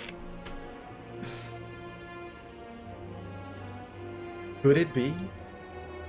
Could take a second Thunderstrike, we could take a data disk for 1 focus, we could take a membership card just to have it and be proud that we have it. I like the idea of this defect being no powers. I think the membership card is the right choice. Indeed.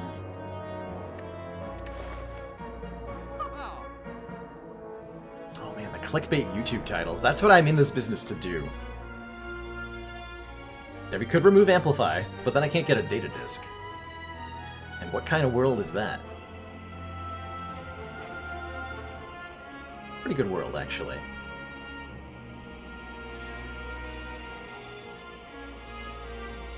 Thinking Ahead is nice too, right? It's another draw card, because we needed more of those.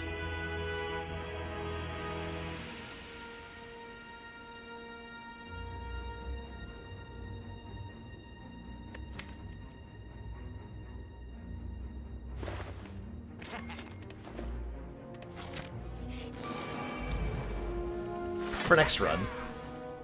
Oh my god. That's a pretty good turn 1. That's a pretty good turn 1. We drew Recycle and both X-Cost cards, and 2 Genetics, and a Skim. Skim, what do you got for me? Old Skim Slim. Our man. Cannot to do it.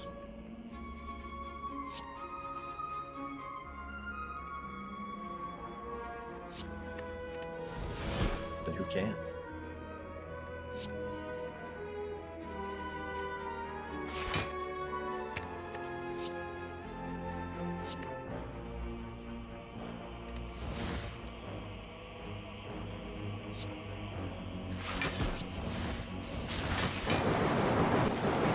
Commence the zappening!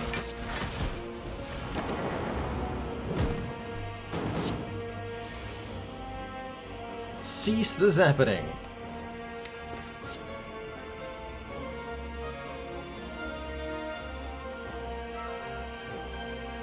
Oop.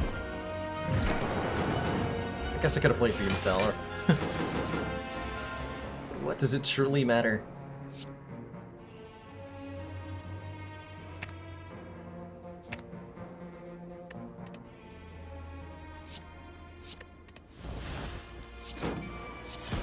Actually almost running out of luck here.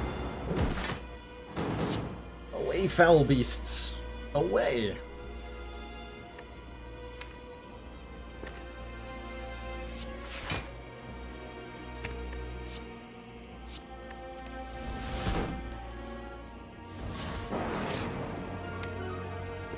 Really?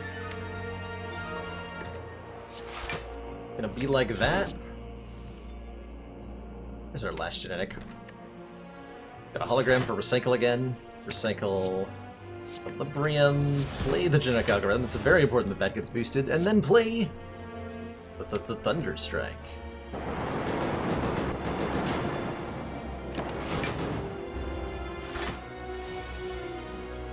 Twice.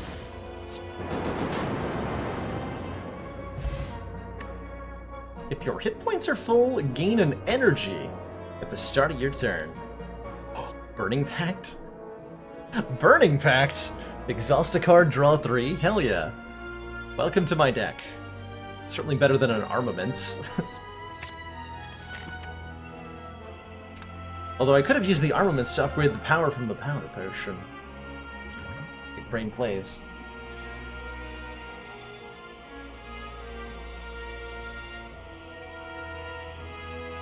Welcome back, Abu. Kaka. 81 block. That is a lot of block. Alright, Echo Farm. Creative AI?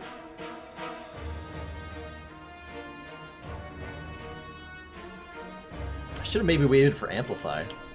But we can still hold on to it, right? Turn 1 hard kill. Here we come.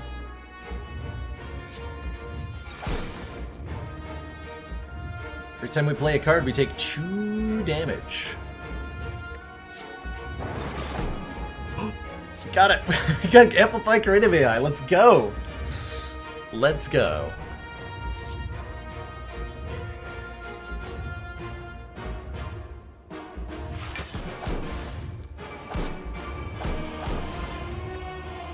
Let's go.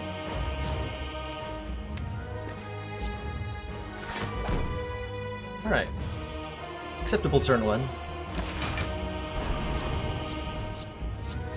Some status is added. Echo form is here.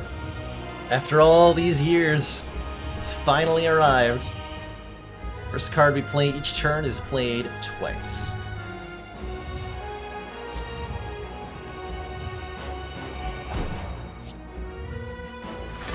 It means I get to double my genetic algorithms, which is very important.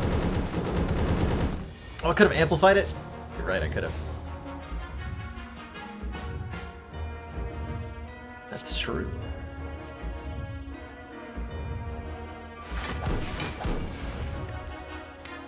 Hello, yes. I would like some block.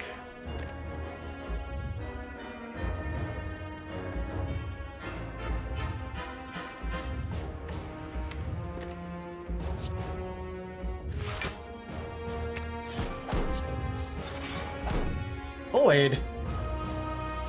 How dare you.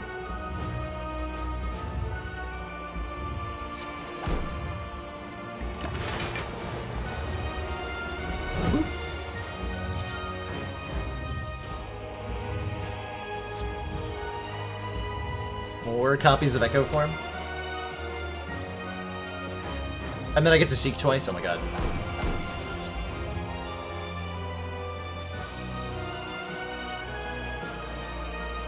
Incredible.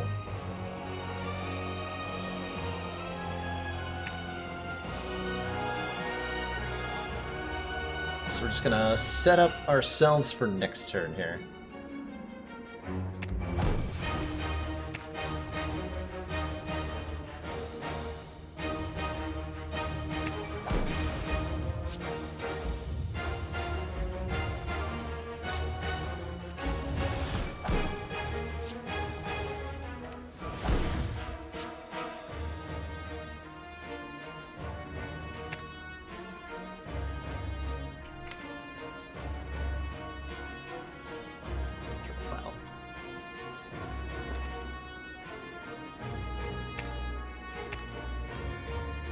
That's the hand we want next turn, I think. And I don't want to draw into it now.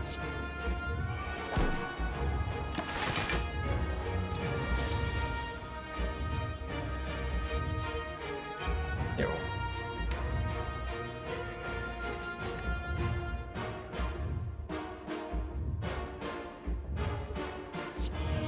Forget the double energy then. I'll take some block. Ha!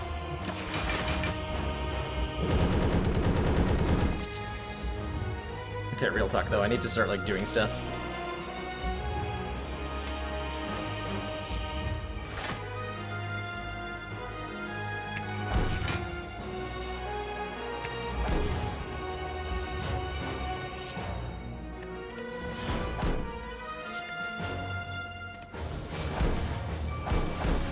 Play that twice. Whoops. It's fine. Give me more powers. We'll outscale it somehow.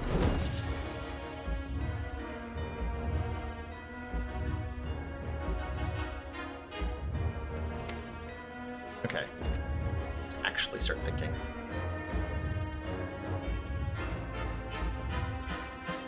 We're going into the 3rd cycle here, huh? And we're out of genetic algorithms, so our block isn't really going to go up from here. So it's well past time I start doing damage.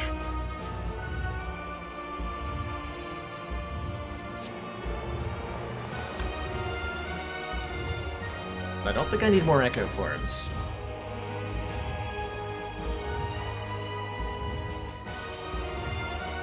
What I do need are Storm.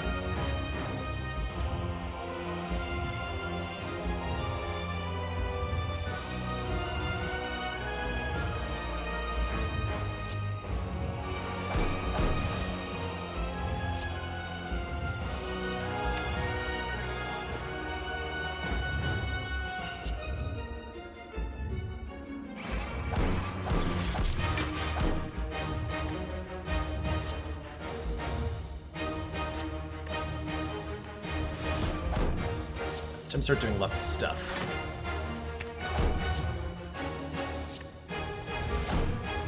All the stuff. Here we go. You know, stuff.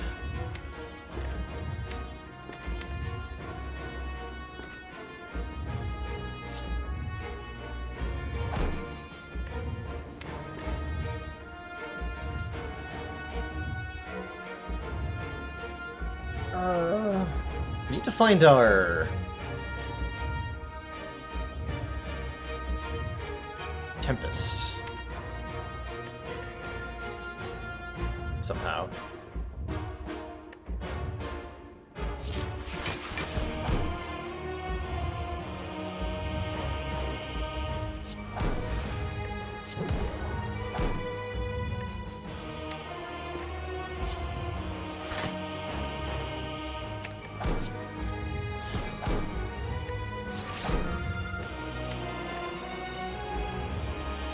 Why do I have so many Hello Worlds?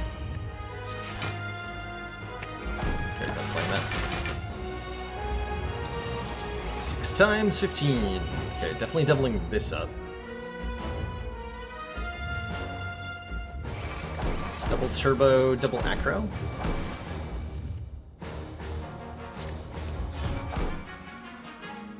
Perfect. So we reprogram, look for... There's Tempest.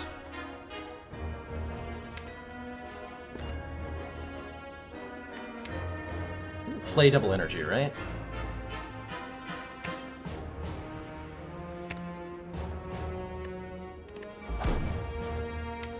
That's in the discard pile. Perfect.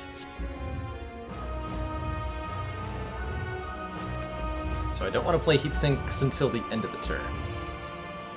Go 5 creative AI. Because I can.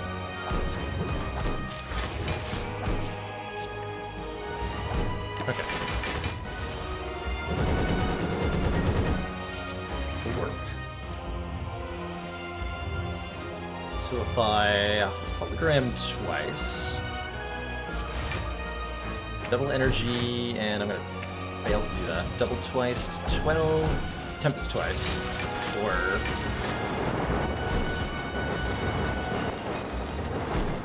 a lot of damage.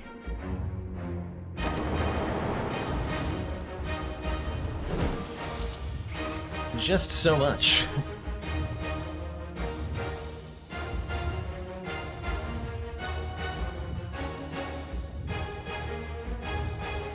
Hey, I found some damage. Would you like to double amplify, triple biased cog,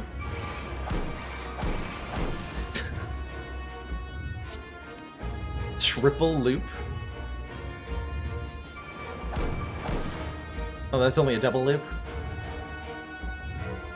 Fair enough. We're drawing into creative. None of this is Thunderstrike. Get it going.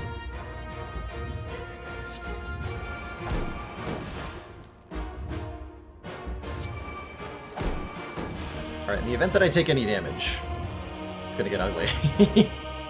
It's going to get ugly.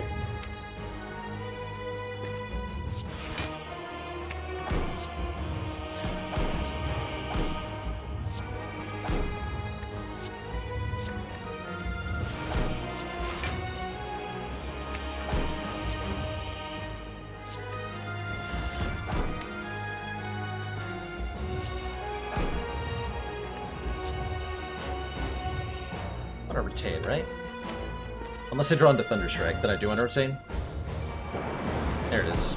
29. Stuffs have been channeled.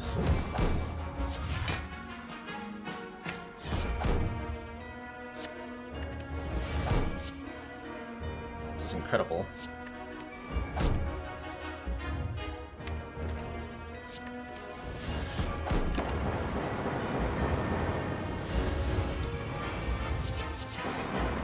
Hey, where's your storm? Also, we almost hit the damage cap just from loop. How's it going, Kentar? Hope you're having a great one. Does the Zonard asks, does the damage we do with lightning generated from static discharge count against the heart's damage cap?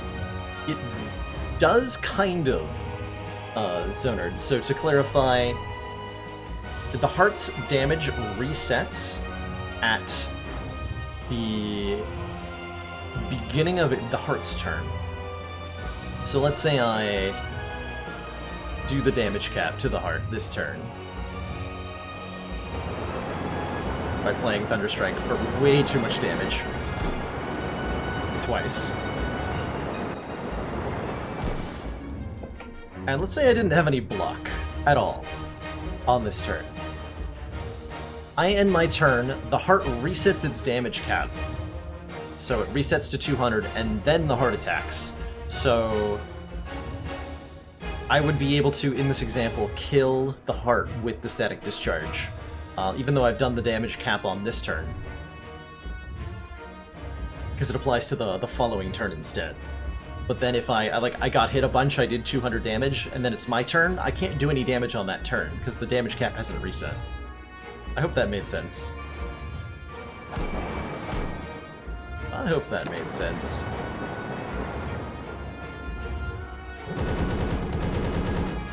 All the block in the world. A whale of a time. 2 storms in play? I mean, I just win if I end turn, huh? Well, I'm gonna beat the heart with Hello World then. GG. G. Hello? Music? G? GG!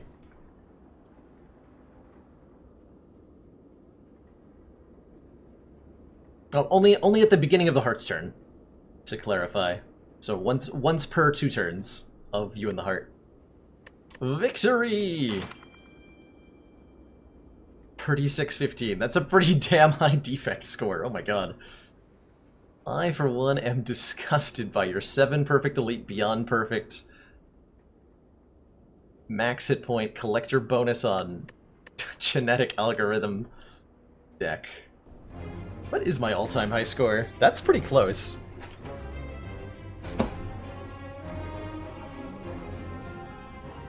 How's it been done? The Spire sleeps, and so shall I.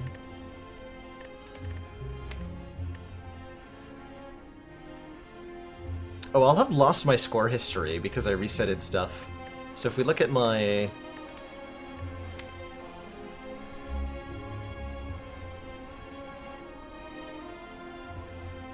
Five, 6, 3, 4. That's my highest score on the current save.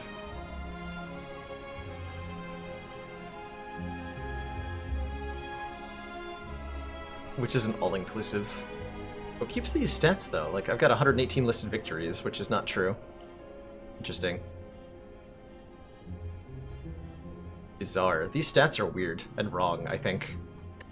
I'm on the A20 save. Weird. Very weird. Well, according to this, that's my highest defect run, but I don't know if that actually is true. Let's go and blank the evil.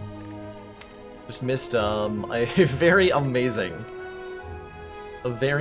defect deck that kind of used genetic algorithm as a core to do whatever it wanted. And boy, did it ever do that. GG. 5 damage, obtained Molten Egg. This is how it all started. Scrap ooze. My word. My word.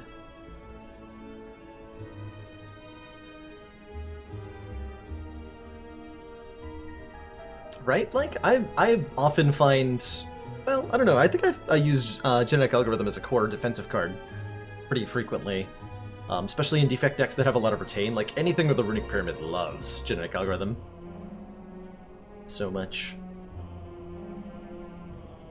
Before I jump into my next run, I am going to take a quick break, refill my water, stretch my legs, do all of that nonsense, and then I'll be back for some more. Let's do another Ascension 20 run, because why the heck not? See you all in just a minute. Thank you for your patience, and thanks for watching. If you're new to the channel, and you want a way to entertain yourself while I'm away, consider hitting the follow button. It supports the channel for free, and gets you notified when the stream is live. Alright, I'll be right back.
Alrighty. We are back. Thank you everybody for your patience.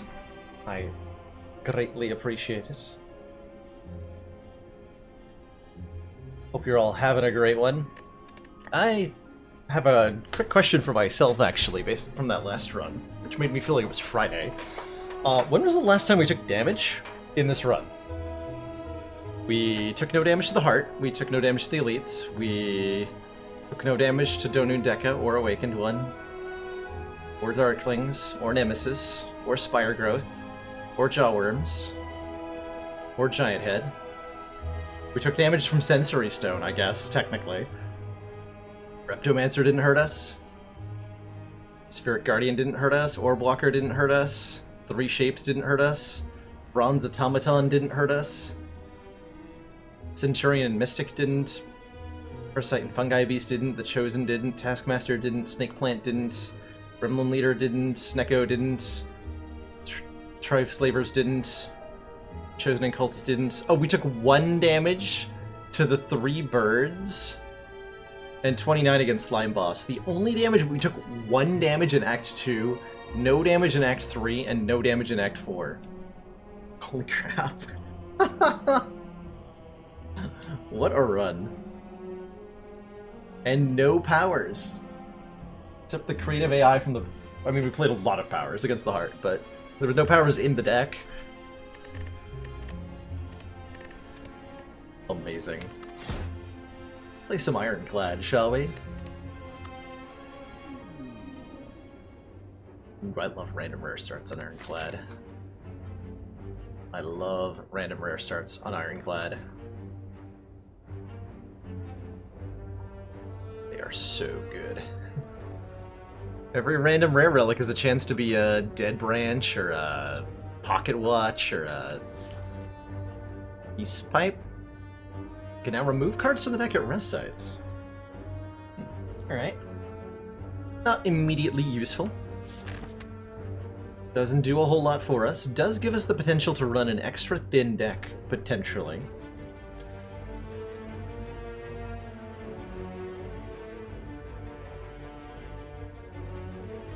What the significance of that is exactly, I'm not sure. Dropkick Infinite deck. Okay. Yeah. I dig that. Dig that a lot. I think I'm gonna take an event and then hit this store. We'll see where life takes us. Ooh. Life takes us into bad times in Slimesville. Apparently. That the Gray Slime rolled 13 health instead of 12 is a significant badness for that fight. And that's okay.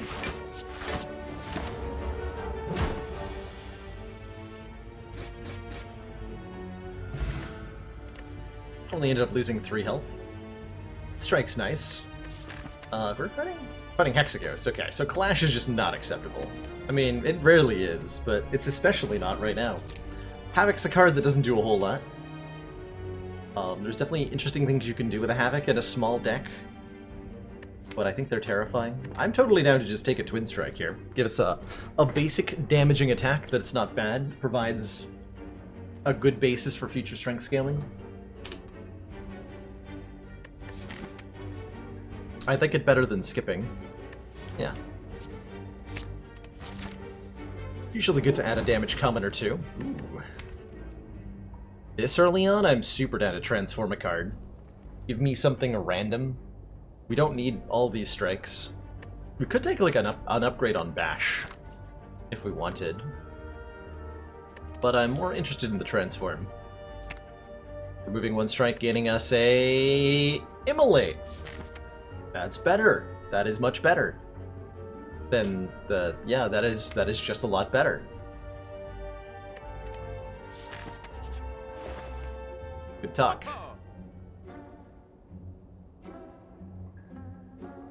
Hard to say no to a Feel No Pain, right? It doesn't do a whole lot right now. Other hot take, how about Panic Button? 0 mana, gain 30 block is a lot of block. That one burn's gonna kill me. It's gonna get me, it's gonna catch up to me. My entire deck is one burn. How could I possibly expect to win? Like, Immolare. Are we? I don't think we're strong enough quite to like take this elite instead of resting, or instead of upgrading Immolate. We get Immolate upgraded, we get Bash upgraded, we fight 2 elites. We destroy Hexaghost.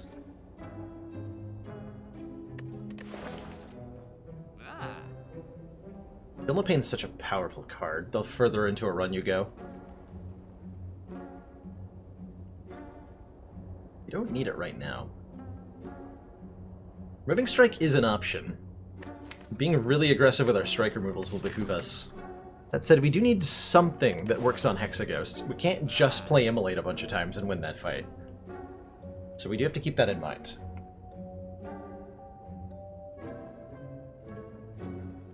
We need to, like, play Inflame and then play Immolate a bunch of times.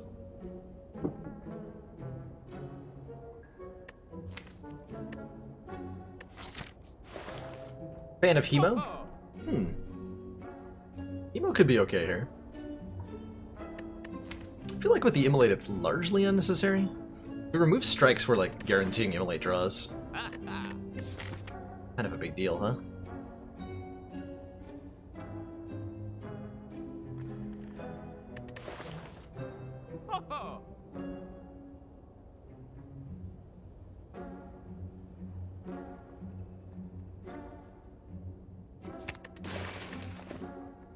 Alright.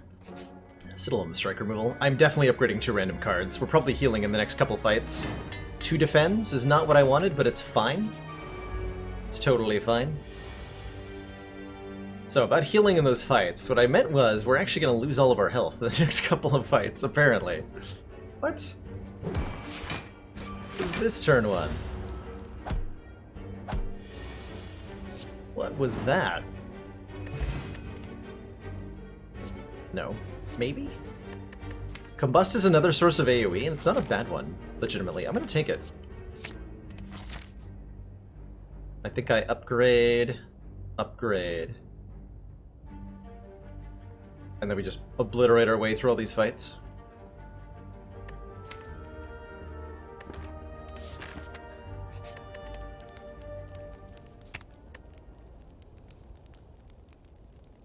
It was a bare no today! You just missed what might have been the world's most powerful defect run, Sneaky. Our defect took 1 damage to triple birds in Act 2, and that was the last point of damage we took for the entire run. It did not have 4 storms, but it did have 4 genetic algorithm plus and a calipers. And that kind of tells you a lot about what the deck was.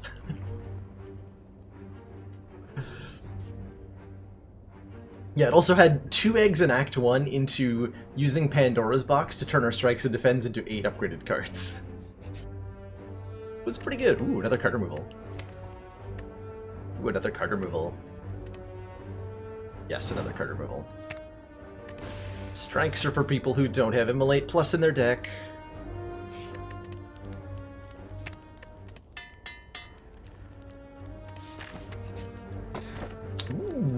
Heal 25 at the start of boss combats is such a amazing relic on Ascension 20.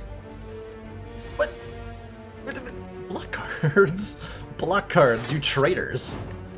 I put you in my deck, you're supposed to show up. Block cards, no. Hey, block card. Shrug It Off is the block card we apparently desperately need. Apparently.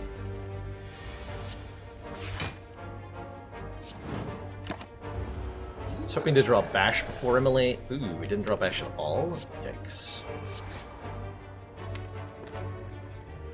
Wait, am I dead? Because of that draw order?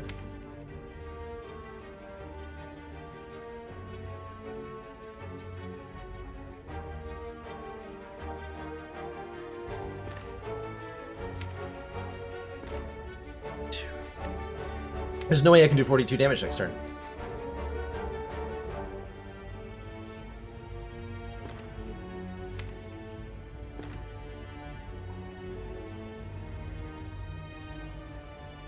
We're taking 24. So if I don't draw an upgraded block card, we're just gonna die. Because Bash was the bottom card of the deck. That's not good.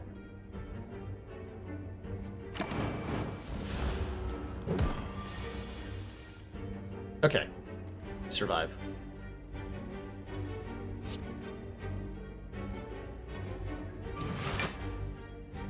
With one? Oh no. Oh no! Oh no.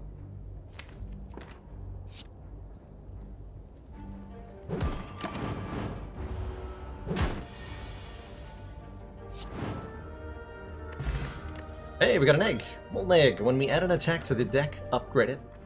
Which means this Pommel Strike is upgraded and this Clothesline is upgraded, and I really like an upgraded Pommel Strike right now to help us draw stuff more consistently.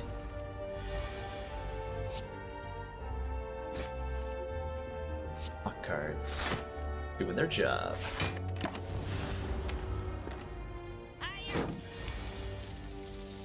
$28 plus 10 is 38.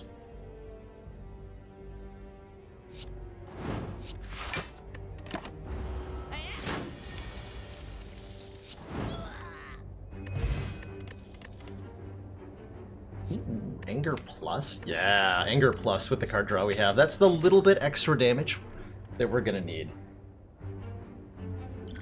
Okay, I think we can survive this. I sure hope we can, anyway. Anger helps a lot against Hexaghost, too. This just definitely gets played.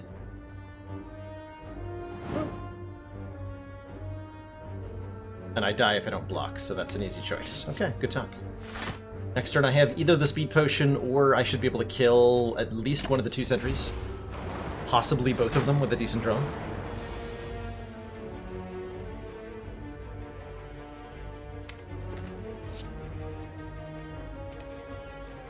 Twin Strike kills you.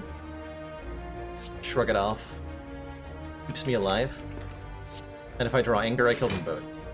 Cool. Actually, no, I don't get both of them, do I? Bust Anger is only 13. Well, pshaw. In that case, I think I have full block. So we need every hit point we can get. Or is that risky? Yeah, that looks fine.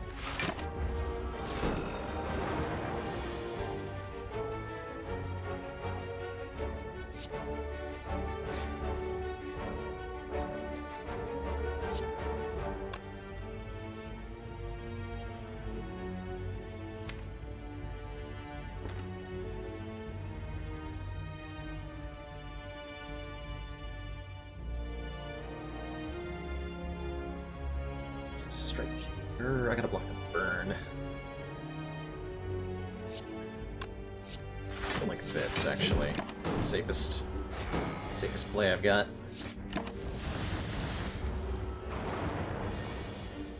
Good.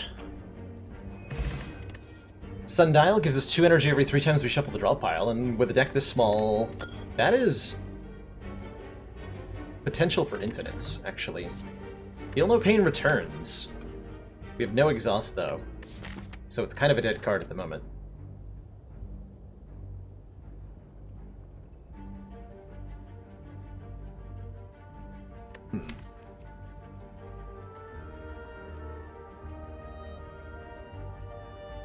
This deck cannot... No, with an Anger, we can't really do Sundial things, can we? No. That's just not going to happen. I think we should take the Feel No Pain. Like I said, it's not good now, but it's going to be good later. And with a Fear Potion, we're not afraid of Hexaghost. Light. Oh yeah, Attack Potion, Fear Potion, we're excellent against Hexaghost. How about a Metallicize? At the end of our turn, gain 3 block. Seems maybe a little mediocre. Yeah, dropkick when, right? 1 dropkick, 1 burning pact. That's all we need.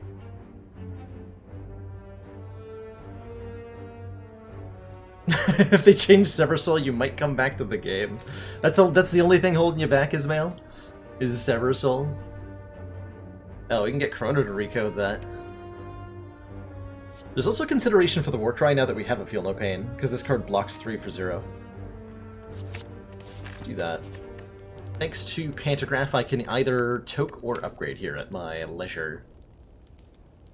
I think we toke. Or we upgrade Combust. Yeah. I think we toke.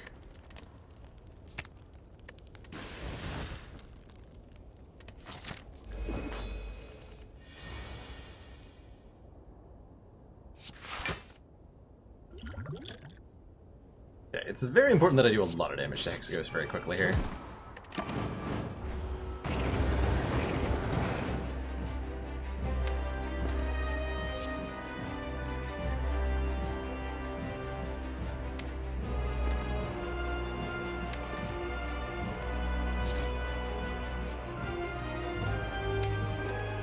Just play the bash.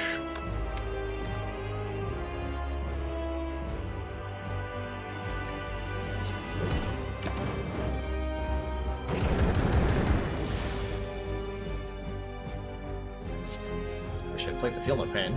Oh, hey, speaking of. That'll do.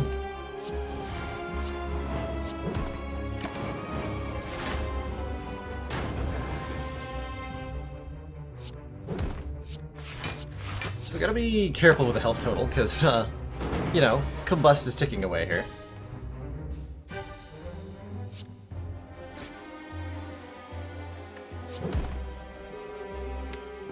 I'm pretty sure we just win if we play this, though. Like, we win before the...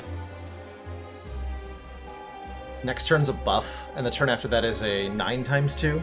And the 9x2 will kill me, but I'm pretty sure if I just play Immolate, I win before that happens. Let's take the guaranteed win.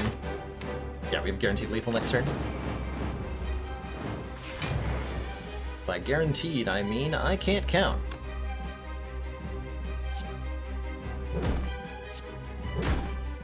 Oh no, you're fine. Thanks, Combust.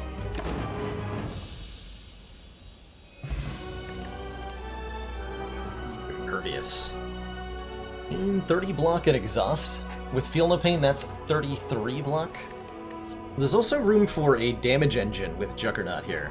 Whenever we gain block, deal 5 damage to a random enemy, with a Feel No Pain in the deck to proc block constantly. That's pretty good. There's also, yeah, there's a Bludgeon Plus here. And Bludgeon Plus hits really hard. That hits really, really hard. I say I've been feeling like with the Immolate we don't need it. And we would like to be able to block better in Act 2, and I'm going to take the Impervious for that reason. And as towards the blockier side of things, we don't have a lot of health to work with. We have a Peace Pipe that lets us remove cards at rest sites, and we have a Molten Egg, so all our attacks are upgraded. And that means Fusion Hammer, which gives us an energy at the start of our turn but prevents us from upgrading at rest sites, is not too bad, because we can always do something useful at the rest site by continuing to purge the bad cards out of the deck.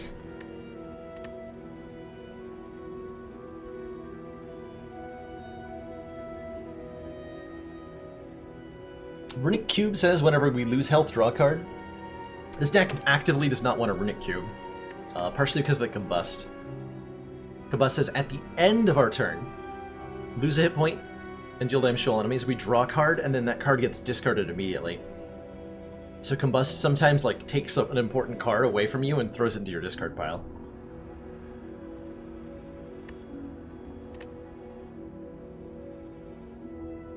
Or we could just remove 2 cards from the deck, but I mean we're gonna do that anyway. Take a 4th energy. Deck has some expensive cards. I'd really like to be able to play Immolate and either Impervious or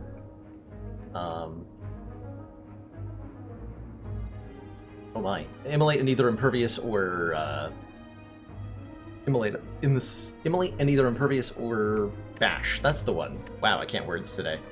Bash, immolate, impervious. I want to be able to play 2 of these on the same turn. Is it okay to take the cube with the sundial? I think that there was definitely room to take the cube there, actually. Yeah, with a deck this small and a sundial, I think that could have been a valid take, Tritonium. I think you're absolutely right that there was maybe some really interesting things to be done there. And if I was on Ascension 15, I would try it. I'm thinking we kill the Burning Elite. We have a good attack potion. We can visit a shop. And we can abort if we're, like, critically wounded from 4 hallway fights. And then from there we can do Fire, Elite, Fire, another Elite. Yeah, 3 Elites, 3 Relics. More relics, more better, my grandpappy used to say. Ow.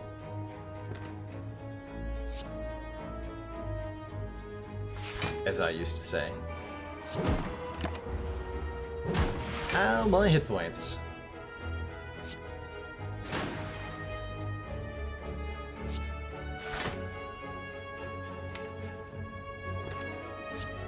Getting extra energy next turn. I don't feel the need to combust in this fight. Oh man, you're rude. Oh, you are so rude. I would have put Impervious on top if I'd known he was going to go for the 21. Dang.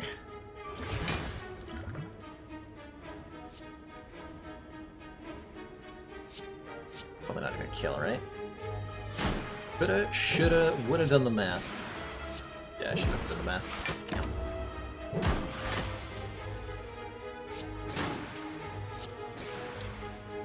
Oh well. We have a Fusion Hammer. Losing health is part of the deal. Inflame sure is a nice way to do some more damage, and we are looking for a way to do that.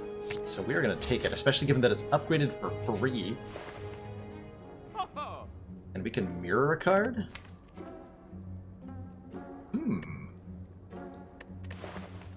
So if we want to, we can obtain an additional copy of a card in the deck for 215 gold. We can also do, like, Power Through Evolve, which is fun. Transmutation. Mirror the Anger or Riot. I was thinking mirroring Impervious. Dark Shackles is pretty good, too, with the Feel No Pain. Dark Shackles might even just, like, be an Impervious, but it's cheaper.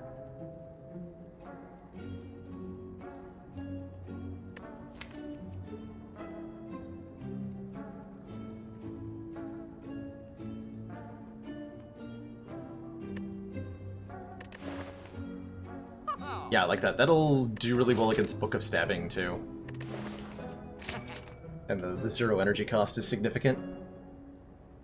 How the heck do you use this guy? Ironclad's a tough one to get a hold of, Dirty Bird. Ironclad kind of requires you to find some sort of synergistic interaction in order to get things going. And I think a key part of understanding Ironclad is understanding the exhaust mechanic, which is a very powerful thing that Ironclad can do. Evolve also works with Immolate. Ooh, good point.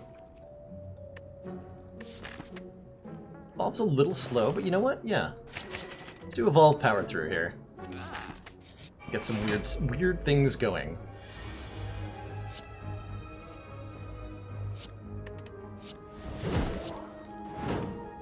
Bonk. Ironclad sometimes requires you to, like, build in funky ways.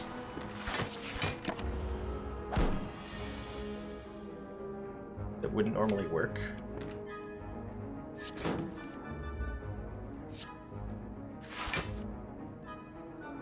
Oh, Feel No Pain. ×2. We're not getting a kill. Tragically.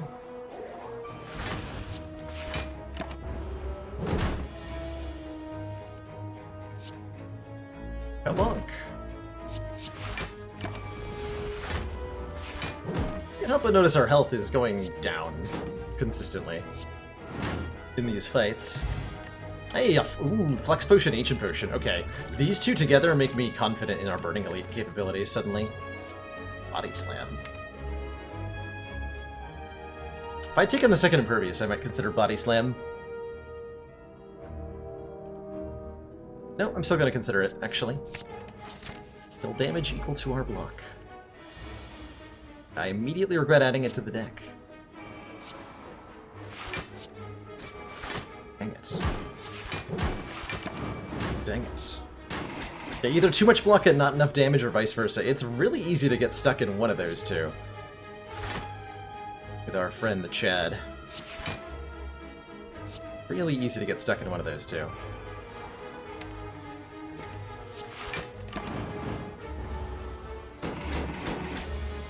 Ironclad can operate on almost any size of deck. And the cool thing about Ironclad is that a large deck can be functionally a small deck, thanks to the exhaust mechanic.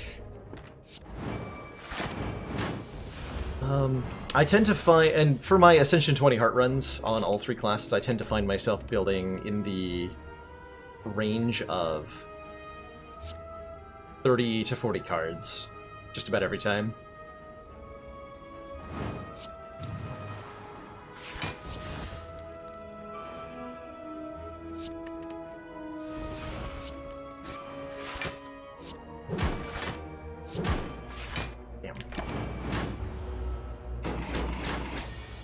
Okay, well, I was originally confident in my ability to take an elite, but 9 health? Not so much. Burning Pact. This is one of the cards I was talking about. This allows for a really interesting cycling heavy deck, especially with the Sundial. Oh god. God. Oh no. I think we die. I think Ironclad has met his end.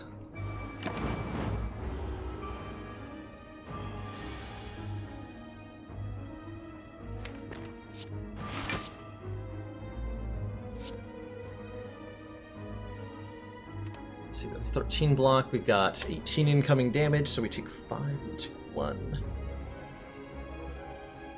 Even if I Steroid Potion, Bash, Strike, Body Slam, that's not going to kill, right? I might have wanted... No, I didn't. Actually, actively don't want to use the potion here to block Hex. Yeah, we want Evolve in play, for sure. I'm just not sure we're allowed to play it this turn. So we take 5, go to 2, so I have to win next turn. I can't win next turn. I cannot win next turn. Red.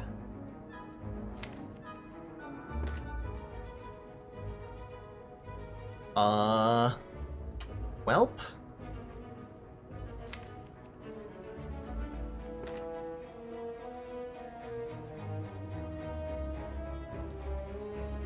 Welp?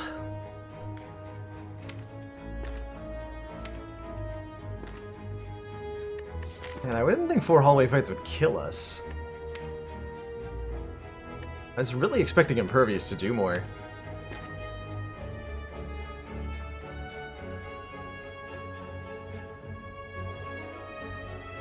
I probably shouldn't have played Combust. Might have been able to survive this if I hadn't done that. Okay, hold on, let's do some math here.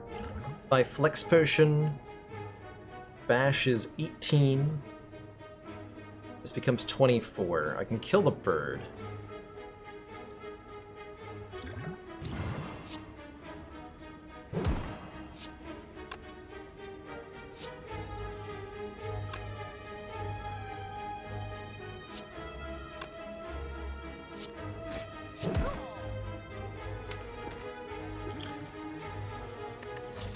Do I also need to use the Ancient Potion?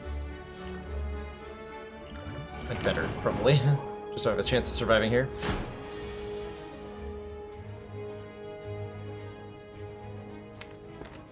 So we're losing 1 health at the end of every turn, which means I need to win fast.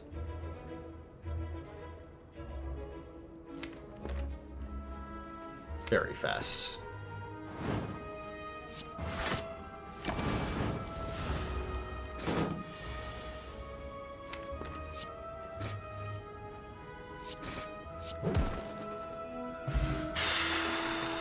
Okay, didn't die. Second power through? Yes. Okay. So the Burning Elite is off limits. We're gonna go this way. We are also super resting. Okay, okay. We have a chance. This is Book of Stabbing. We've got Evolve and Power Through on turn 1. These are very good things to be putting into play. Evolve and Power Through and Feel No Pain. That is about as good a turn 1 as we could have hoped for in this fight.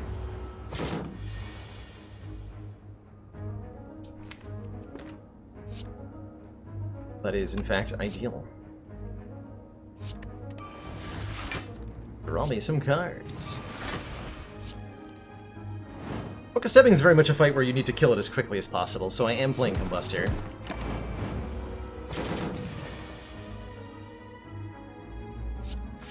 Bash!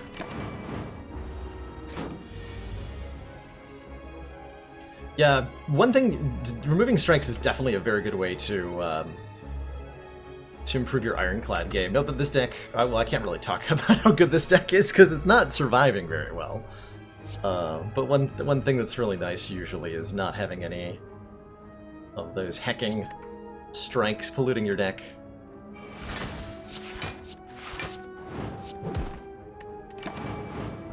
Also, ow. Please die. Thank you. Ooh, we're crying a wound. Well, with only 1 evolve, you just draw the wound again. We need to upgrade that evolve, which we can't do. Could take Rupture here for strength scaling, but I think the deck is already having too many powers it wants to play. And adding Rupture gives us a further opportunity to take damage on turn 1. There's a limit to how many cards you can take realistically in a deck that neither do block or damage the turn that you play them. And Rupture is, I think, in this situation, straddling that limit a little bit too hard. Alright, Relic, I'm counting on you to be decent. Whenever we add a power card into the deck, upgrade it. That is decent. I'm gonna take that. It means if we find another Feel No Pain, it'll be upgraded. It means if we find another Evolve, it'll be upgraded. And both of those are pretty good. What is not good is that we can't kill any of these gremlins on turn 1. Oof. Which means we're guaranteed to be attacked by the leader next turn. So hopefully we draw either Dark Shackles or Impervious this turn. Good. Got the Dark Shackles. So we can play Emily. Kabam! Block basically that whole hit. Alright, Dark Shackles bailed us out, thankfully. That would have been terrible otherwise. Our deck is actively attempting to kill us with this draw order.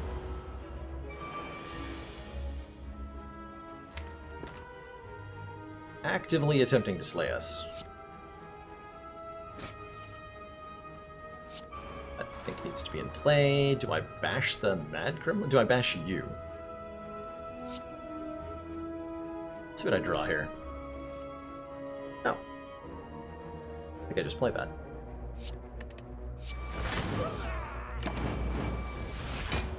Don't attack me. Thank you.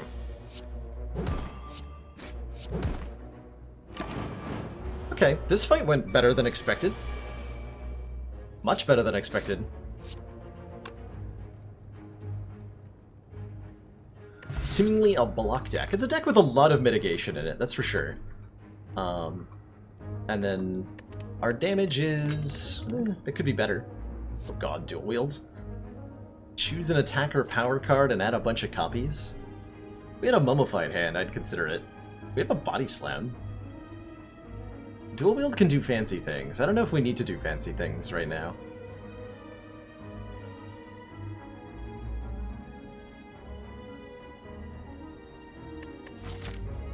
too much fancy. How badly do we need to be visiting events right now? I guess is my current question.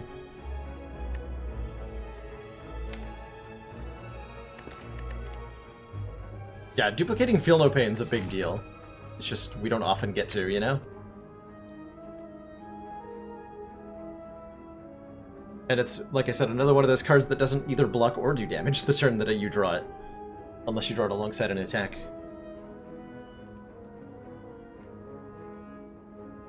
Yeah, reliable, tested, proven. I want more Shruganoffs and Pommel Strikes. Is what I want.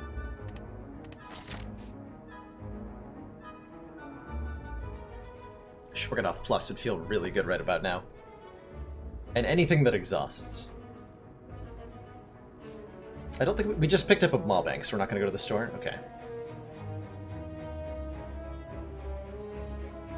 So how much do I rate events? The whack would be really good. The whack would be really good. I'm debating skipping a fire to get 2 events. And I can't figure out if I'm insane or not. Fires are card removals, so we could remove a strike. And potentially even a defend.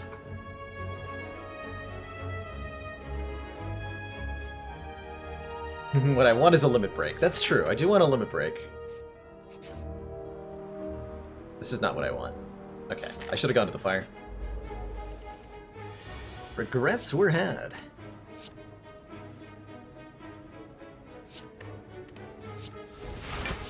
As was blocking.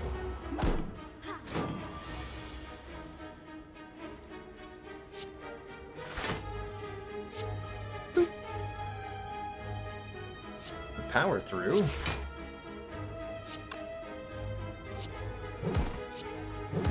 So in this fight, it's generally wise to go for the Centurion first. If the Mystic ends up killed first, the Centurion starts using a very dangerous multi-attack. It's super scary. Whereas if you kill the Centurion first, the Mystic's not going to do anything special, and she's not particularly threatening on her own either. So she is easily defeated. Where were these hallway fights when I was, like, dying over here? What happened, game? What happened?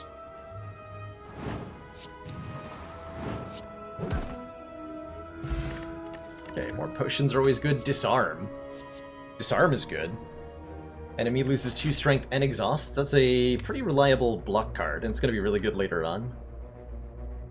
But we are also offered another Pommel Strike.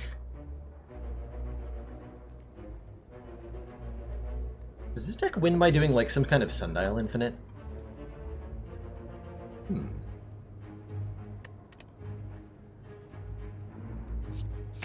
Disarm. Line of hooded figures. Alright, should have gone to the fire. Oh, that's okay. Please don't murder me. Avocado and fungi beast.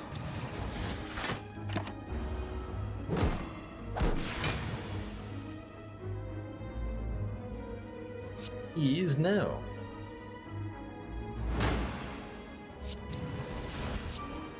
Get Pantographs, so we're gonna be at full health for the boss anyway. Is the Philosopher's Stone worth it? Depends, Dirty Bird. The +1 strength on enemies is tough to deal with a lot of the time. And it can mean that you really struggle to survive. So it comes down to a question of, does the extra energy allow you to block consistently enough? The additional damage coming in. If you have, say, a Malaise in your Silent deck, a Disarm in your Ironclad deck, something to get rid of the extra strength, or you have a really good block core, then it can work out really well. But if not, then it might not be worth it.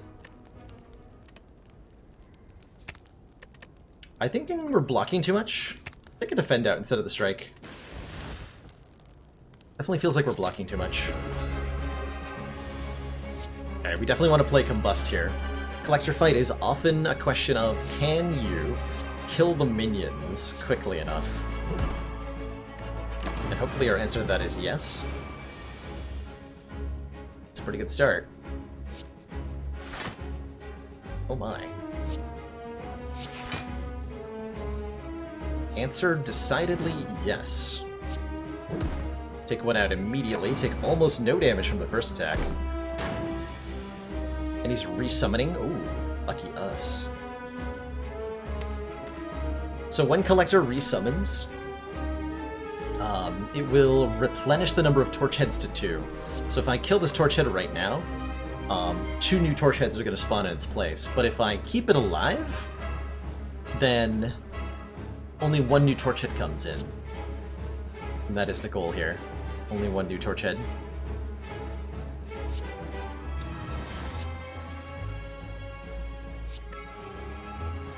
So I'm very deliberately not. Oh, I didn't have Feel No Pain in play. Oops. So I'll take 7. So that way this one dies immediately.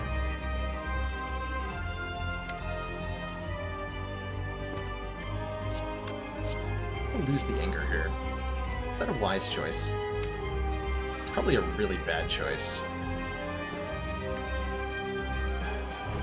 Yeah, it's probably a terrible decision.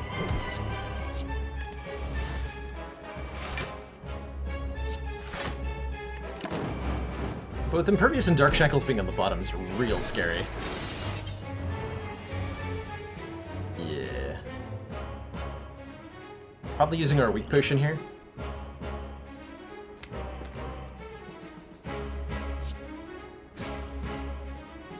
Oh, nice. Okay. That turned around.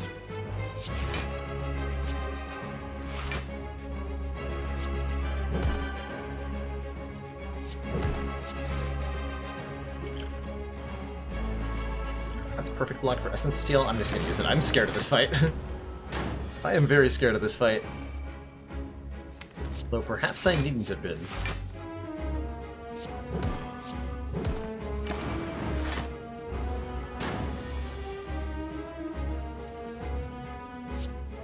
Perhaps I needn't have been.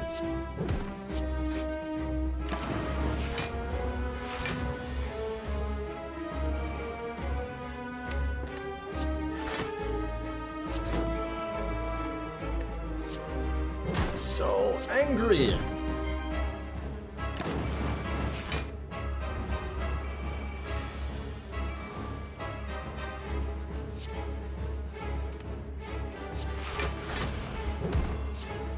Whoop.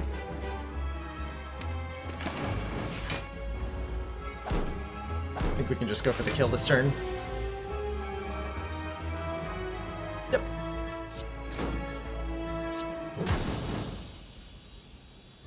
Got him good. Ooh. Options. Fiendfire says exhaust all cards in your hand to deal 10 damage for each exhausted card. Which is a lot of front-loaded damage. Works really well with our Feel No Pain. Works really well with our Power Throughs. And is all around a really strong card. Can also take a Brutality, which starts in our opening hand and says, at the start of our start of your turn, lose 1 health, draw 1 card. So letting us cycle a little bit better.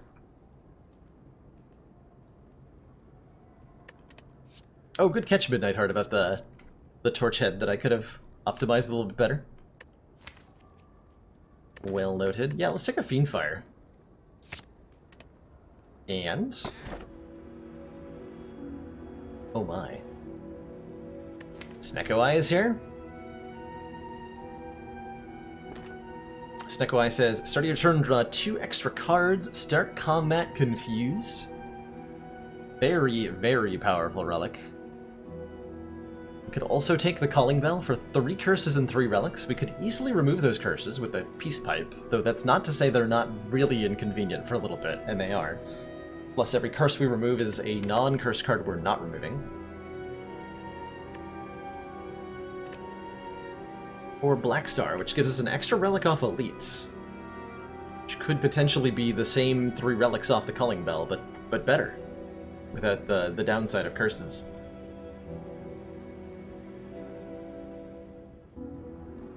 Right now, I think this deck needs some immediate power. And I think Snecko Eye is perfectly poised to provide it. Snecko Eye means we're gonna more likely to draw Impervious on the right turn. We're more likely to draw Immolate on the right turn. Bing bong. We'll take Snecko Eye. Thank you very much. And we're gonna look for a copy of Corruption. Certainly we're going to a store immediately, because we want copies of Corruption. We also want to look at events pretty aggressively. What is our act layout? Whoa! I could have taken Black Star and gotten 5 elites? You kidding me? Holy crap. What? Oh my god, that's so many elites. I don't know how powerful we are. Let's find out in the Orbwalker fight here. Looking good so far.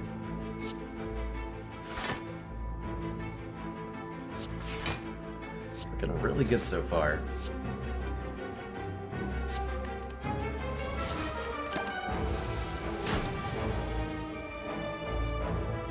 Hello, Immolate.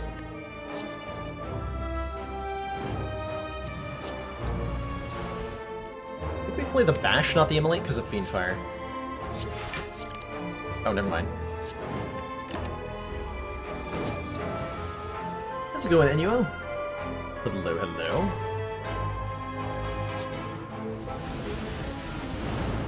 I really wish I'd taken that dual wield. Stroganoff Plus, or Heavy... or sorry, regular Stroganoff, or Heavy Blade Plus. Although we only have 1 in Flame for Strength, so Heavy Blade's not actually very good, is it? No, it's not. It's still less damage than a Carnage would be. You really need, like, about 10 Strength before Heavy Blade starts to be good. Events. Glowing Tesseract. We could find Apotheosis here, we could find... quite a lot. Colorless cards are very powerful. Hand of Greed does 25 damage. Panic Button is basically an Impervious. There's Apotheosis. Upgrade all your cards for the rest of combat. But also the Bomb is available here. Is a 2-cost card with Snecko Eye that says at the end of 3 turns, deal 40 damage to all enemies. Apotheosis is so good, though. And then these are 0-cost cards, so we probably don't want them. I'm down for an Apotheosis. Upgrade all of our cards, and give me a Panic Button, I think. Are we doing enough damage? We have a Body Slam, so... Alright. You're gonna be a Corruption. Gambling Chip. At the start of each combat, discard any number of cards and draw that many. This is a ludicrously powerful relic when you have a Snecko Eye. Because our starting hand of 7 cards, we see the cost that Snecko Eye has assigned to them before we choose whether or not we're discarding. And that's a big deal. That's a really big deal. We just unequivocally buy that.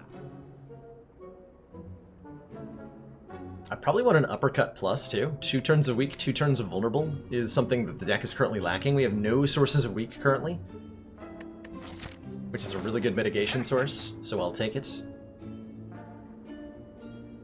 And I think we carry all of this to the next shop. Could have had 2 copies of the Bomb, by the way. You're right, Midnight Heart. We are way stronger. Snecko Eye, Gambling Chip, Apotheosis, Uppercut Plus. Like, whoa, whoa, did we get strong fast? And now we're transforming our last strike into a random card. I think, right? That's what we're getting rid of, not Warcry.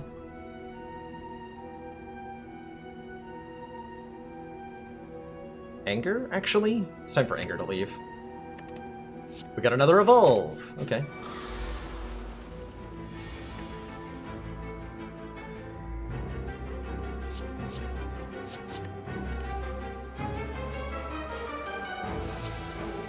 Boop.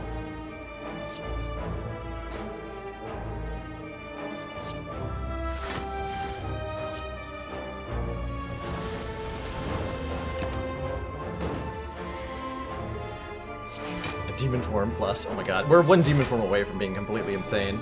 Hello, damage cards? I mean, I did get rid of my last... But strike is still there.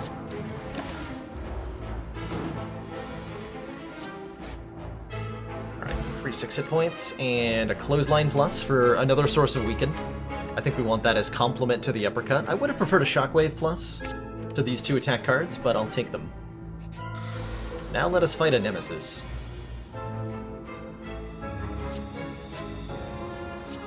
Evolve is very helpful in this fight.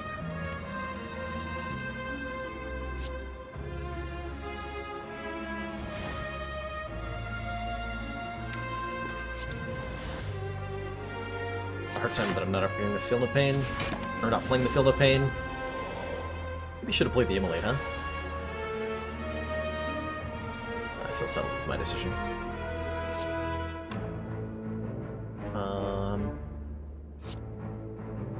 We have to play that Evolve. This is mandatory.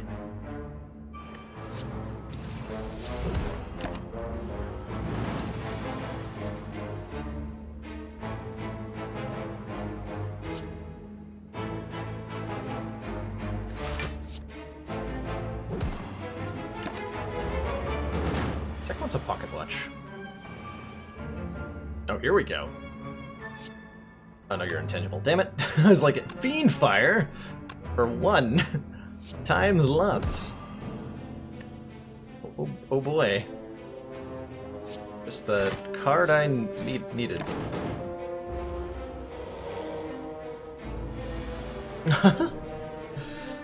Too many Warframe streamers for you. It's fair. Everybody has their, like, the one game they can't stand to watch, right? Everybody.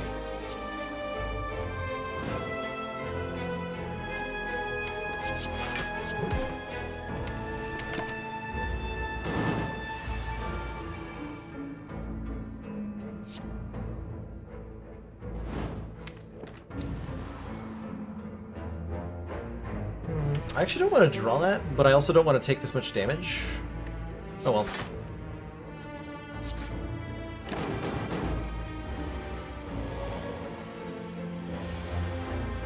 Hasn't tried the big attack 1 time.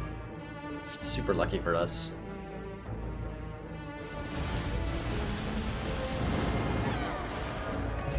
Cool. We got ourselves a Shuriken. When we play 3 attacks in 1 turn, we gain a strength.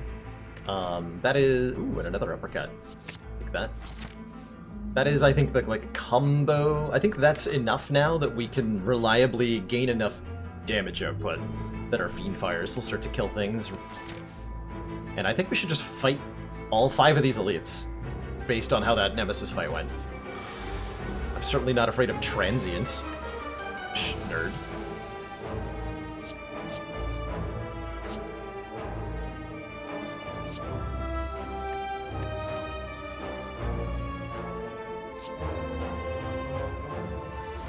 Psh, nerd. Bop.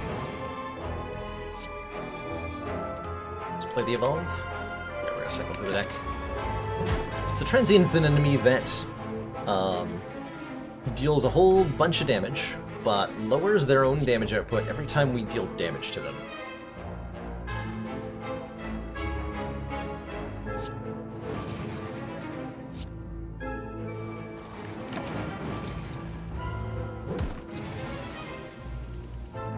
Means we want to constantly be hitting them as hard as we can.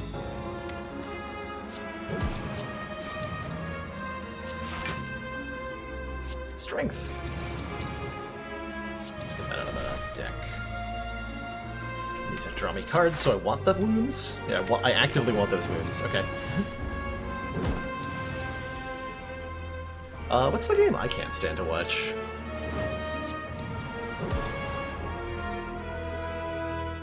I'm trying to think of games that have, like, driven me away from people in the past.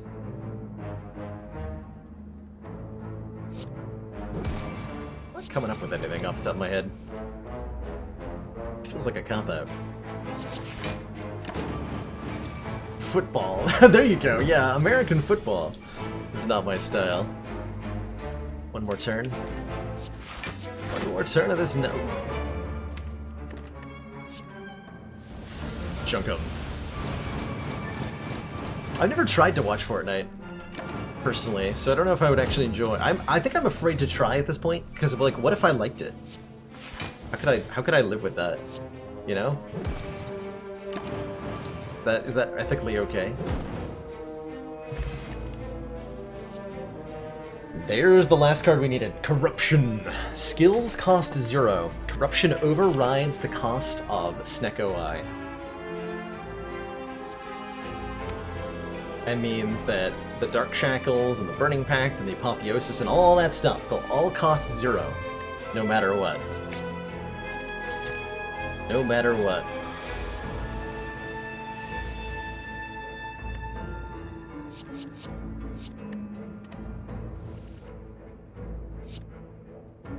Give you a boop. Give them a boop. And just do some damage. Alright, we did over 100 damage to Reptomancer on turn 1. We drew Corruption Apotheosis on turn 2. Pretty okay with that. Not gonna lie. I am pretty okay with that.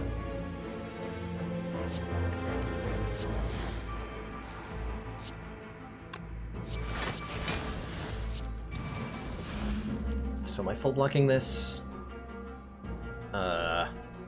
23? No, I'm not. Now I am.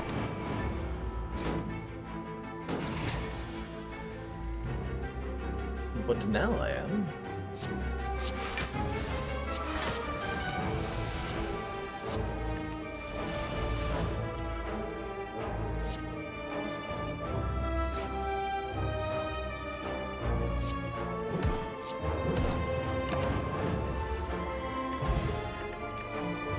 GG Repto. Auto checkers? I'd be down to play some auto checkers.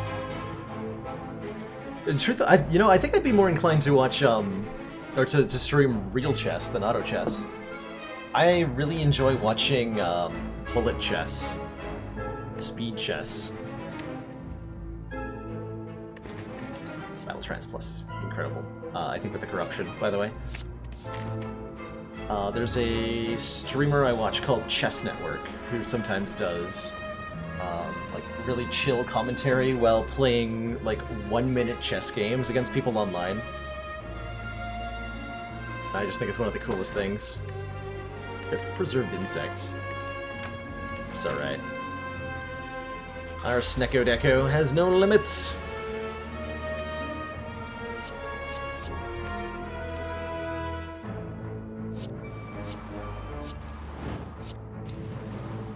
All I do is play powers.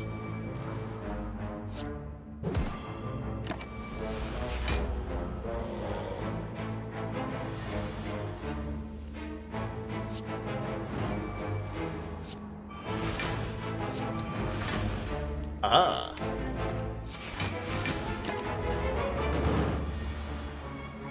Enjoy playing a game called Bad Chess, where the pieces are random. Is that like Chess 9? What is it? 960? 720? What is the number? There's a variant of chess where the pieces have their places randomized, but you still have like 8 pawns, 2 bishops, 2 rooks, etc. Oh, it is 960. Okay, like it was some number. Chess 1080. I remember that game on the N64. Are you talking about that, or are you talking about a version where like you just get completely random pieces? Because that does sound hilarious.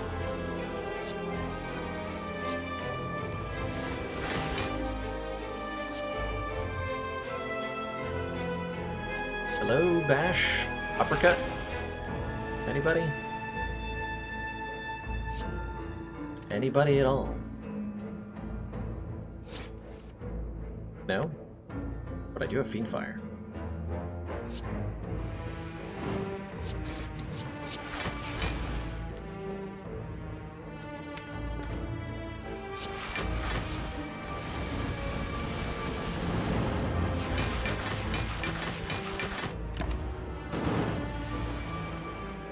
Uh-oh.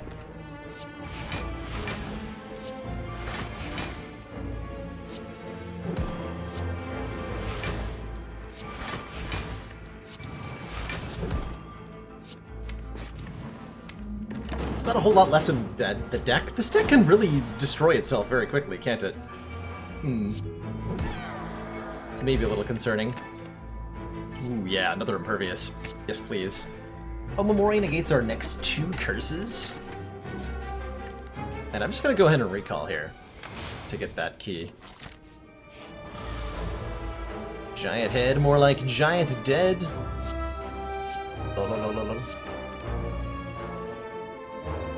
Giant head takes 10% more damage from attacks for the rest of the turn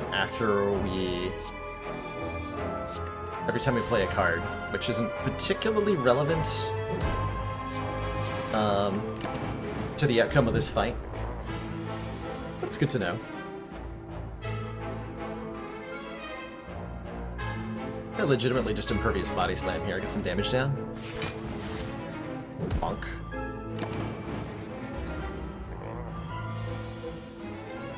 And then once our time is up,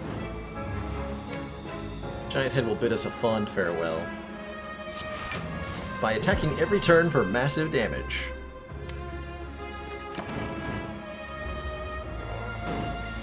Starting at 40, which is weakened down to 30. And just getting nastier from there.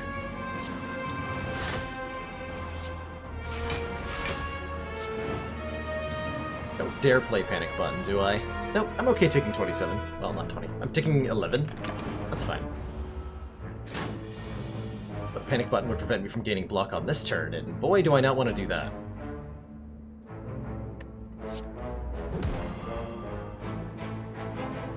Kara Nakamura's. Oh, I've heard Jerry mention Nakamura quite a few times as like a paragon of chess skill. So I think you are correct about that.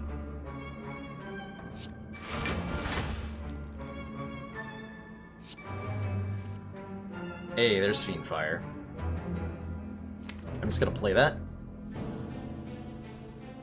Yeah, I'm just gonna play that.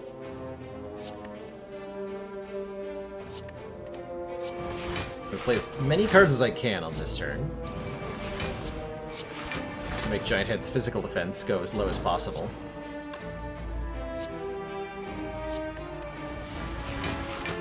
Oh, okay, we're just gonna kill Giant Head right now. We don't even need the Fiendfire. Boop. Centennial Puzzle. First time we lose health each combat, draw 3. Searing Blow +1 is here. We gotta go this way. There can be no question. This is the way we are go.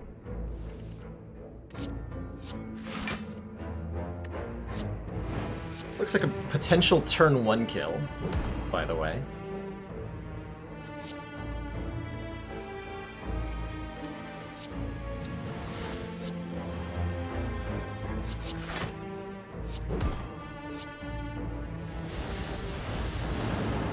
Almost.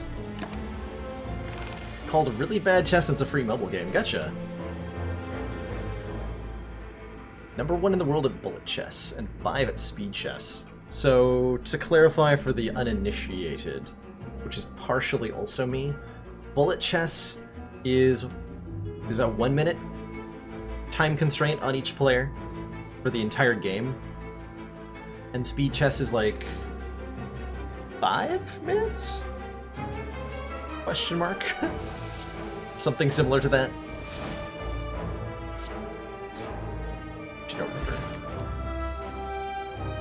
Perfected Strike with 3 strikes in the deck, huh? Have to pass. There was maybe an argument for the Sentinel there, by the way, because we have a Corruption to give us extra energy. Oh, max health Reptomancer. Never change.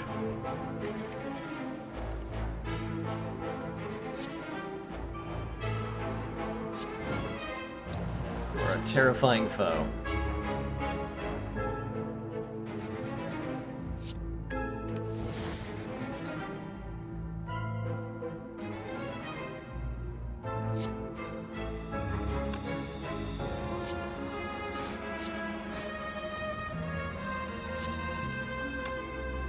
I kind of wanted to take a little bit to get the Centennial Puzzle correct here.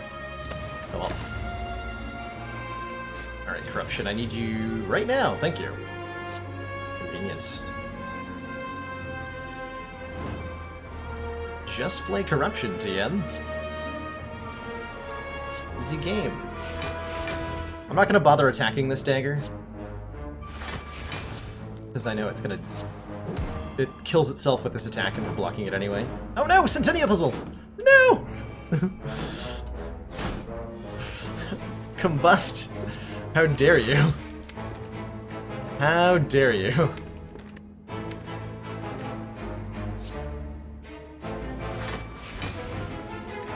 Just the rudest.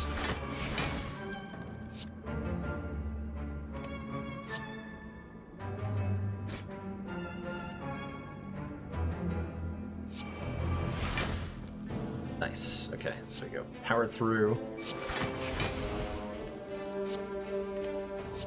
Strike, power through, deep fire.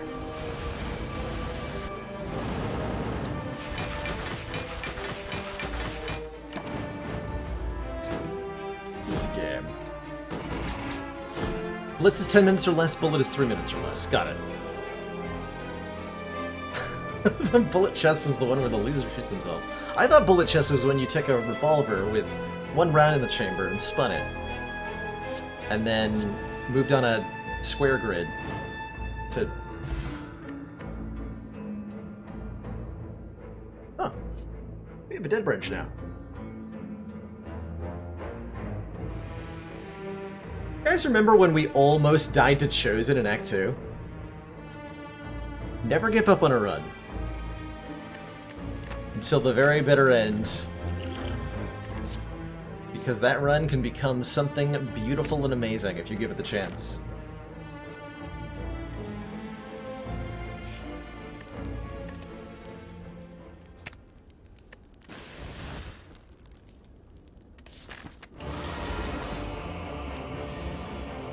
Lime Eater. Alright, goal number 1, play Corruption. Goal number 2, I don't have one. Genuinely. Genuinely don't have one. Okay, Philippine is here.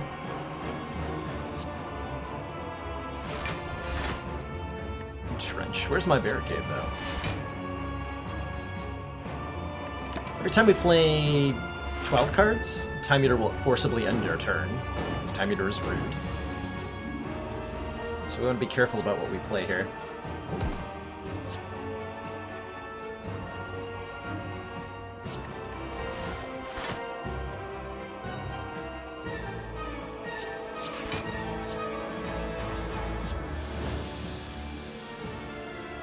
I'll stick myself with 1 card if I... Okay. That's a mistake. War of Lessons. Yeah, we have Corruption in play, we have Evolve in play. Apotheosis can make upgrades on all the cards we get from the Dead Branch. Oh boy.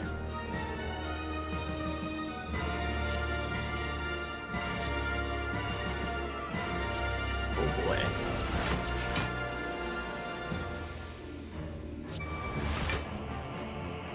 Perfected Strike, you say?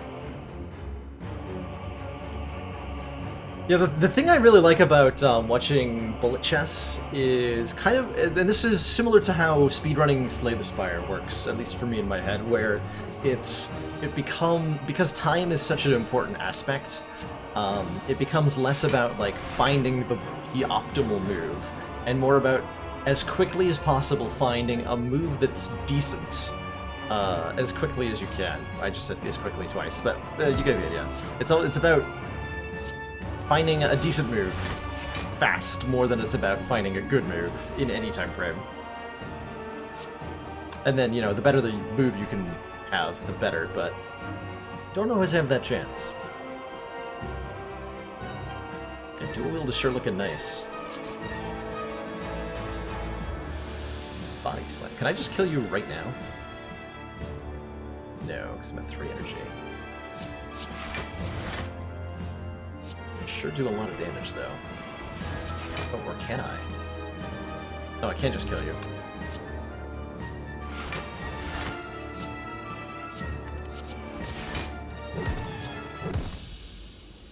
Am I a big chess player? No. I have only played chess in person casually with my dad, basically. But I've enjoyed watching. I've enjoyed watching it on Twitch from time to time. Well, Dead Branch did Dead Branch things there. Will it do them again? Yes. Yes, it will. Yes, it will.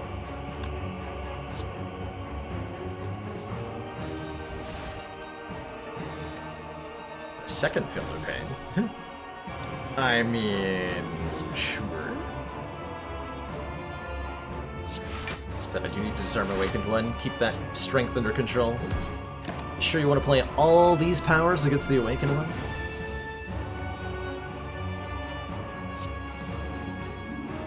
Hello there. You sure you want to do that?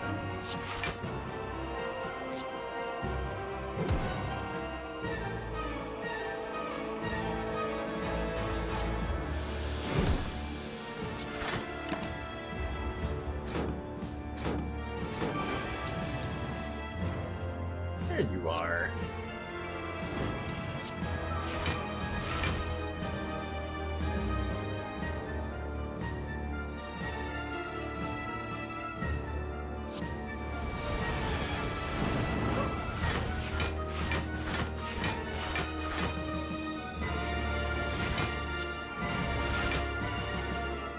Maximum strunk.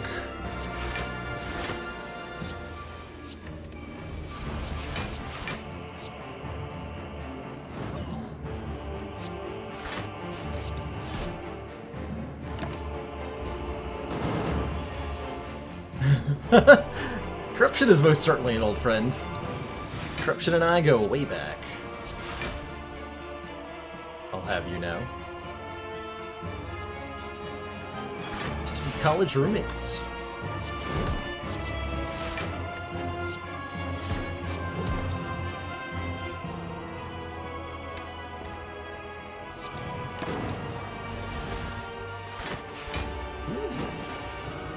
Seems excessive. I like it.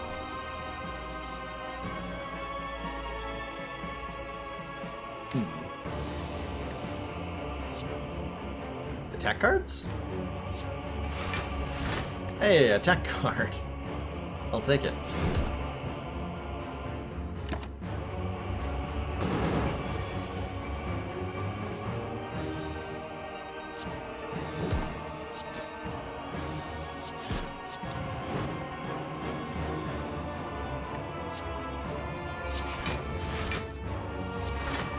I'm definitely second winding away a lot of this crap.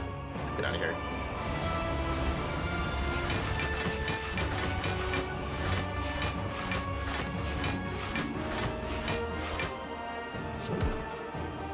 Got him. I want a new hand and a new dealer. Give me both. I want a demon form in play. How about that? How about that?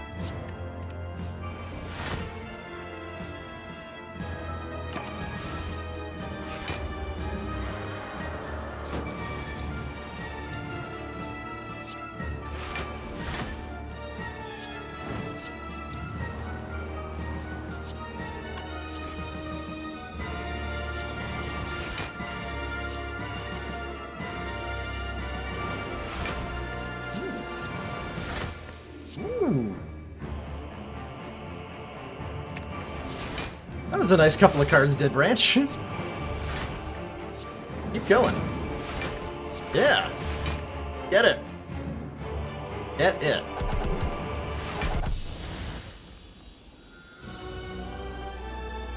Good fight. Have I ever defeated Awakened One without killing occultists? I have! Many a time. Many a time. It's always fun to watch them run away. Deep pulsing dread can be felt throughout the room. Is this the Heart of the Spire? Not as high as the defect score was, but still a good year. This is the hardest mode in the game, Elkinson, without doing stuff like self-imposed challenges. Ascension 20 is the game's highest difficulty, which should not be judged by what I am highlighting on stream today, because this is very hard. Slay the Spire Ascension 20 is I think the hardest game I've ever played, and I have played some hard games. Even the best players in the world cannot defeat the true final boss of the Spire on Ascension 20 more than half the time. I certainly can't do it half the time. Yeah, Corruption, Dead Branch are kind of cheating. 4 Genetic Algorithms earlier was apparently cheating, and then 7 Intangibility earlier was also kind of cheating. So I've just been cheating my way through 3 runs in a row now.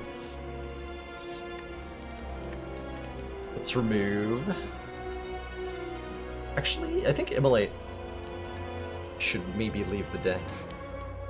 Is that true?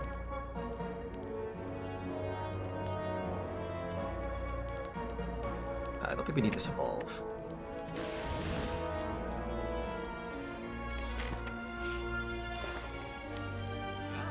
Offering is Strunk. Some very good things here in this store. Offering is a very powerful card with a Corruption, despite the Snecko Eye. Happy Flower gives us energy every 3 turns. We'd be pretty okay... there's almost nothing I want to remove from this, actually. Would this deck beat the Heart without the Branch? Potentially. Potentially. The Snecko Eye Corruption thing it's doing is really strong. So, possibly. Oh yeah, we could remove Combust. That'd be a good thing to remove. Yeah, I'm gonna do that. And then between Offering and Happy Flower, what do I think is better? Probably Offering, because it exhausts. Ancient Potion was probably a good idea. Oh well. We've got plenty of potions. I'm sure we'll be fine. Sure we'll be fine. Turn 1 Offering Impervious. Wow, that's a hell of a turn 1. It's a hell of a turn 1. Thank you, as ever, for being amazing, Gambling Chip. Oh. Well, that just seems unfair. That just seems unfair.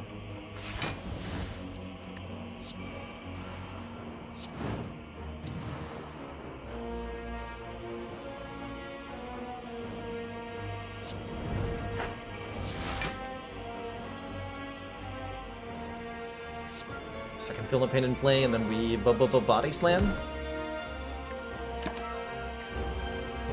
Still looking for that Corruption, though. But it matters too much.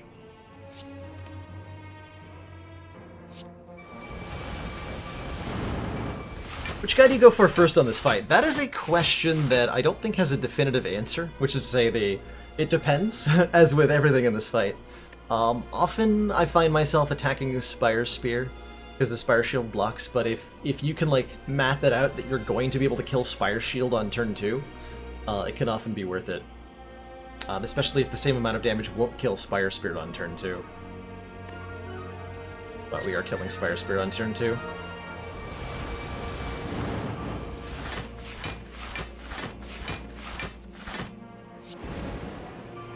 Reduce Spire Spear.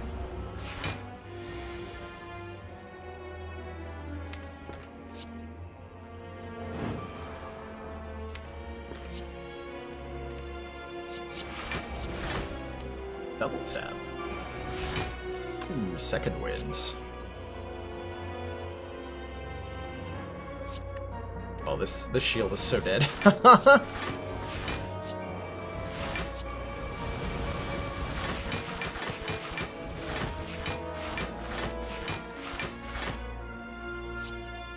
Bonk. And in case we needed it, Tori is here to say when we would receive 5 or less unblocked attack damage, reduce it to 1. I think we're totally okay with just 2 more hit points. Hit points go a long way in the heart fight. Oh, so does a turn 1 disarm. Oh my, okay.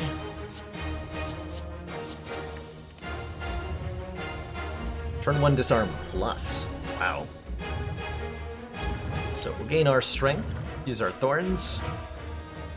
The heart is the true final boss of the Spire. The most powerful foe this game has to offer. 800 health is a lot, and the invincible buff means the heart can only lose 200 health per turn. Also deals 2 damage to us every time we play a card, which may be a good thing, because we can take damage by playing a card and draw 3 cards with Centennial Puzzle. Tori does not turn Beat of Death into 1 damage, no. The keyword here is attack damage on Tori. So attack damage is the intent of the opponent. Anything that isn't that doesn't count. Like, Tori doesn't reduce burns to 1 damage, for example. It doesn't reduce self-damage from Chemokinesis to 1. It doesn't reduce Beat of Death to 1, because none of these things are attacks hitting the player. So they don't count.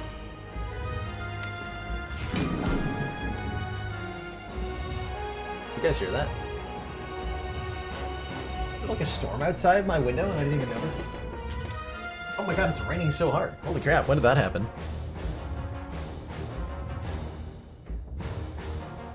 You're not sure why you added a gate to it? I mean, it is a Tori gate. It's a small model of the Japanese gates. So it's not called that in the game, but that's kind of what they're called in real life. This turn's kind of crappy, huh? That was your fart, sorry. Sorry to hear that, Flexen. Must have had a hell of a pot of chili earlier. Yeah, I should probably end the fight before I lose power. Let's go. Let's go. Alright, Apotheosis, upgrade everything in the deck. No, we disarm first, so I can upgrade that.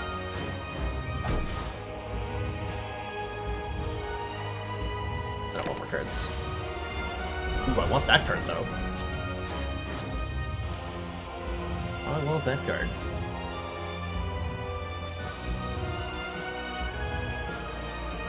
So if I want to take no damage, I can do Defend, Feel No Pain Plus, play the Offering, play Corruption to make all my skills free forever.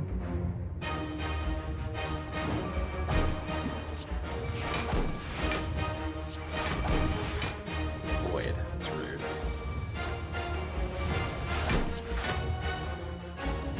So we're not full blocking this? Oh yes, we are.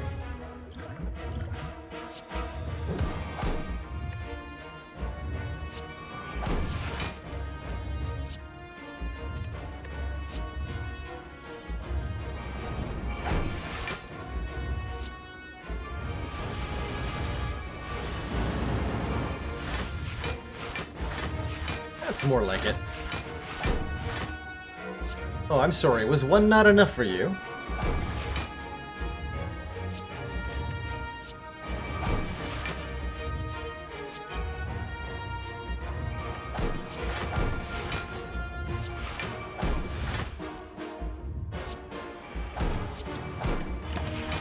Turn.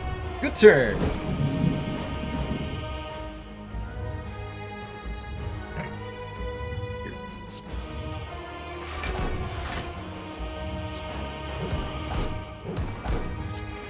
think we just keep the premium block cards in the deck for the moment.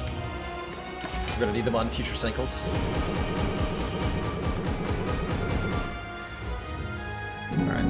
So the negative strength the heart has is going to get removed here by its buff.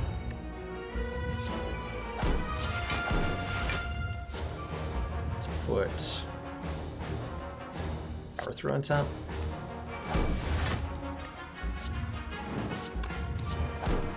Get this stuff in play. Yeah.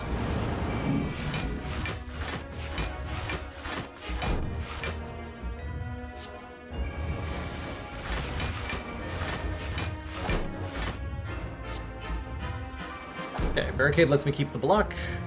We can exhume and entrench.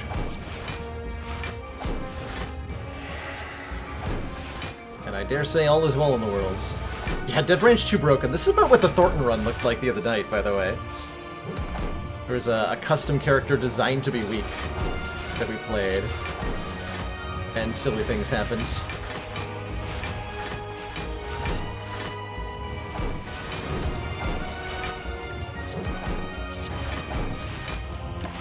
Alright, GG. GG, Monsieur Hart. I have 441 block. Your turn.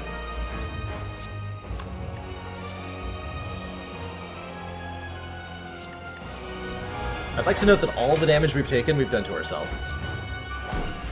And counting.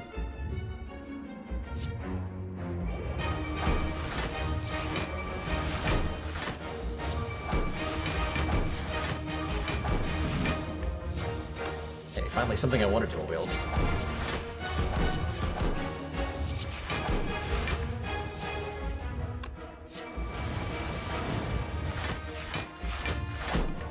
Beanfire. Welcome to the deck. This is 3 heart kills in a row. That's right, 6 ounce. This is indeed 3 in a row.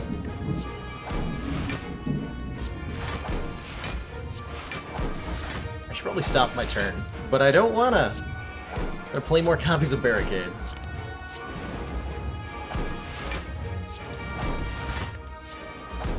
Okay, good turn. Good turn. Deals 1,084 damage. Wait, hold on, I can make it more than that.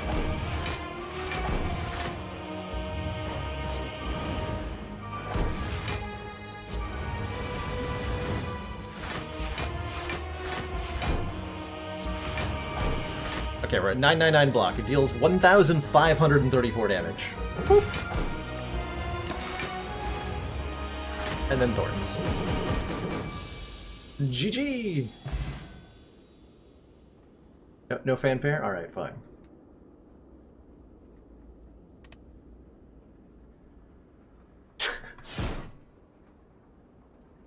GG.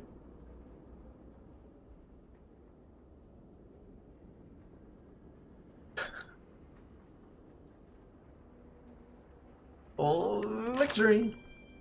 At long last, the beta art I've been craving all these years. Hey, 3475, that's back-to-back runs that were like 3,500 points. My god. 2 hit points. We had 2 hit points against Chosen. I thought we were so dead.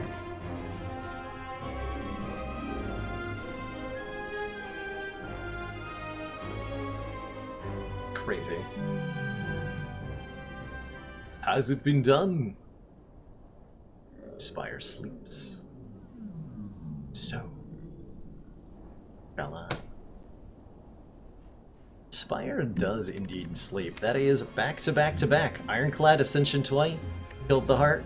Defect Ascension 20, killed the heart. Silent Ascension 20, killed the heart. Pretty good day if you ask me. Pretty good day. Now, just because these decks were completely insane, each in their own way, doesn't make it any less ridiculous.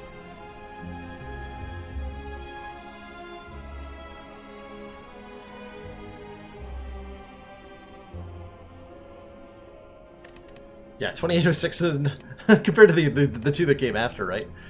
Not even close. Yeah, Cheeky, if this is your first First time observing the combination that is the Dead Branch, when you exhaust a card, add a random card to your hand with Corruption. A power that says your skills cost 0, whenever you play a skill, exhaust it. So your skills are free, and when you play them, you get another new random card that might also be a skill that you can then play for free and get another card. It is probably the most broken thing that Vanilla Spire has. At least the most easily acquirable broken thing that Vanilla Spire has. And then, yeah, Feel No Pain, and oh, it just got silly from there.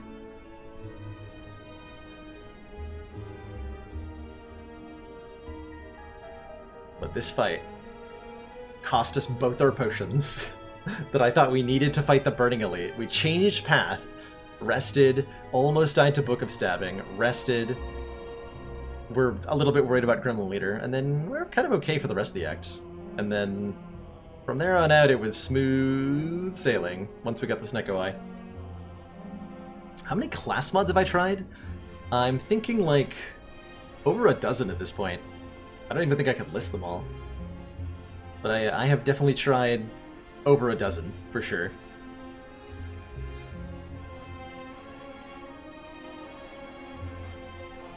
And they keep coming out with new ones, so I'm not running out, which is sweet.